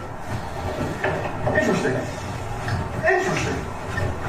That right there is called playing games. Don't even know how to fucking make love to your husband, but you can fucking, you can be butthurt. I want somebody else to make love to me. Do you? You're not worth it. You'd fucking cry if you saw the shit I did there. I won't do it. I think it was back to the back. Do it, please do it. You're not hurting me, because I don't get shit from you anyway. Why are you still here? You need a ride? Come on, I gotta take you to Miramar. You want me to take you? You're stuck here? I'll stay here. Yeah. Stay. I'll wait for you. For what? Wait. I'm not going on. I'll wait for whoever comes. Nobody's coming. He knows. Nobody's coming. I'm not playing these games again. You're a little kid. You're a little kid. Come here bitching about a bike. I brought you here to make love so we can fix our marriage. A bike is more important than your marriage. You're dumb as fuck. The problems in my family. That's what you bring in life. Problems. That's the problem. Yeah, you're the problem. You're the fucking You're problem. so happy. You can't even fucking pay for your own shit. What shit? You're fucking fun to glasses. McDonald's. Yeah, it's because I had it all in the savings. Fucking dollars. I had it in my savings. Yes, $1,000. Yeah, what do you care? Why are you worried about me? I thought you don't need me. Not worried about that. So then why are you here? You look so pathetic. This is my house. I can go my house too. Yeah. I Okay. can come here in and out, but it's my house. My house, my house. Nothing better to do. I fucking drive all the way to see you at Starbucks and you want to just fight. That's cute. You had dinner? About wine and I said to my wife? Holding me tight and crying? I'm a bad person, man. No, don't touch my shit. It's for good people. Don't touch my shit. There's another bottle right there. It's not yours. I'm helping it with the current my house. Your house. Live in it. You should go smell that blanket though. I'm doing the first of my husband's labor, right? So he's my husband. Oh, well, it's so beautiful. Bruce of your name.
I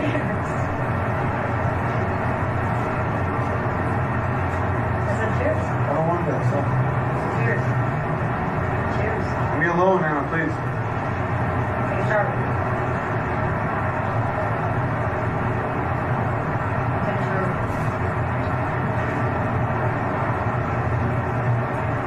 Number one.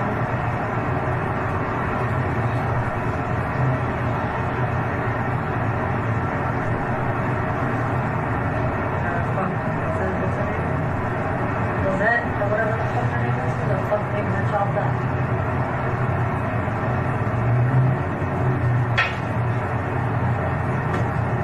So good, huh? She gave me this, all of this. This is all hers now, not mine.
Are you in the apartment? No, we're on the balcony. Okay. But the balcony of your apartment? Correct. And you stopped it at 2453? 2453, yes. There is reference in some of this about cheers, and were you and Anna drinking alcohol during this time? Yes. She's asking you to take a shot with her. Yeah. Were you doing cocaine during this time period, or had you done it during the course of this conversation? Throughout the day, yes. Did Anna do any coke while the two of you were together? I think when I first picked her up. Picked her up from base sort of earlier in the day? Yeah. I know there's some dead time on this to about the 27-minute mark. I'm just going to move forward a little bit. Please.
drunk. Stop. You're hurting me, Ollie. You're fucking hurting me. Because this is an audio recording, we can't actually make out what's happening. All we know is that there is a stumble, where it sounds like the person who was holding the phone fell, and now Allie is crying, calling Anna a bully. We know he's drunk and on coke, and based on the audio, it didn't sound as if there was a strike before the fall. We can't definitively say either way, but based on the previous cases where there is audio of an assault, including this very video, you usually hear a strike, not just the fall. I didn't even bring up these fucking girls. I was just talking about your fucking friend. That's it. And you fucking tell me that's all you want is to fuck? That hurts my feelings.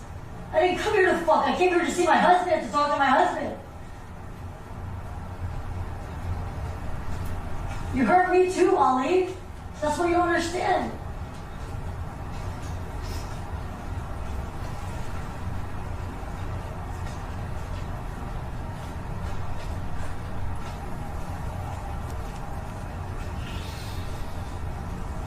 We're not fucking good for each other anymore.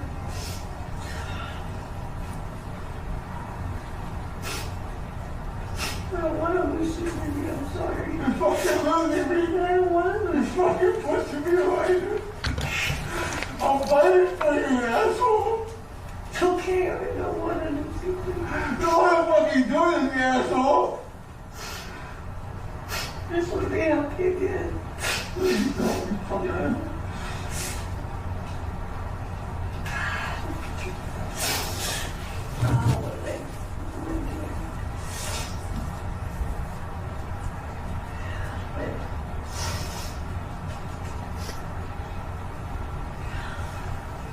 Fucking strong. You're abused from this daily abuse. Ollie, you abuse me too. Don't act like the victim all the time. Don't act like the victim all the time, okay? You have hurt me multiple fucking occasions. And I come back, I'm running to you every time. And you tell me you're some fucking bitch that can steal you away in 2 seconds, okay? Take her, please. Don't fucking call me anymore in the middle of the night. It made me think about you all over again.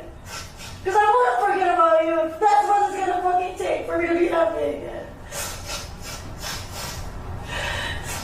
You're my fucking best friend, Ollie. I don't have anybody.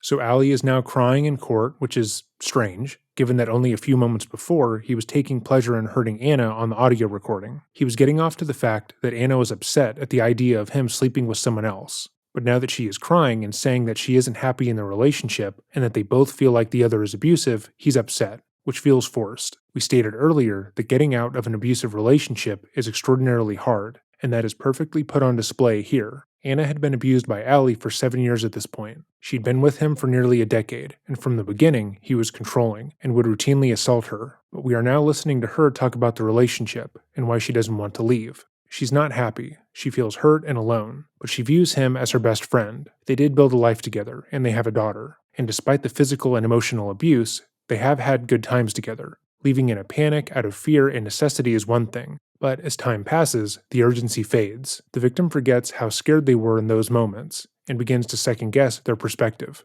Maybe they weren't in any danger, maybe it was their fault, maybe it wasn't that big of a deal, and then they go back. It's never a clean and easy break, because so much psychological abuse has taken place before the physical. The victim is made to feel like, on some level, they do deserve it. It's heartbreaking to listen to, because we are just listening to a victim confide in the man who would go on to kill her.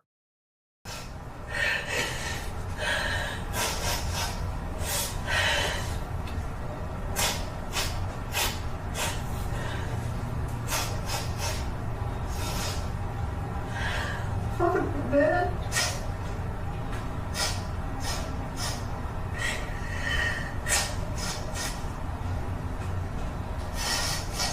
7 years only, I devoted that shit to you. Only you, only you. And you fucking know that. I treated you like a goddamn king. Why are you abusing me now? Yeah, because you fucking hurt me, man. You hurt me all the time. And you continuously hurt me.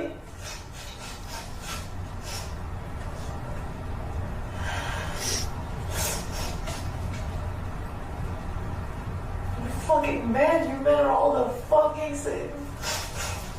You're all the fucking same. Fucking 7 years, man. I didn't ask for shit for 7 years, Ollie. Nothing. Nothing. Fucking, I devoted my life to you, you stupid fucking ass. Fuck you guys.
Stop it at 3347. Mr. Abulaban, are you and Anna still in the apartment together? Yeah. We have just heard what sounds like Anna and you crying with each other back and forth. Is that a fair recitation of what we heard on this? It was a moment of us being completely honest with how we felt towards each other versus the charade we were going, that we kept conducting with each other.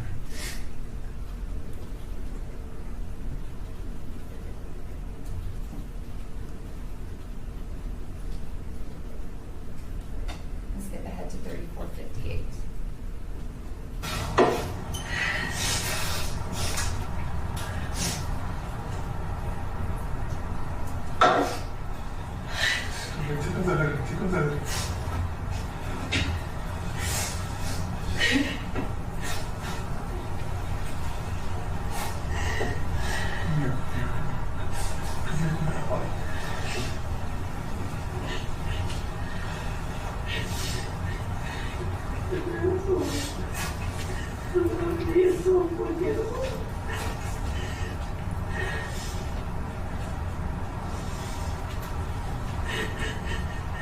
You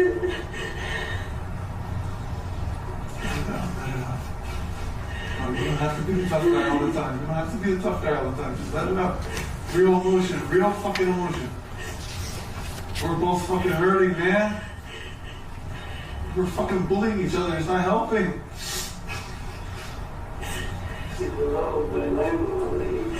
Why won't you let me be that? You hurt me already. And you continuously do that if you're good.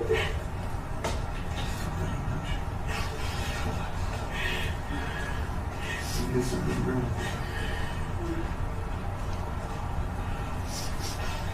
Yeah, there's nobody else saying this. You need to move it out of you.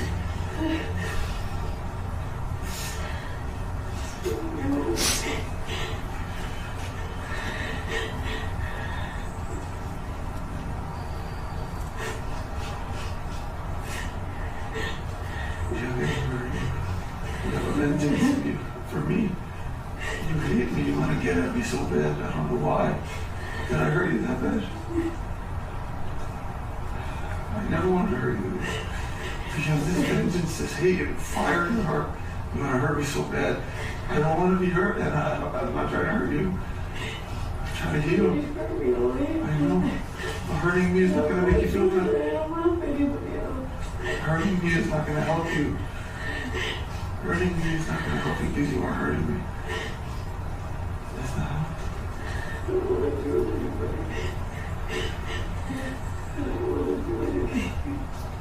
No, fuck the bills, fuck everything. Be human, for God's sake. So Allie is trying to manipulate Anna on this recording. She is saying that she doesn't want to do this anymore, that he really hurt her and she's done. He then tries to frame it as her not being honest, her running away from the problem, and her actually being the one to hurt him. Even though at this point, we've seen and heard him abuse Anna on video multiple times, with at least 7 years of examples that we have witness testimony for. She is saying she's done, she isn't happy, and doesn't want this life for herself. And in response, he tries to make her believe that by leaving, she isn't being an adult, that she's not actually working through their issues, and she's only making things worse. When she says he was the love of her life while sobbing, he immediately responds by asking her why she doesn't let him treat her that way, again, placing the responsibility for him abusing her onto her. It's not Allie's fault that he continues to hurt Anna, that he physically abuses her, but it's Anna's fault. She's the one to blame because she goes out too much, has too many friends, dresses too provocatively, or whatever. He's trying to tell her that if she were better, more obedient, he wouldn't hurt her. But that is not how abuse works. If someone is hurting you, there is no correct way to act. There's no way to move through that relationship without getting hurt, because they already believe that assaulting you is justified. If a person believes that hurting the one they love is acceptable when they're angry, then you will find that you'll be their punching bag no matter what you do, because there will always be something that upsets them. Anna was not a perfect person. We've seen and heard that. But even if she was, even if she did everything that Allie wanted, he was always going to find an excuse to hurt her. Because in his mind, everything he's done is justified. Pay attention to what he says here, because this is how abusers work, and this is why it's so hard for victims to get away.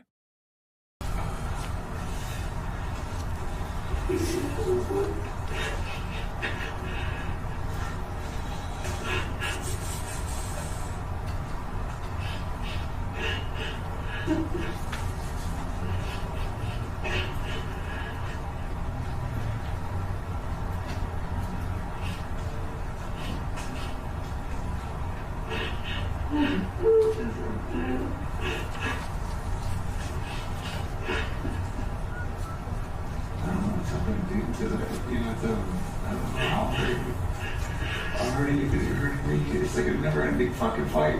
It's stupid. We stop hurting each other.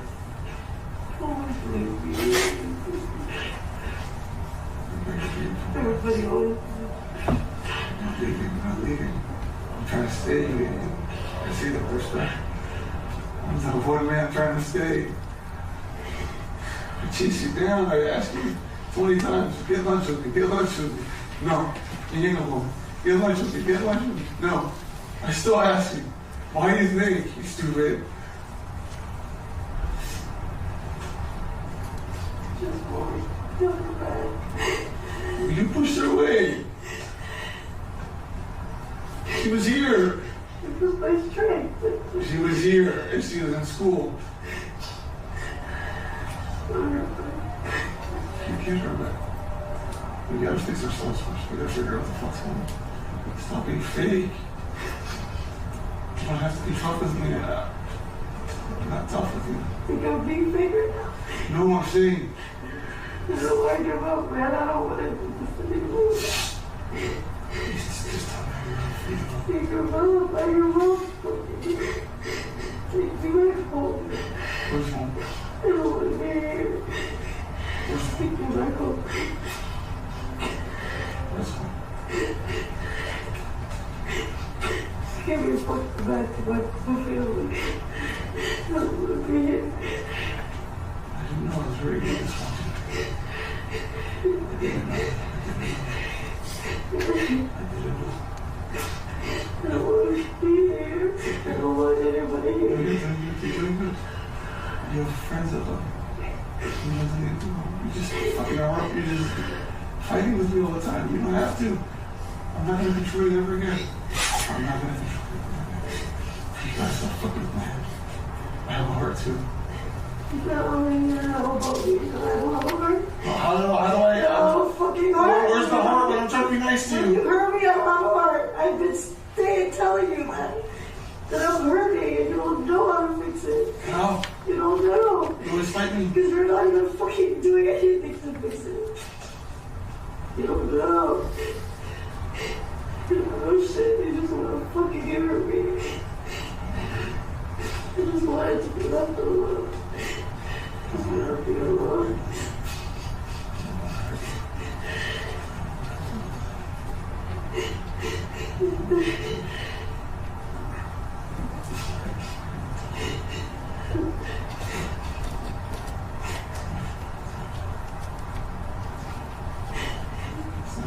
Allie's behavior within the last 30 to 40 minutes of footage is remarkable, because he goes from being genuinely smug, listening to him hurt Anna in an argument, then pretending to cry when he hears himself cry on the footage, to now being annoyed, because he doesn't like listening to the audio anymore. He just motioned for his lawyer to turn it off, because he's listening to himself admit to abusing Anna, and tell her that he's not going to hit her anymore. He doesn't want to listen to him admit fault, because he simply doesn't feel at fault. Not for the murders, not for the abuse, not for anything.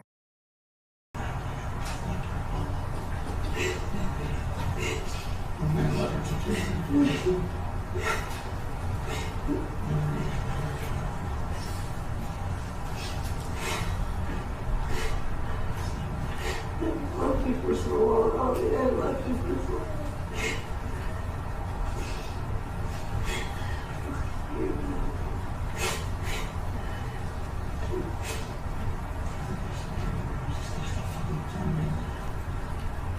Not playing games. You're confusing me.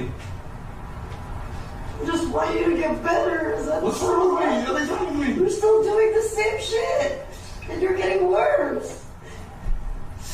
You're not in your right mind. Look at your face. That's not my husband. I want my husband back.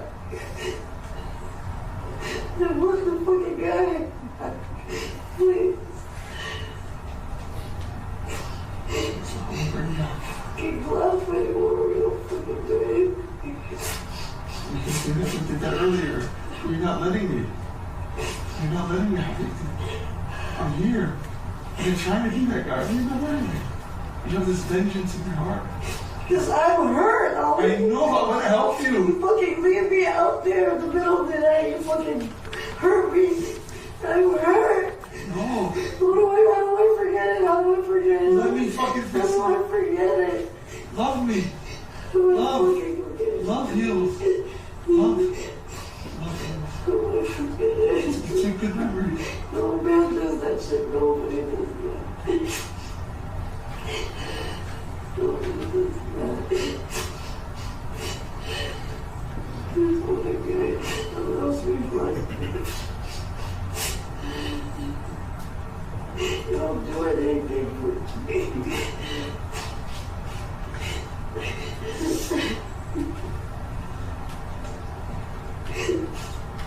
Don't get enough for me.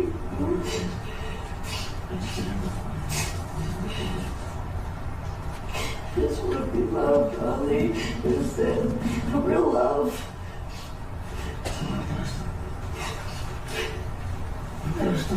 When can I start? Please, answer that question. When can I start? Tell me when. You're still fighting me. I know you're hurt. But being hurt is not going to make you heal. That's love. I know I hurt you. I know I hurt you. You don't have to keep telling me. You don't have to punish me. I'm already punished. I don't want to see you.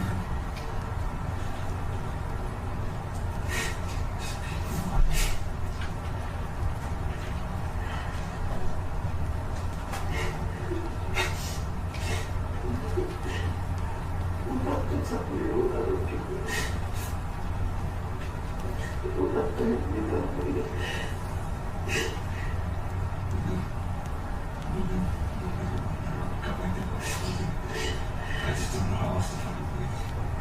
Because I've already heard to fucking love you. Just love me. Only love me. Dude, let me love you. You told me to take you home, after all. Yeah. Stopped it at 44:42. Mr. Abulaban, that was 44 minutes in a day in the life of the relationship between you and Anna on September 21st. Is that right? Yes. Started in the morning with a series of fights over text and ended with this conversation. Is that right? Yes. Anna remained at your apartment. Yes. The two of you made love after this recording. Is that right? Yes. We can see on the recording it goes to 1 hour, 20 minutes, and 29 seconds. There is more of that recording, but it is of you two having sex. Is that right? Correct.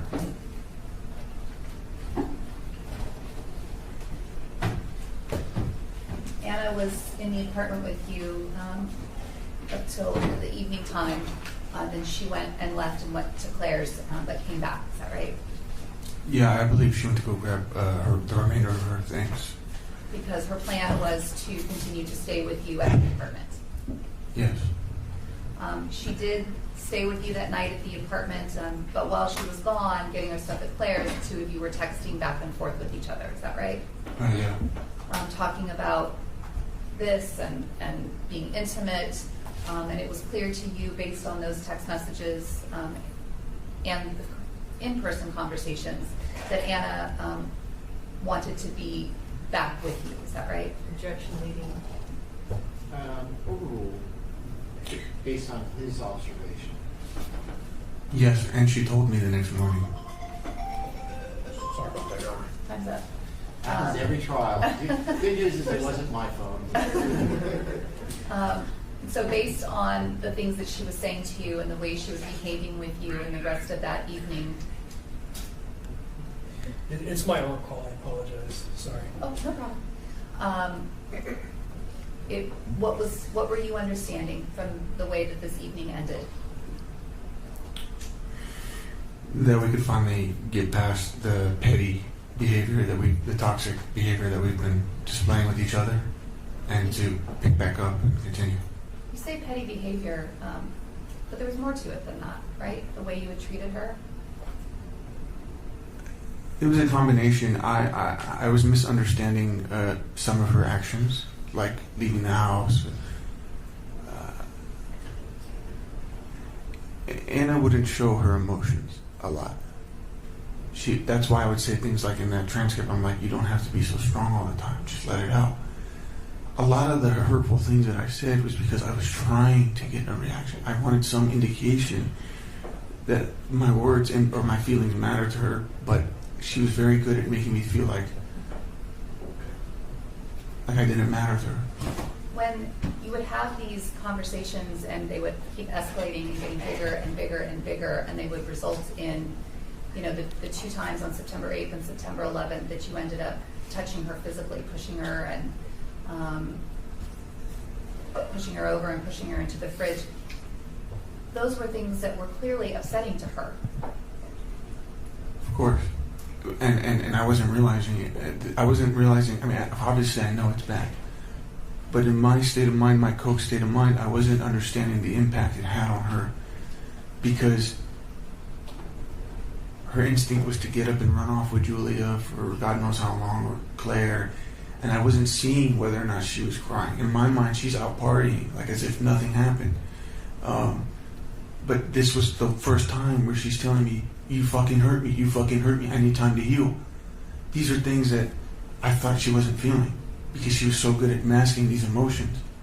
And that's why we say these triggering things to each other, because I'm trying to let her know that when she's away for all these days, it hurts me too, because I feel like I can't recover or I can't make any attempt to fix what, you see what I'm saying? I was just misreading a lot of things. Again, so Anna leaving for her own safety after Allie had assaulted her multiple times was selfish of her, because how was he supposed to know that it would do any sort of damage when he hit her, especially when she wasn't sitting there crying in front of him? He's once again shifting the responsibility onto Anna, saying that if she had cried in front of him and not left, he would have known that striking her was wrong. But that's fundamentally fucking stupid.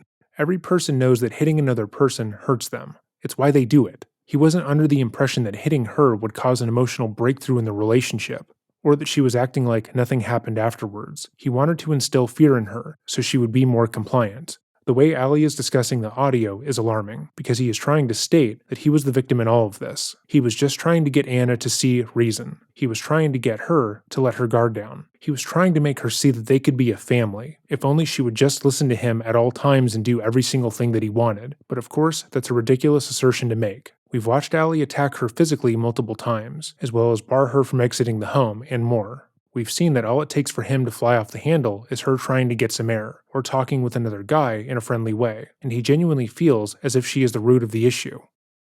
And when she's telling you that you hurt her in reference to things that you've said to her and things that you've done to her, she said this to you on 9/21, and as the evening went on, she forgave you and moved on with you.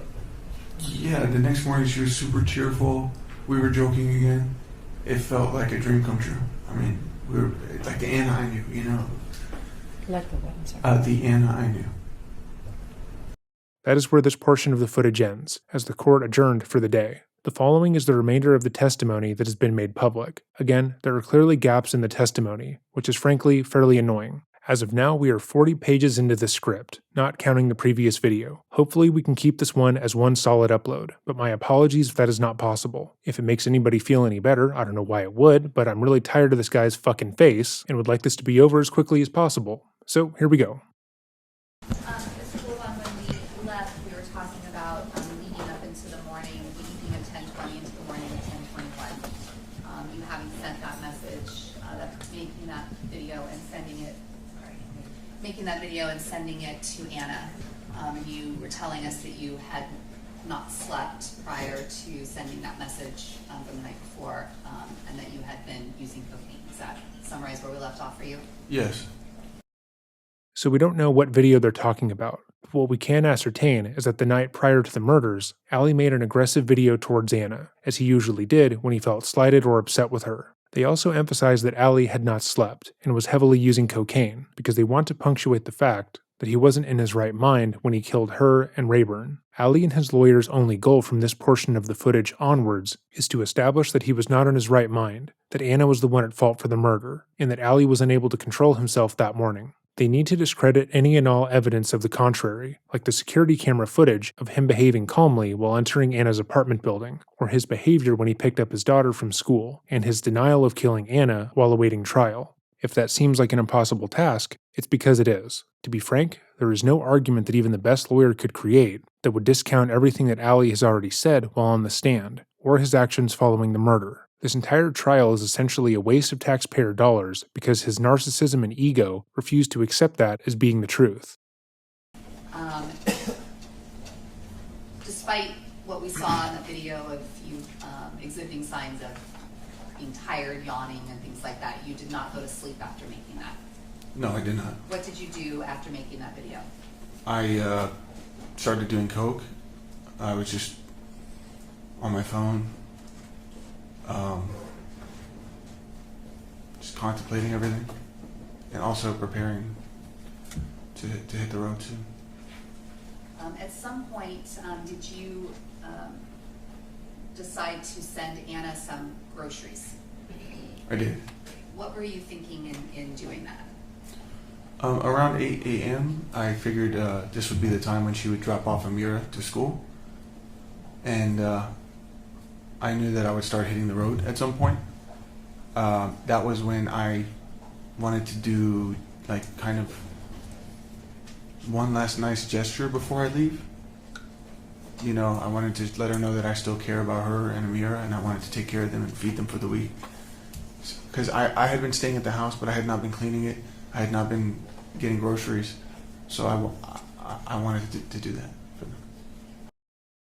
How Ali views very small acts of kindness is telling, because it's completely overblown. Let's say you're married and you bring home some groceries. Would you expect to be praised for doing so? Probably not, right? Because that's a normal chore that either you or your partner would do every week or so. When you live in the same home, you eat the same food. It makes sense that one of you would replace it without it being a form of affection. It's just something that obviously needs to be done, because you two are going through life with each other. The same way cleaning a bathroom, picking up after oneself, and not forcing the other person to take care of everything on their own wouldn't be a sign of affection. But Ali wouldn't do those things, not usually. So when he buys groceries for his wife and daughter, he frames that one action as him taking care of them. that it was a massive sign of commitment and love, even though usually he couldn't be fucked to go to the store himself. If Allie was a reliable partner, who made life easier for Anna and Amira, going to the grocery store wouldn't be a massive gesture. It wouldn't show her that he was still committed to building their life together, because it would be just something that he does regularly. Were you having any reservations at all about going to LA?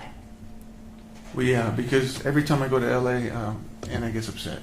And a part of me was scared that even though if it would probably be best for me to go to LA, that by going to LA, I was scared that she would interpret it as me closing the door of any reconciliation or something.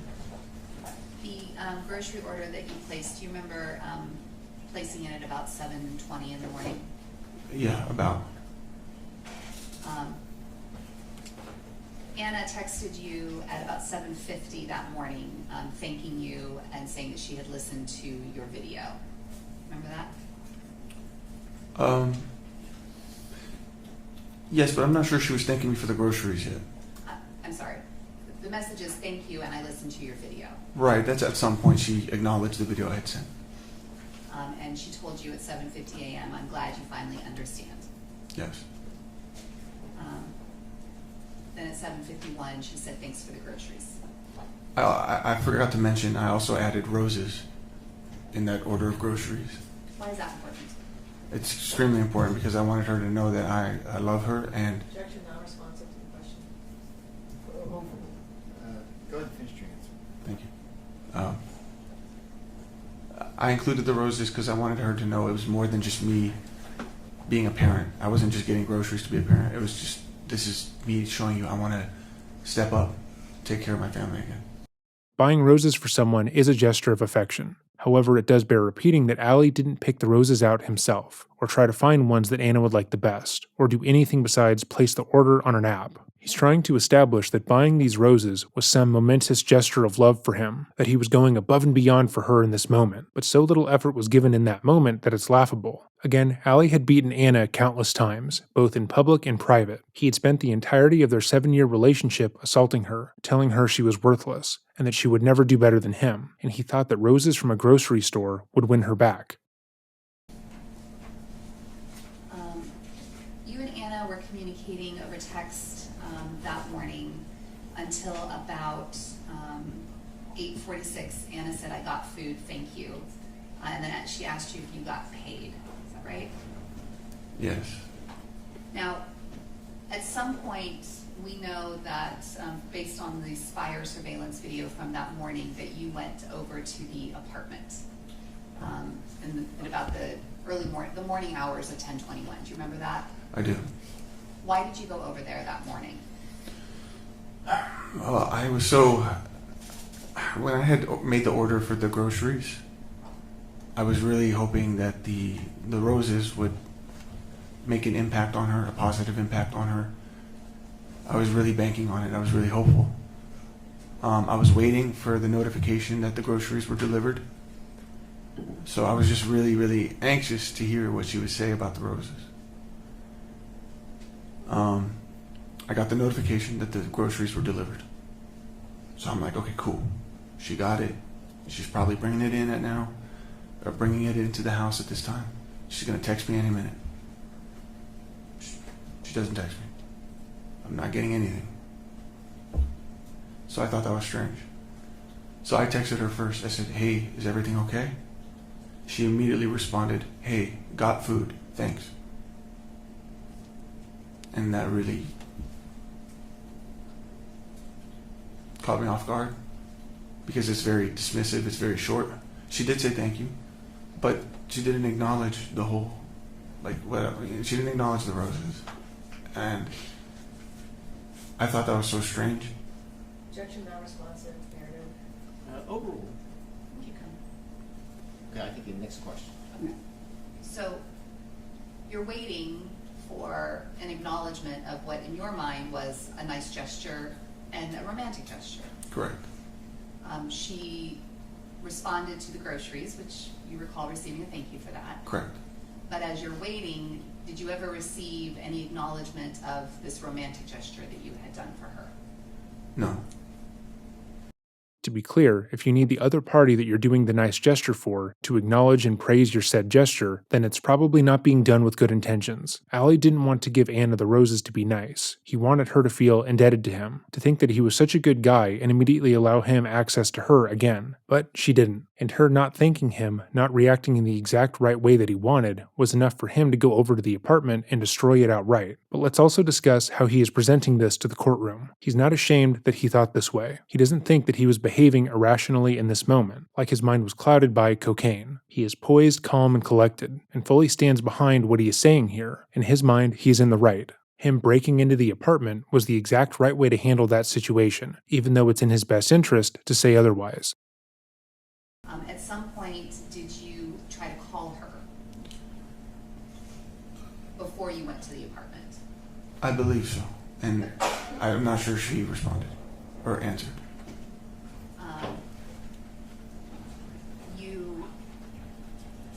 After placing that phone call and her not answering and not acknowledging what in your mind was this romantic gesture, what was going through your mind? The cocaine had started to take effect. My anxieties, my worries, the same things that I'm worried about were starting to come back to me. This is not normal behavior from Anna. These are the thoughts that I was having. This is not normal behavior. She's being shady. Why didn't she say anything about the roses? I have to go talk to her. Because keep in mind, I'm thinking I'm about to hit the road for 4 hours to go to LA. So I wanted to just, well, first of all, my intention was just to do something nice with the roses. But now I'm having suspicions about her reaction. So now I just wanted to talk to her just before I go. Is that what led you to go to the apartment that morning? That is. When you got to the apartment, what did you do? Well, I first noticed that a portion of the groceries were still sitting on the floor outside the front door, including a case of water. Let me stop you there for just a second. At this time, did you still have a key for the apartment? Yes. So I had a key card. These copies of these keys were all created in one go when we first moved to San Diego. When we moved into the Spire, they gave us 2 fobs for our keychains. I turned those in to Anna at her request because they belonged to the apartment complex. But I told her I wanted to keep the ID card that I keep in my wallet in case I need to pick up my mail or if God forbid there's an emergency, because I didn't know she had a rental at the time, a BMW that she was renting. It was in my knowledge I was holding the Jeep so that they were carless, you know what I mean? But I also knew she might have been using Claire's husband's car. But the point is, for emergency purposes, I wanted to have access to the apartment and to be able to be there for them if I needed to. Did you tell Anna that? I did. He did not. What was her response? She didn't like it. She's like, oh, I'll just give you your mail, don't worry. But I insisted. Did she ever demand to get that particular, not the key fobs, which you gave to her, but that key card back? No, she didn't order me to give it back. She just let me know she wasn't completely okay with it. But this isn't some card that I just created moments prior. This is something I've had in my wallet the whole time. It's from when you and Anna first moved in February of 2021. Correct. I made one for her, one for me, and we had 2 like pocket circles that attached to our cell phones, so you can just put your cell phone up to the RFID reader. I have the email and everything. Allie seems to believe that the issue with him keeping a key for the apartment is because people believed he had made a copy without Anna's knowledge after she'd kicked him out, so his excuse is that he didn't make a new key. It was an old one that he refused to give back to Anna, that she didn't know that he had. But the issue is that he had a key at all, and he lied to her about how many keys he had. According to the court documents, Allie had given 1 key back to Anna. That way she believed he couldn't return to the home at will. According to the text messages between her and her friends, she was under the impression prior to the break-in that he had returned all available keys to her. He wanted her to believe that she was safe, that he would need her permission to come to the apartment, even though he could surprise her whenever he wanted. He refused to give up that control, because to do so would mean that she was no longer his property. Again, he is completely unaware of how this makes him look, because he believes that every man and woman sitting on the jury will agree with his perception. He feels like everything he has said and done so far has been rational. Allie just described breaking into the home, going through Anna's things, and deciding, with no supporting evidence, that Anna was out meeting another man, and yet maintains that he began recording because he thought she would be the one in the wrong in this situation. That if she had a negative reaction to him breaking into the home because she didn't thank him for grocery store roses that he Instacarted to her, that she would be the one who looked crazy. He says that plain as day, with no sense of shame or understanding that that is absurd. He truly expects that you, the person watching at home, will agree with him in this scenario, because he is always right. Like before, Allie's lawyers are about to play the evidence at his behest, which shows that he is absolutely guilty in this instance. As you listen to the audio, remember that fact, that his lawyers and him are putting this evidence out, because he feels like this will help his case. Also, pay attention to Allie's expression and hand movements as he recalls this instance of Anna reacting poorly to his, quote, loving gesture, unquote. He's clearly extremely agitated by this event, which is the exact opposite of how he would want to be presenting himself. He should seem contrite, upset, and ashamed. He should be acting as if what he did in this case was entirely out of character for him, and that he was so high and tired that he had no understanding of what was happening. But he can't help himself.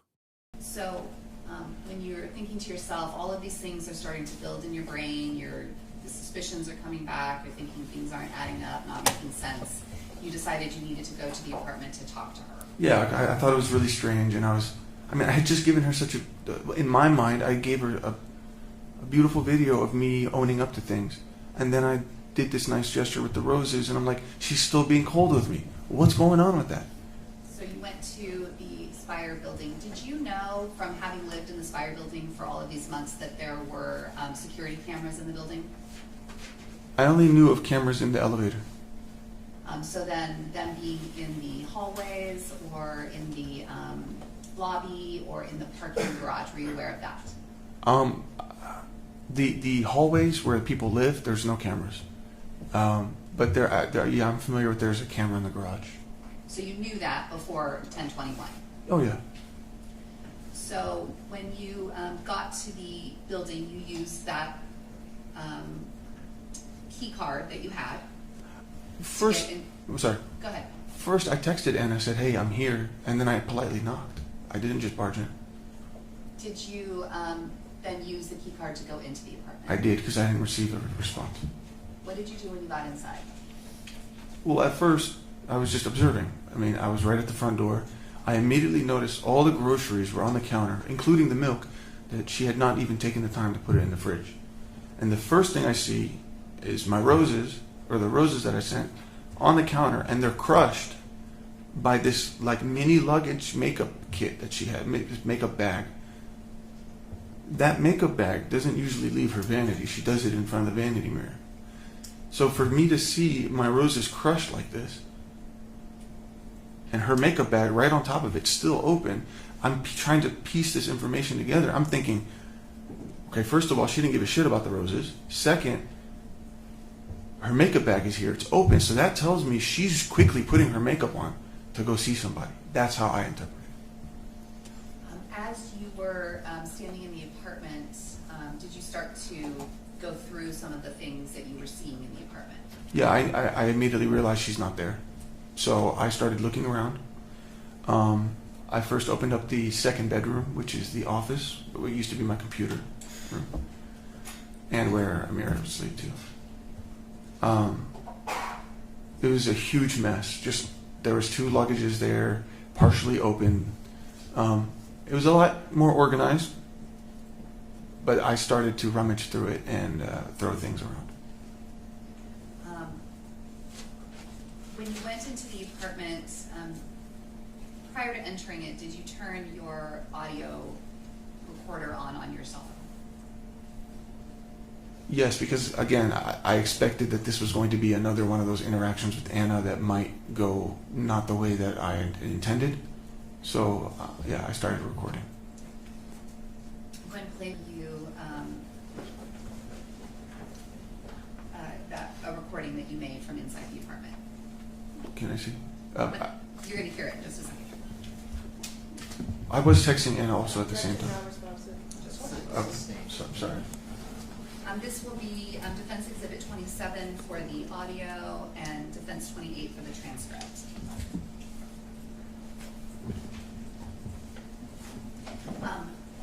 Do you recall before you made this recording of entering the apartment, were you texting with Anna? I was texting with Anna. And what were you texting about? At first, I wanted to see where she. Well, I asked her what she was doing. I had not let her know that I was in the apartment. And what was her response to your question of where she was or what she was doing? She told me, well, she said, I'm at home, stupid. You obviously were at home and you knew that she was not home. Is that right? Right. This was the first time that she had blatantly lied to me with my knowledge. And that set me off. When you say it set you off, what do you mean? I knew in this moment she's a liar. And she's lying to me. And my suspicions are skyrocketing. And now I'm just like, at this point I knew I can't believe anything she's telling me. Do you remember calling her on the phone? I did. Was that before or after you made this recording in your apartment? I think it was before, and that's why I was trying to bring this up. Okay, so when you made this phone call, what were you saying to Anna? Where are you? You're not home. I'm home. You're at Dunkin' Donuts? Like she said she was at Dunkin' Donuts to get iced coffee. And then I remember asking, give me a pan of like the car. Let me see if there's anybody else in the car with you. No, I'm not doing that. This was the phone call that the prosecution played in their case in chief, where part of it is recorded on the Nest camera. Is that right? Yeah, yes. You didn't know there was a Nest camera there. No, I had no idea about that camera. And in this phone call, we heard you. Your demeanor sounded like you were getting kind of agitated. Yeah, she was like kind of laughing at me for she knew I was freaking out. She knew she just lied to me. And I was in her apartment and she's still continuing to mock me. So then after that is when you went back into the apartment and made this audio recording? I was still in the apartment, but I decided to I resumed it. So I paused it for the phone call and resumed it. Okay. 1 second, please.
128. Mr. Abulaban, as you were entering this apartment, did you run into anyone on your way into the apartment on this day?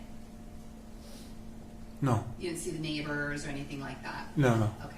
And so as we're listening to this audio, this is you walking up or walking around inside the apartment and sort of outside the apartment? I believe it might have been shortly entering in and then it's inspecting the apartment. Okay. Resuming it at 128.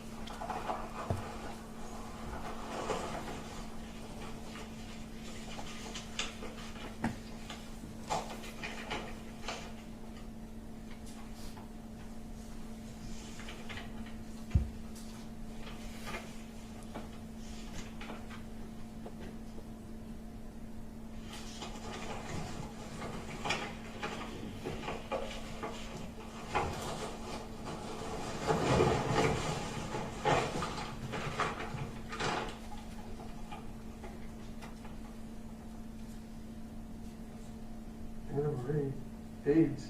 What? Sleep. Demerol. Pediatric dentistry.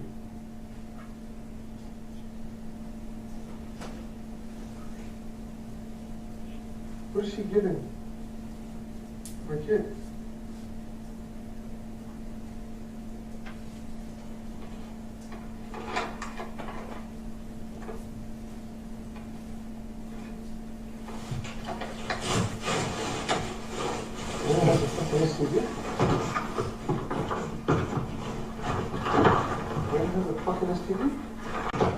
HIV infection overview. AIDS was reported. What? Anna had apparently gotten herself tested for STDs, likely stemming from the fact that Allie had been cheating on her with multiple women whose status she didn't know. But in Allie's mind, if she was to get tested, it must mean that she was the one who could have given him a venereal disease. Again, he said repeatedly that he was allowed to cheat on her because he was famous. He was Gin Kid on TikTok, so it didn't actually count. But if she got tested, well, she was clearly in the wrong, and never mind the fact that they were not together at this point. What?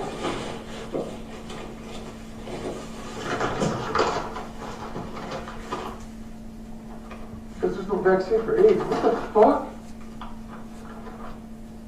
Exam 1. There's AIDS?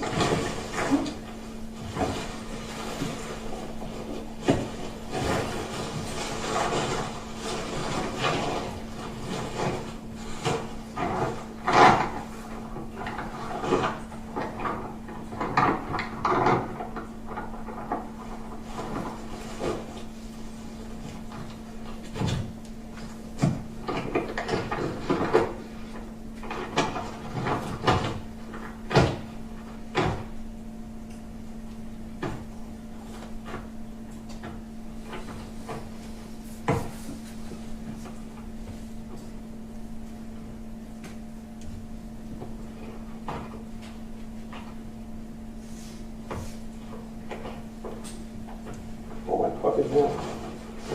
Everything is good.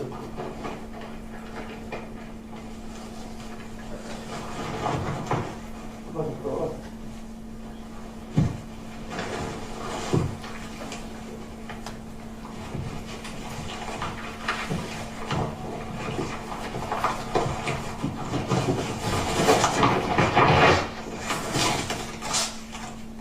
So I just texted Anna. She said she's at home.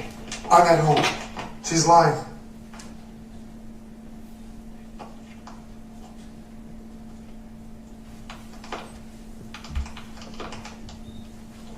She's lying. Oh my god, she's fucking lying. Oh my god, she's lying, dude.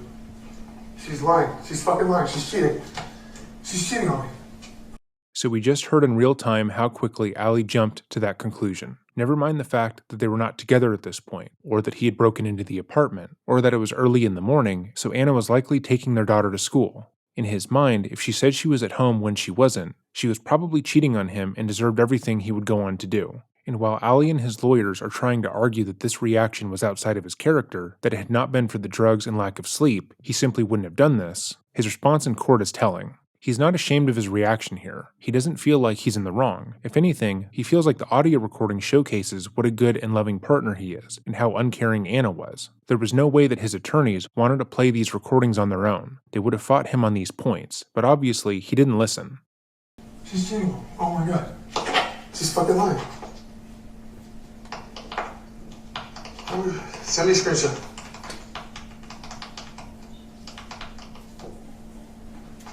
I'm going to stop it there at 508. It sounds like we're hearing like a clicking sound as though you're texting. Yes.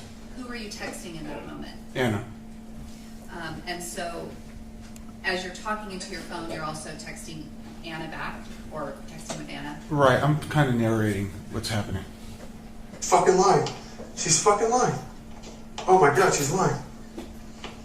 She's lying. She's fucking lying. This bitch. I can't believe it.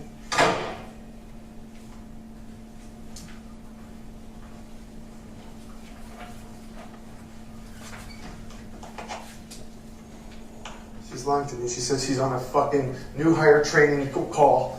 1 hour training on her phone. I said, where are you? She said, I'm at home. She's fucking lying. I'm at home.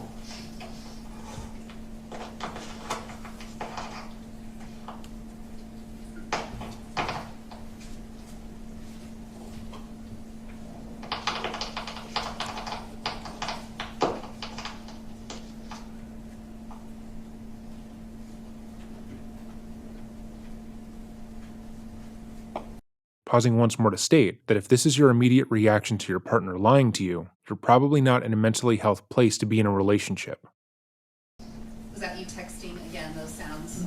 Yes. Also to Anna or to someone else? To Anna.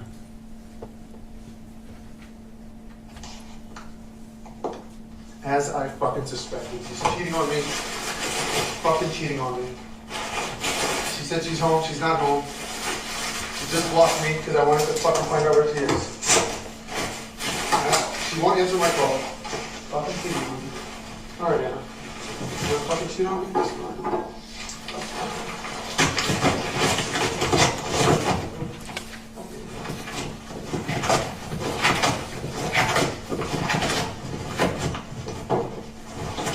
Cheat on me? Fine.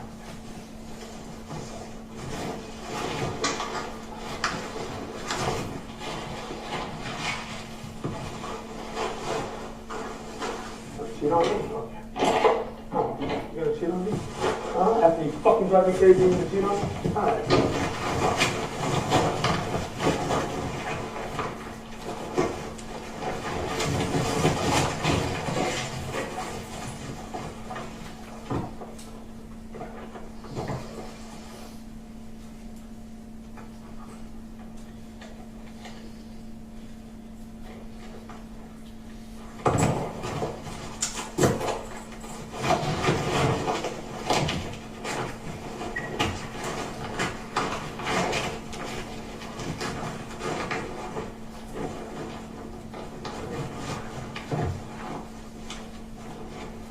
Cheating on me? She's blocked me? You blocked your husband? You cheating on me? I'm going to stop it there at 7:46. That's the end of the actual talking. The recording, though, continues to be a total of 12 minutes and 50 seconds. So, is that what you recall having the phone on still? Yes. Now,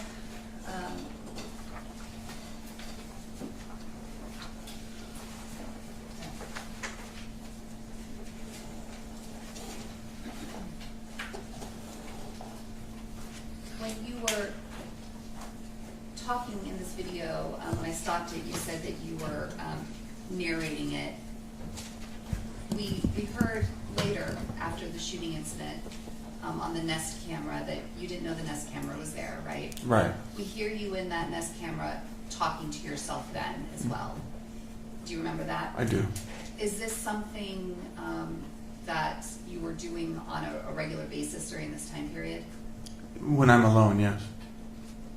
And so when you describe it as you're narrating on this and you're recording it, why were you narrating it like that? Narrating was a bad word. What I was trying to say is I was vocalizing my thoughts. I'm thinking aloud. Yeah, that's what narrating means. I'm truly not trying to be pedantic, but once again, this kind of clarification just further displays how Owly cannot handle not being in complete control. While he might like his representation, he clearly feels somewhat demeaned by her repeating the word narrating in reference to him talking to himself. Even though it's the same word he used, when she repeats it back to him, he seems to feel like it makes him sound stupid, so he has to change it, as it makes a material difference. Is this in line with what you were doing with the taking of the notes and writing those things down to record them for yourself? This is me trying to gather my thoughts, trying to understand what's going on, and it's always subject to change. I mean, 1 minute I'm up, 1 minute I'm down, 1 minute I'm up, 1 minute I'm the bad guy, 1 minute she's the bad guy, you know? So When you were having this moment where you're talking to yourself and collecting the thoughts and saying, you know, she's cheating on me, she said she's home, she's not home, couldn't it have just been that she didn't want to tell you where she was? Why in your mind did you immediately jump to, she's not telling me where she is, this means she's cheating?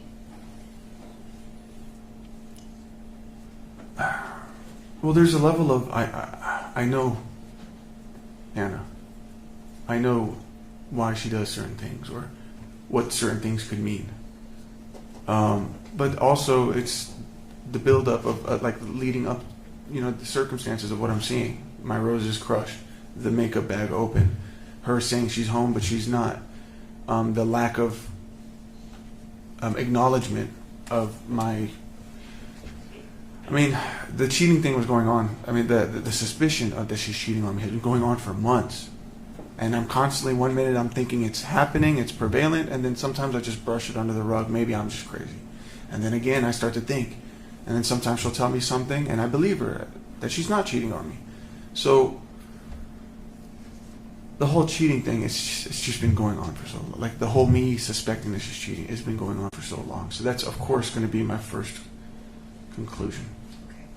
Now, after making this recording, did you stay in the apartment? I started rummaging the apartment. I started throwing some stuff, some of her stuff away. I threw away her makeup. I smashed some of the groceries. I threw the roses on the ground. I was having a huge tantrum. I mean, like, you see how that ended, the level of my voice? That's how that continued off recording. We're on, I don't remember. So we hear on the Nest camera footage from that time in the morning sort of a loud banging sound. And the garbage chute on your floor is very close to your apartment, is that right? Just outside my door to the left. And so that loud banging sound that we hear on the Nest, is that you throwing things of hers down the garbage chute? It's the door. It's the trap door of the chute shutting and closing in between while I'm throwing things away. So the way that video ends, like you said, with your voice being very ramped up and agitated, that's what led into the throwing away of her belongings and damaging the apartment. Right. At that point, I had been, like I said, I was set off. I was triggered. I was explosive. At that point, I'm just acting on impulse and rummaging, and I'm throwing away her shoes, I'm throwing away her bikinis and stuff like that. After that, did you at some point calm down? I did. So what happened was I started to feel severe exhaustion. I felt so completely drained mentally and physically. I didn't know what to do at this point. I'm like, okay, I think she's cheating on me. Should I stay and wait and see if maybe she'll come in with the guy, or no, I'm too tired for that. I need to go to sleep. I have to go to sleep. I have not slept. So that's what I decided, that I'm going to go back to the hotel. But I also realized that, you know what, this moment is the most that I felt that this is actually, that my suspicions are actually real. I didn't want to lose this opportunity to catch it. So in that moment, I saw my daughter's iPad on the table, and like a stupid idea that just right on the spot, Discord. I thought about Discord, which is a platform. Do you want me to describe that platform, or just keep going to what happened? I'll ask you a question about it. It's Okay. a platform that can be used to live stream something happening, right? it's a community server for like people to join a community on things that they like, and they can make voice chats and voice channels, and they can stream video games or stream their computer. It's like a chat room with voice and audio. And this was something that was already downloaded back in 2018 on your daughter's iPad. Correct, and on my phone and on my computer, because I managed a community of 2,000 members for the Gen Kid community. And so when you said you saw your daughter's iPad and then had the idea in the moment of trying to catch what was happening, what did you do? I opened up the Discord app on my daughter's iPad. That was a separate account.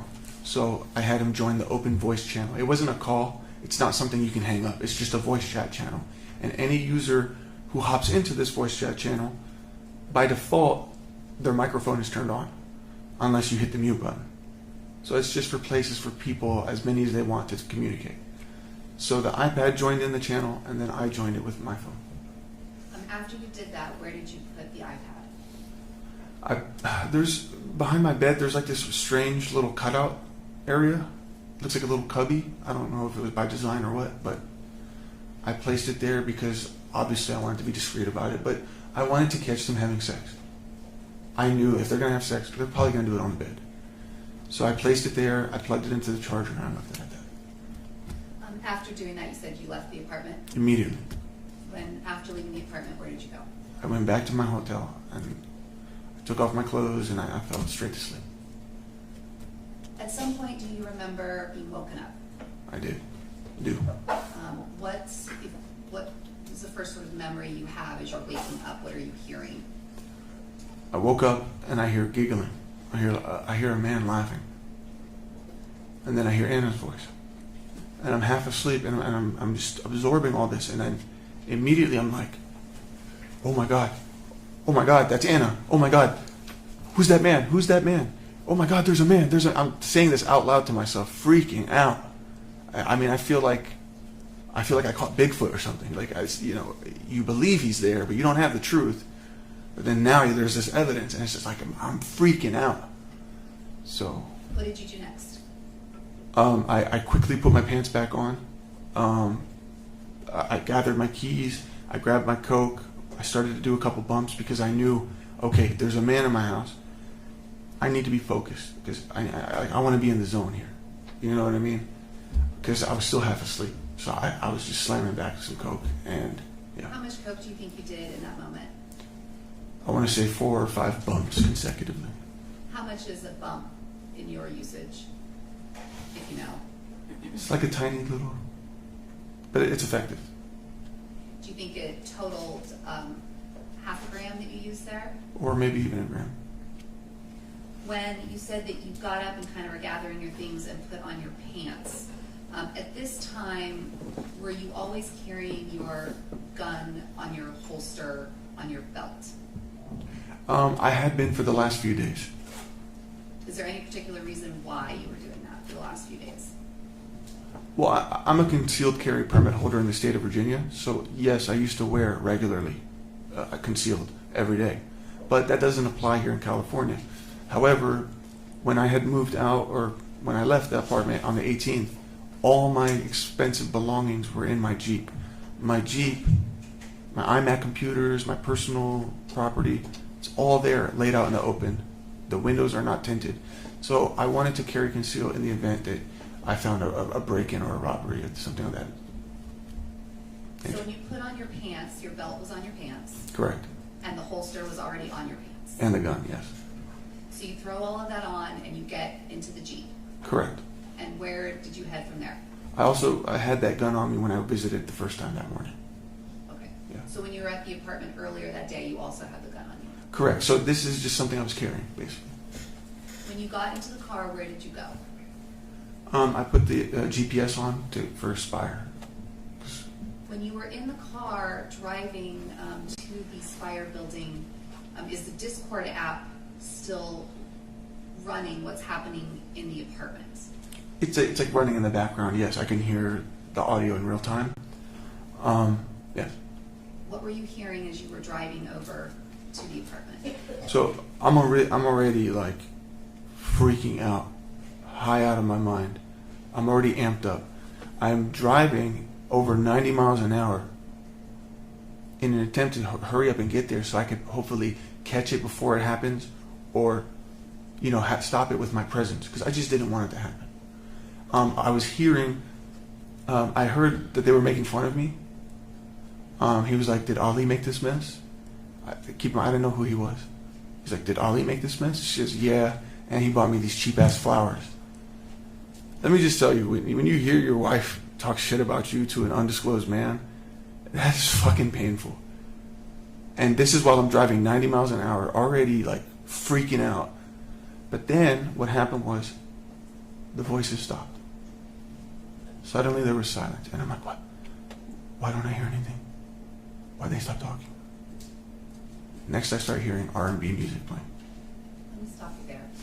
As you So I wanted to play that uninterrupted, because again, Allie seems to think that Anna was the one who was in the wrong here, that she was doing something wrong by having someone over to the home after he had ransacked and destroyed her apartment, that she was the one at fault for disparaging him after he broke in, and of course, tearing through everything she owned, because she didn't thank him for what were objectively cheap-ass grocery store flowers, and that she was attacking him purposely, even though he only heard her say those things because he planted a listening device in the apartment without her knowledge. He continues to frame all of her actions as being malicious and evil, as if she were the devil incarnate, but that's not true, obviously. Ali had already broken the sanctity of their marriage countless times over, with his TikTok fans and prostitutes. He had spent their entire 7-year relationship physically abusing Anna and telling her that she was worthless, and she was finally moving on with her life, but that of course was unacceptable to him. In his mind still, everything he did was justified. We've watched him assault, demean, and stalk her, but he believes that every member of the jury will say that she of course was the problem here, and not him. driving over there, you were texting with this friend Sammy, who you had planned to go and see later that same day. Is that right? Yeah, I texted him that there's a man in my house. And you told him not to contact Anna. Do you remember telling him that? Yes. Why would you tell him that? I had asked him to intervene at one point between me and Anna to see if maybe he could be the middleman of reconciling us. So I know he had her number. My intention was, when I had told him that there's a man in my house, I was concerned that he was going to tell Anna, thus giving her a heads up, and then she was just going to have the guy leave. So then I would be at square one again. So basically my intention was to just not show up at the apartment and then it's like, "Oh, where'd the guy go?" You know what I mean? So you told him that you're driving over to the apartment, you're listening, it goes silent, and then you hear the music. How long did it take you to get from your apartment, from your hotel to the Spire apartment building? The commute was 15 minutes. When you got to the Spire building, where did you park? Right outside the garage on the red curb where it's like illegal to park. But I just, When you got to the Spire building, why did you go in through the parking lot instead of through the parking garage instead of through the front door?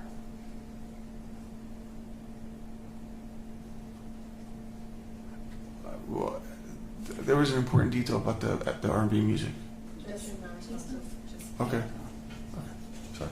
Sustained. Next question. So when you parked, why did you, let me finish the question. When you parked your car there, why did you go in through the underground parking lot instead of through the lobby? That I really don't know. I think because the GPS just took me to J Street, which is where the garage entrance was.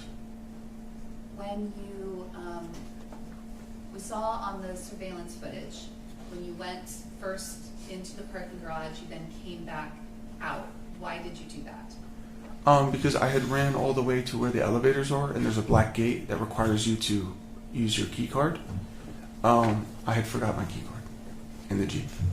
So that's why you then ran back. Correct. So you had your gun on you the whole time, but the Yes. first time you ran, and then the second time you came back. Yes. We saw on the surveillance footage that you seemed to be like adjusting your belt or your pants or something. What was going on there? So this had been the first time that I'd ever carried concealed in a full sprint, meaning I'm running. I had never run with my gun on me before, so I did not know that the weight of the gun was yanking my pants, and I was concerned that it was going to fall out and somebody was going to see it. So in that moment, I was just adjusting, tightening my belt. to better secure it. Okay.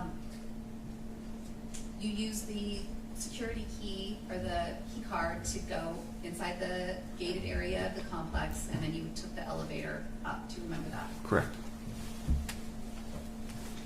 At this time, are you starting to feel the effects of those 4 bumps that you did before you left your hotel? And the ones that I did while I was driving too. Okay, so let me ask you that. So in addition to doing the ones in the car, in the hotel, did you also use in the car? Yeah, I was not even taking bumps at that point. I was just taking the bag and literally double nostriling it. Like I was freaking out, and this is probably the most coke I've ever done in a single moment.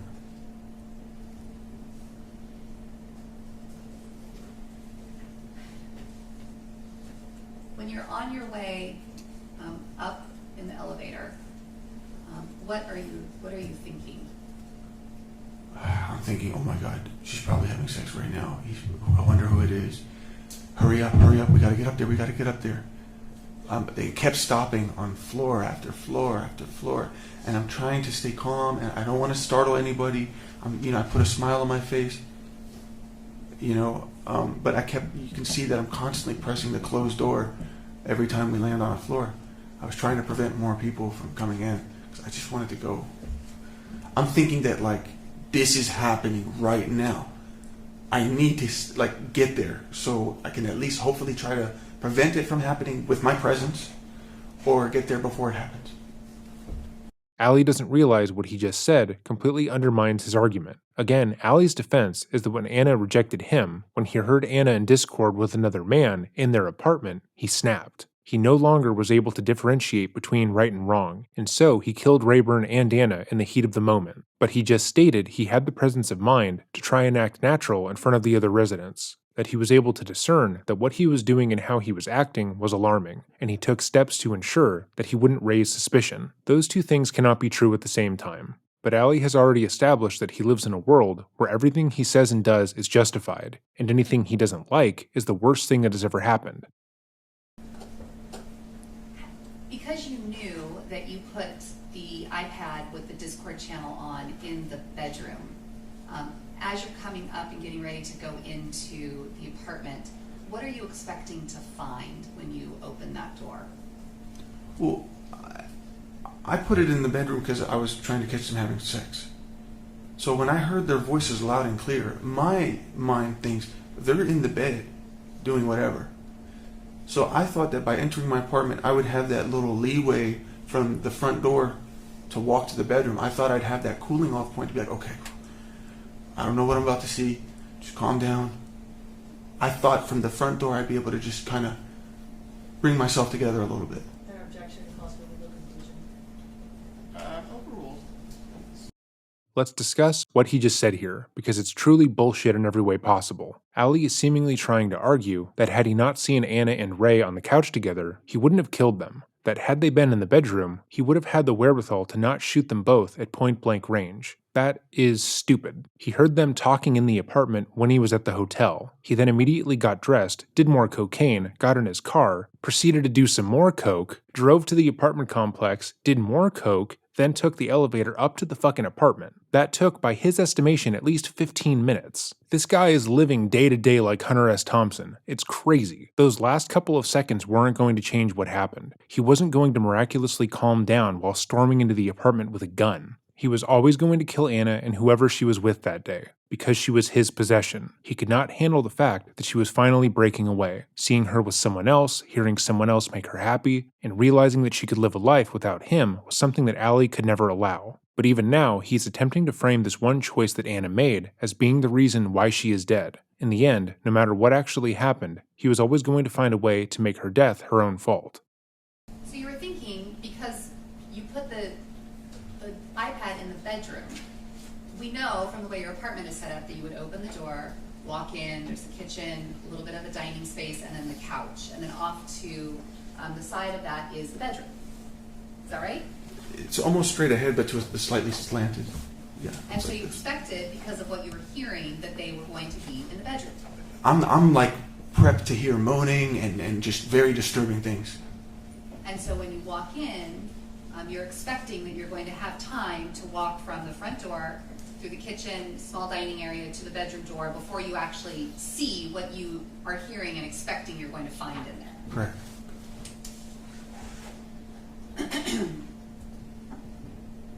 When you got off the elevator, what happened next?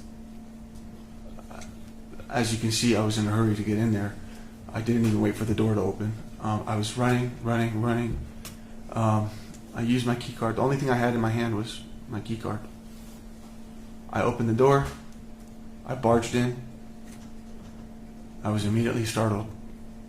I stopped right in my tracks like a deer in the headlights. They weren't in the bedroom. They weren't having sex. They're right there, cuddling on the couch. Let me stop you there for just a second. You said that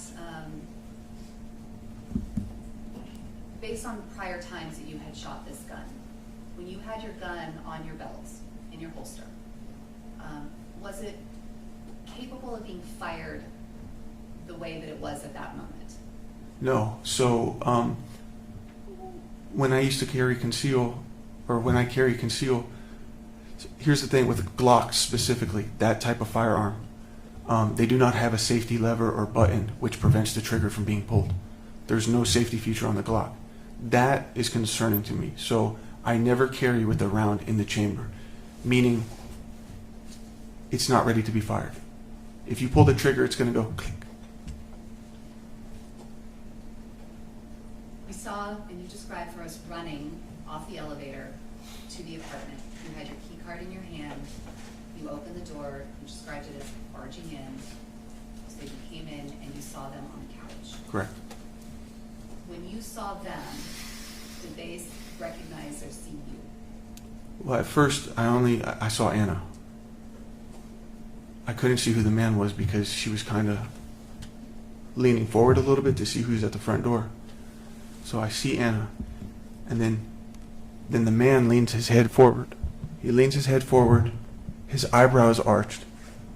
I immediately identify him as Ray, and he goes like what's up?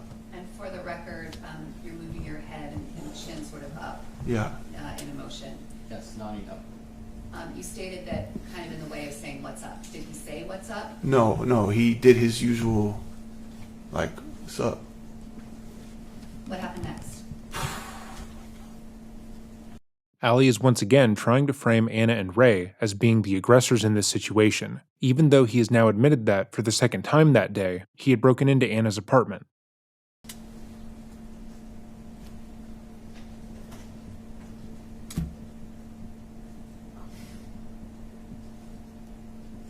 I didn't expect that Anna would ever do that to me. Him, of all people. I mean, she knew how I felt about him. She knew how I felt. I was trying to believe her. I was trying to believe that she wasn't cheating on me, that she would let me fix this, because I was sick. I was struggling from drugs and mental illness, and I fucked up. I fucked up a lot, but I was trying to fix this. And when I saw that it was him, I couldn't take it. I couldn't take the fucking betrayal. I couldn't believe that she could do that to me, to our daughter. And before I could stop myself, I just fucking snapped. My gun was in my hand, and next thing I'm shooting, and I can't stop. I'm just shooting, and I'm even startled. It's like I'm watching it happen. I'm like I'm in the passenger seat of my own body. I can't stop it, and I hear Anna screaming and crying. And I don't even remember shooting Anna. I just remember running back to the front door, and I grabbed the door handle, and then it hit me. I'm like, did that just happen? And I turn around, and I see Anna leaning forward, and there's blood. And I'm like, Anna! I couldn't believe I did that. Allie has shown no remorse throughout this testimony, and even now, despite him crying, he places the onus of responsibility onto Anna. She was the one who hurt him. She was the one who betrayed his trust by being with Ray, and she was the one who forced him to kill her, even though he had cheated on her countless times at this point, and even though she had left a relationship, and even though he had physically abused her for 7 years. In his mind, that should easily be forgiven, but her moving on couldn't be. He isn't crying because he's remorseful, because he feels bad for hurting the woman he claims he loved. We can ascertain that from the fact that he has justified her murder in the build-up to this display, and has further justified every instance of abuse previously. He's crying because he thinks that by portraying sorrow in this manner, he will be found not guilty. Allie doesn't feel bad for killing Anna. He feels bad for himself, which I think is an important distinction.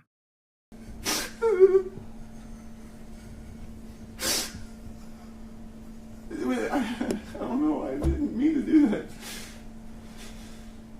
We heard in the recording that you had your phone on when you went inside the apartment. Do you remember that? Yeah. Pausing for just a second, we can further assess that Allie's breakdown over killing Anna and Ray was not genuine, as he is able to completely shift back to a neutral tone in less than 10 seconds. When you turned that phone on to record it, what were you thinking? Why did you do that? When I recorded the phone? Or When you went into the apartment, you had the recording on your phone. Why did you do that? again, this is just something I started doing in these recent months to make sure that basically, because I don't know how this is going to happen, how this is going to play out. I don't know what Anna's going to say to me. I don't know if she's going to blackmail me. I don't know if she's going to call the cops on me, or if they're going to lie and say I hit them or whatever. So I started recording to protect myself, to make sure I have integrity of what took place. It was to protect myself. When you went to that apartment and you had your gun in your holster on your pants, was it your intent to kill them? No.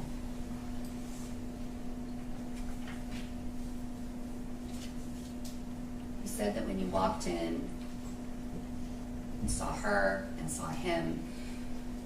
It was like you snapped and were walking towards them with the gun. You know from the audio that the first rack was before the first shot. Do you remember hearing that? Yes. And then a shot. And then a rack again. Do you remember that? Yeah. Based on the experience that you have with shooting this gun, after that second shot, do you need to rack it again to shoot it? No. When you're hearing that on this recording, do you have any memory of racking that gun again? No, and when I had later found out that there were unspent bullets in the apartment, I was very confused.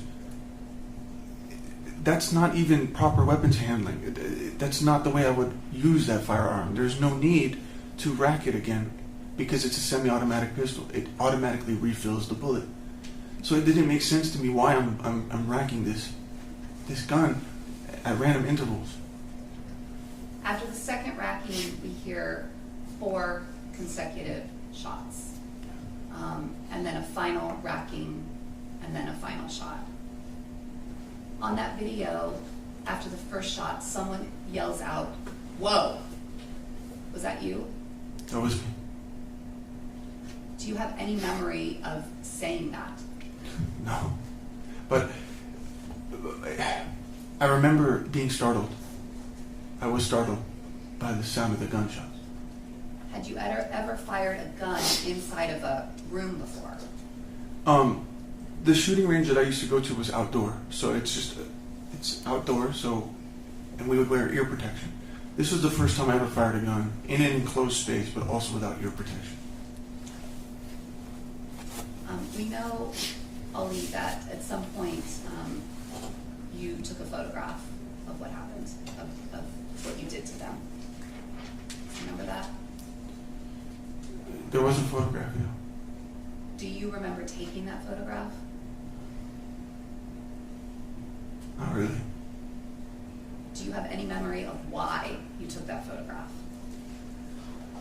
I know that I was in disbelief of what occurred. I know that I wasn't sure if this was real. I wasn't sure if this was just some strange nightmare or...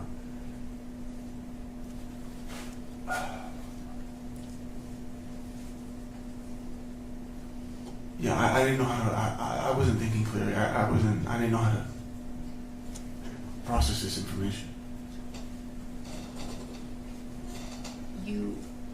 After after the shooting and after taking the photograph, you left the apartment and walked down the hallway for like a slight bit. Do you remember that? Yeah. And that's what, having watched the Nest camera, that's the portion at which you're saying, you know, I think your exact words were, shit, fuck, what have you done? And you're mumbling to yourself. Yeah. Do you remember, we watched that, but as that was happening, do you remember saying those things to yourself and talking to yourself in that moment? No, but I do remember I was trying to think, what the fuck do I do now? How do I fix this? What should I do? My mind was all over the place. My brain was like a fog. You then from there went back into the apartment. Yeah, I thought about Anna again. And I immediately just felt so much guilt. And I'm like, I don't want to leave her. Like, she's bleeding. I don't want to leave her. So I ran back into the apartment. When you got back into the apartment, what did you do? I started screaming out to her again, Anna, please don't die. Please, I love you. Please don't die. I'm sorry. And she wasn't responding. And I just stood at her. I just stared at her. And, yeah. Again, he had shot Anna execution style in the forehead, but he repeats that as she lay there dying, she didn't respond to him. He's upset that she didn't die correctly, which is fucking crazy. When you were staring at her, did you notice something? I noticed her right hand was really tight, clutching at something. What did you think when you saw that? Well, I didn't know what it was, so I gently used my left finger to move some hair, like her ponytail, and then I kind of just gently pried open a few fingers, and then I saw that it was a bag of cocaine. I didn't think anything of it. It's normal. It's normal for her to have. It was normal for her to have cocaine. Yeah, and it was not strange for me to see cocaine. When you, after doing that, do you remember leaving the apartment again? Yes, because I knew I needed to tell, first I needed to tell somebody. And then the first person you called was your mom? Correct. And that's what we hear on the Nest camera. You talking to your mom and saying, Mom, I just shot and killed Anna. I'm telling her she was with another guy at the house. You then were talking to your mom and telling her talking about Amira, getting Amira in school. So I was trying to, in that moment, I had no idea how to react to this, how to make it better, or what the course correction is. I don't know. So I reached out to the one person that I'm closest to, my mom. And I knew because of the severity of what just took place, there was no time for me to say, hey, Mom, are you sitting? I have to tell you something. Mom, this is going to be really hard for me. No, I just started blurting out, Mom, I shot Anna. She's dead. She's dead. I didn't actually know that she was dead. I didn't check her pulse. I was just blurting out. I needed my mom to know the severity of what took place. And she started panicking, and yeah. At this time, we know from the Nest camera that you're still kind of just back and forth around the elevator room, walking back and forth. You did leave, though, at some point, right? The reason I was pacing is because the elevator was taking so long, and I was talking to my mom, and I was talking to my dad through text, and I'm letting them know these things. My dad's not really believing me. He thinks I'm talking about some TikTok video or something. But yeah, I'm pacing and stuff. When the elevator door finally opened, who was on the elevator? There was a number of people, but one of them was getting off as I was getting on. It was my neighbor, Daniel. We've seen in a still photograph and maybe some surveillance footage of you entering the elevator and appearing to smile at Daniel. Do you remember seeing that? Yeah. Walk us through what was going through your mind that moment when you just had this experience. You just shot two people and you see Daniel. Well, immediately he's talking. Hey, I've been looking for you. I got your voicemail. It was really funny. Sorry I haven't been able to communicate with you these last few days. You know what? I'll take the elevator with you. And I'm holding the door. I'm like, no, it's fine. We'll talk later. No. He's like, don't be silly. Just I'll come with you. So at this point, I'm like, oh my God. I'm freaking out. I'm like, this is not the right time to be talking. So I'm not trying to scare anybody. I'm not trying to startle anybody. So I had a smile on my face. I'm being playful, you know, but it's just freaking the fuck out, because eventually, as he's bombarding me with these questions, I look at him and I go, stop fucking asking me questions. It scared everybody in the elevator. So, once more, he is admitting to having the presence of mind to realize that murdering 2 people in cold blood was something that he needed to hide. So he knew right from wrong, and his defense is destroyed. But at least he thinks he's doing a good job. When you got on the elevator, it was actually going still up, right? I hadn't even checked that it was going the wrong direction. So you're on there with Daniel, you guys go up a couple floors, you come back down, and as soon as you say this to Daniel, he gets off the elevator and goes onto the floor that you all lived on, right? Correct. What happened then? I rode the elevator, I think, in silence. And then as soon as we got to the lobby, I ran out. I don't know, I guess I couldn't wait for it to go to the garage. So I opted to just run through the lobby and exit through the Pinnacle entrance, and then I ran to my Jeep. When you got to the Jeep, you placed a phone call to 911. I also put my gun away. After putting your gun away, you called 911. Yes, I called 911. Why did you call 911? I called 911 to get medical help for Anna and Ray in the event that there is a chance to save them.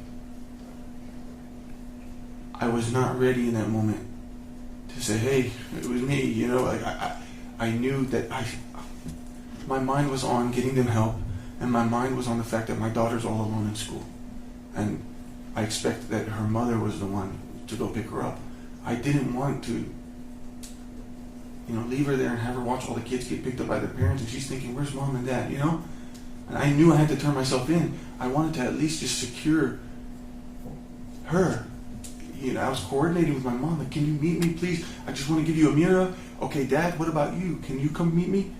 And they were trying to think of ways for me to meet them. And that's when I was like, I can't hide with Amira forever. Like, I can't just sit around and wait. It's not that I was trying to hide. It's not that I was trying to flee. It's just that I can't. The time is of the essence.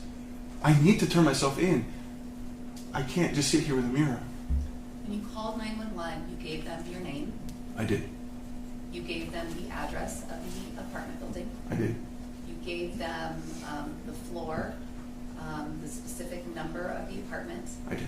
You gave them all the information that they would need to send help to that apartment. Objection, legal questions. Sustained. Did you do those things? I did do those things. Why did you do that? Because I wanted to get them help.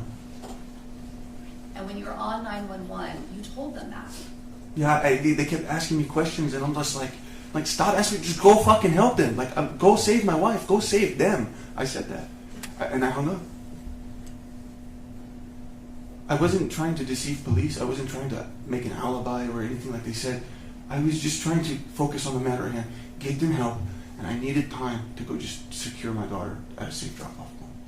After calling 911, you were doing that as you were driving? Yes. And you were driving on your way to Amira's school? Yes. When you got to Amira's school, what did you do? Well, I had done more coke. I had finished the remainder of what I had, and I tossed it into a bin, a trash bin out there. I went to go pick her up. I was on the phone with my dad, and I'm saying, it sounded like Judgment Day, or it's like sirens everywhere. The whole city was just covered in sirens. I mean, it sounded like the world was ending. I tried to put on good composure. I didn't want to startle the people at the school, but I told them it was an emergency and I needed to pick up my daughter. When Amira came out from the school, did you walk her to your car? Yeah, I was holding her hand and I was putting on a smile. And she goes, "Where's Mom?" I started crying. I said, please don't ask me about Mom right now. Please don't ask. Let's just go to the car. When you got her in the car, you drove away from the school? I did. Where were you headed? My father and my stepmom, well, my stepmother, she told me she had a brother who lived about an hour away from San Diego. They said, you know what, for the meantime, because they're in Virginia, they're going to need to fly to come get Amira, or if that's what they wanted to do. or what, if that's what the plan was going to be. But they said, just go drop her off at her brother's house. And then go turn yourself in. We'll pick her up from there. As you were headed on the freeway, was Amira talking to you? For the most part, I was on the phone with my dad, kind of narrating. He wanted to know what was going on. But it got quiet. I'm driving. And then all of a sudden, Amira goes, why is there so many police cars? And then my blood just goes cold. And I'm like, what?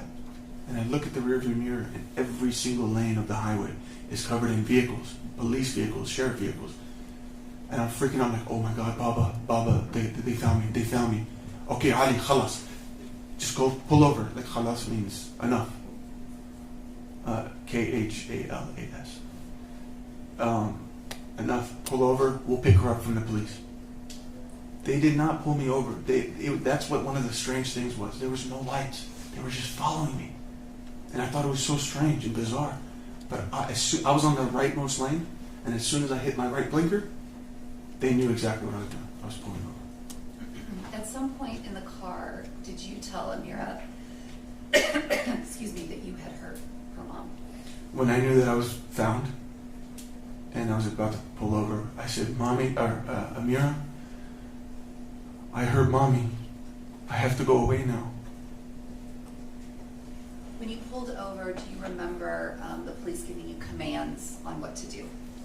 Yeah. So that is where the footage ends, which is obviously not where the testimony ends, but let's review what we were given access to. Ali's goal when on the stand would be to showcase that he was not in the right mind when he killed Anna and Ray, and that the murders were out of character for him. They failed at this, as they showcased countless instances of abuse throughout the 7-year-long relationship, and showcased that he was a paranoid, aggressive person in general. They provided multiple videos and audio recordings showing that Ali was the aggressor in the relationship, constantly believing that Anna was cheating on him, and using that belief to justify physically assaulting her. To be clear, he could not have done a worse job here, and yet he doesn't seem to think so. After 4 hours of testimony that we were able to review, Ali genuinely seems to believe that everything he has said and done in the relationship was justified, and that the jury would be on his side, which couldn't be further from the truth. Next week, we'll be reviewing the cross-examination in this case, but before we do that, let us know in the comments what you thought down below. If you liked this video and want to see more content, let us know by leaving a like and subscribing. If there's content you would like to see on the channel, or a topic you want to bring more attention to, email us at dreading.official@gmail.com. Have a great day and remember, stay safe.